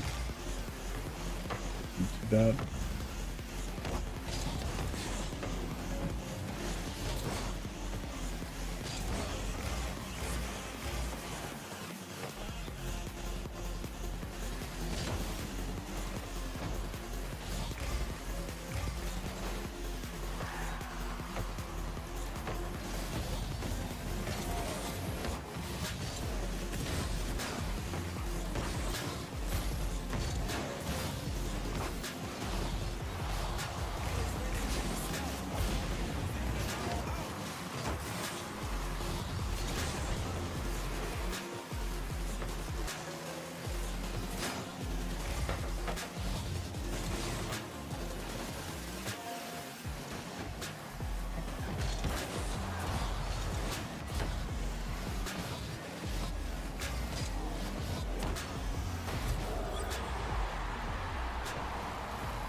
Decent shot.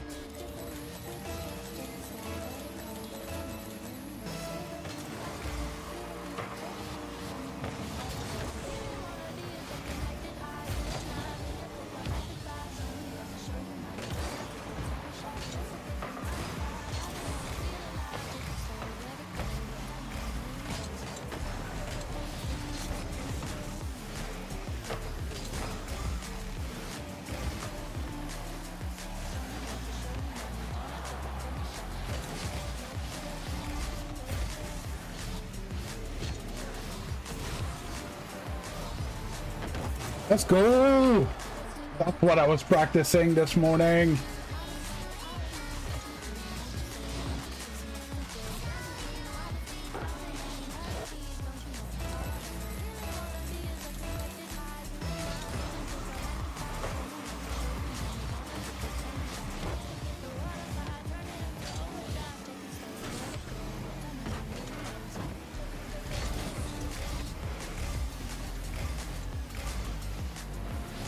over, not straight. Yeah.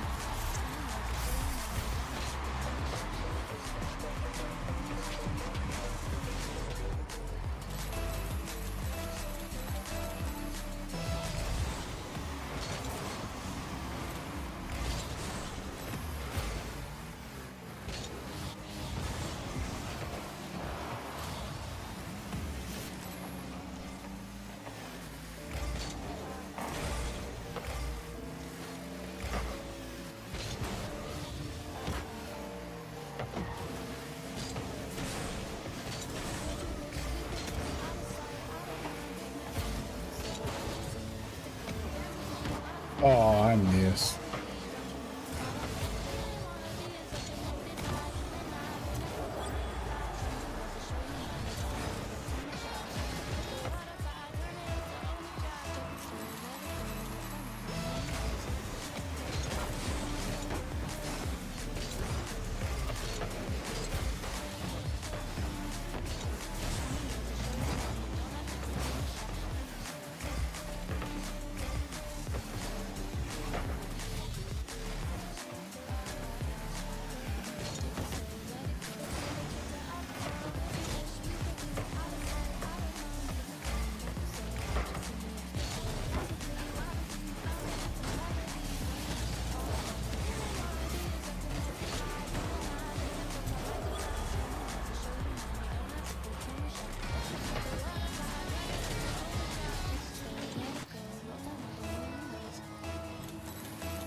Oops.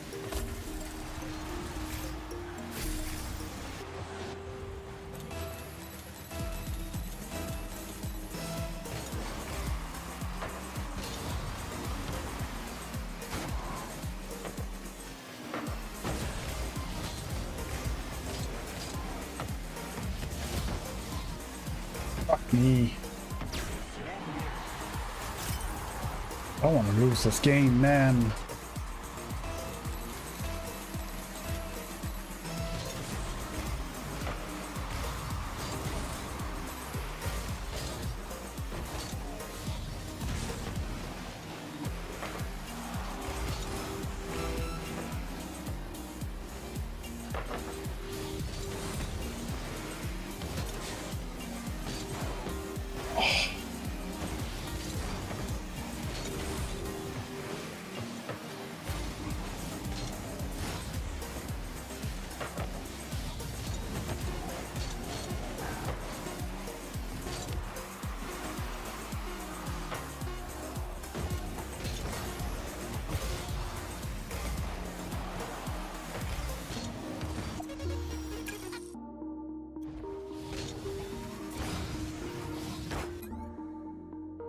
Back to our peak from yesterday.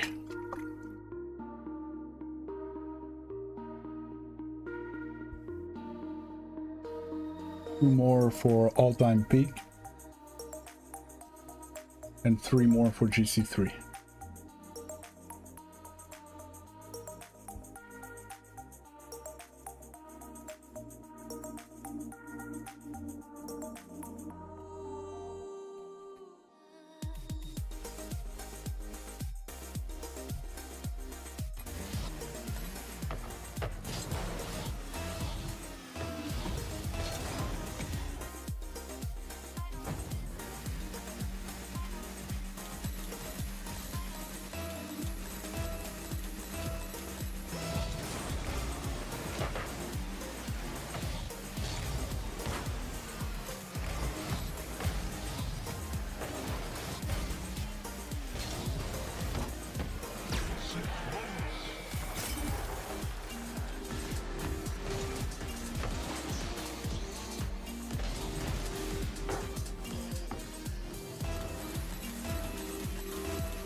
Cool.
Why do I have 9+ messages?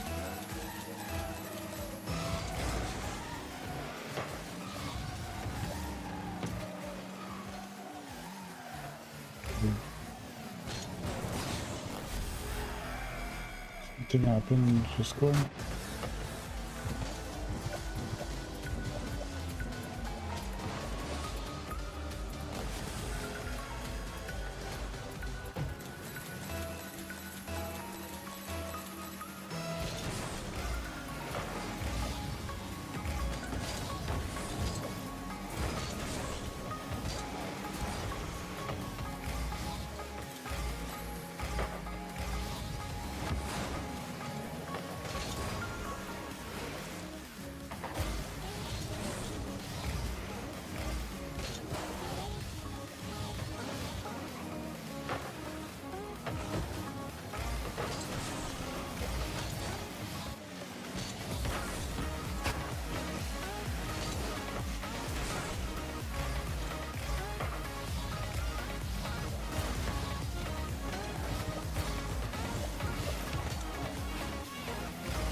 Fucking help me, man.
Okay, let's get back to it.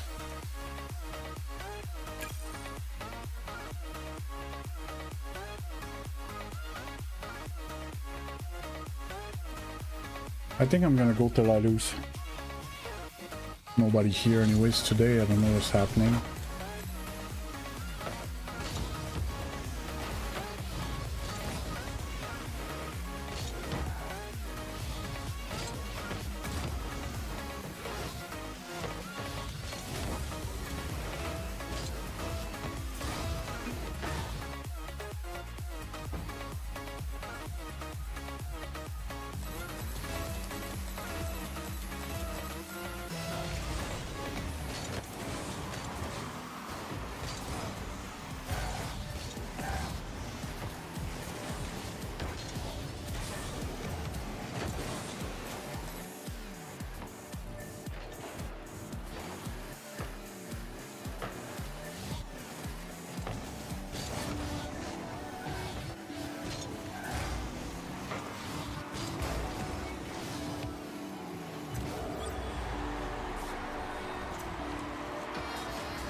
$130. That's a laser if I've ever seen one.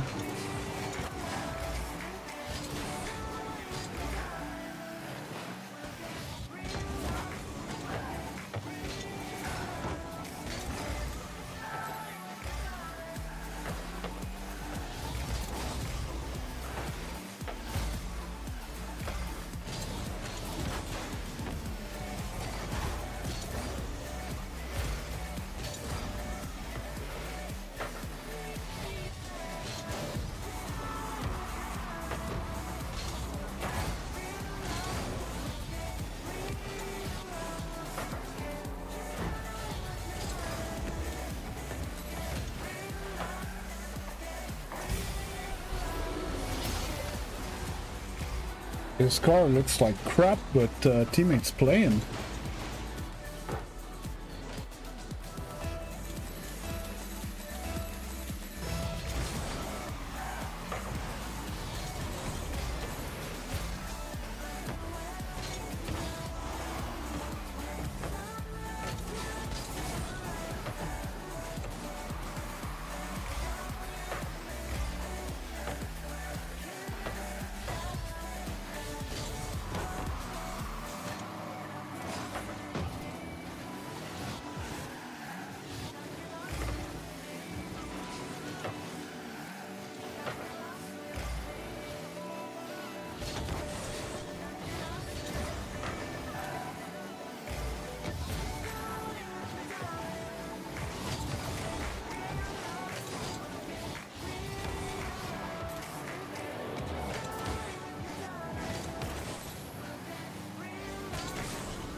Oh.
Oh.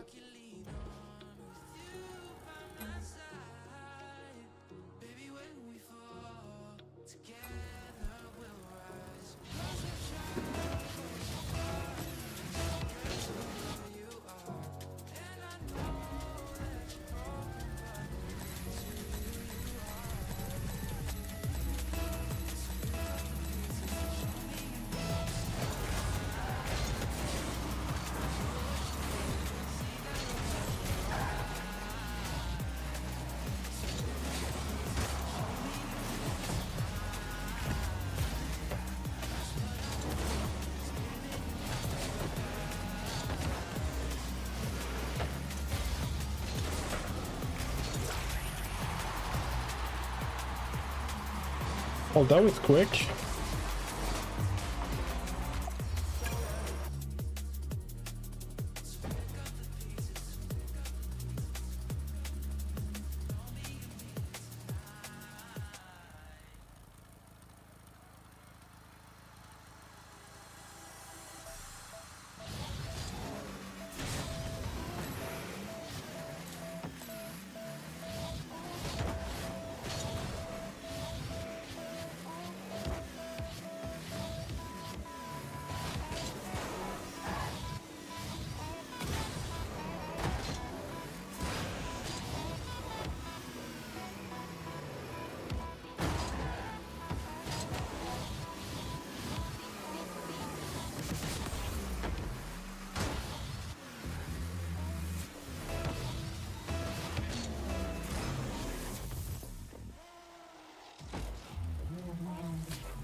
Thing at 5 subs for the day. Not bad, not bad.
My bad. I have to score that.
you doing?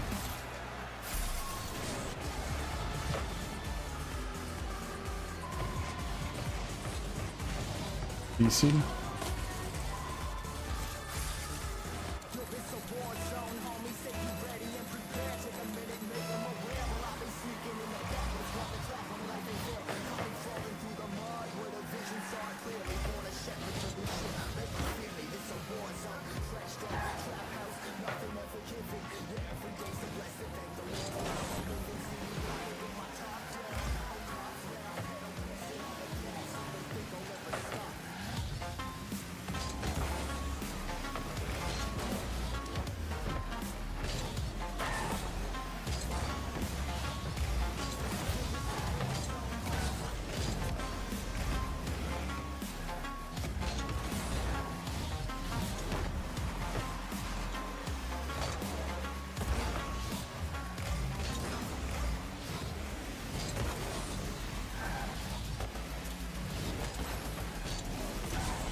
Well,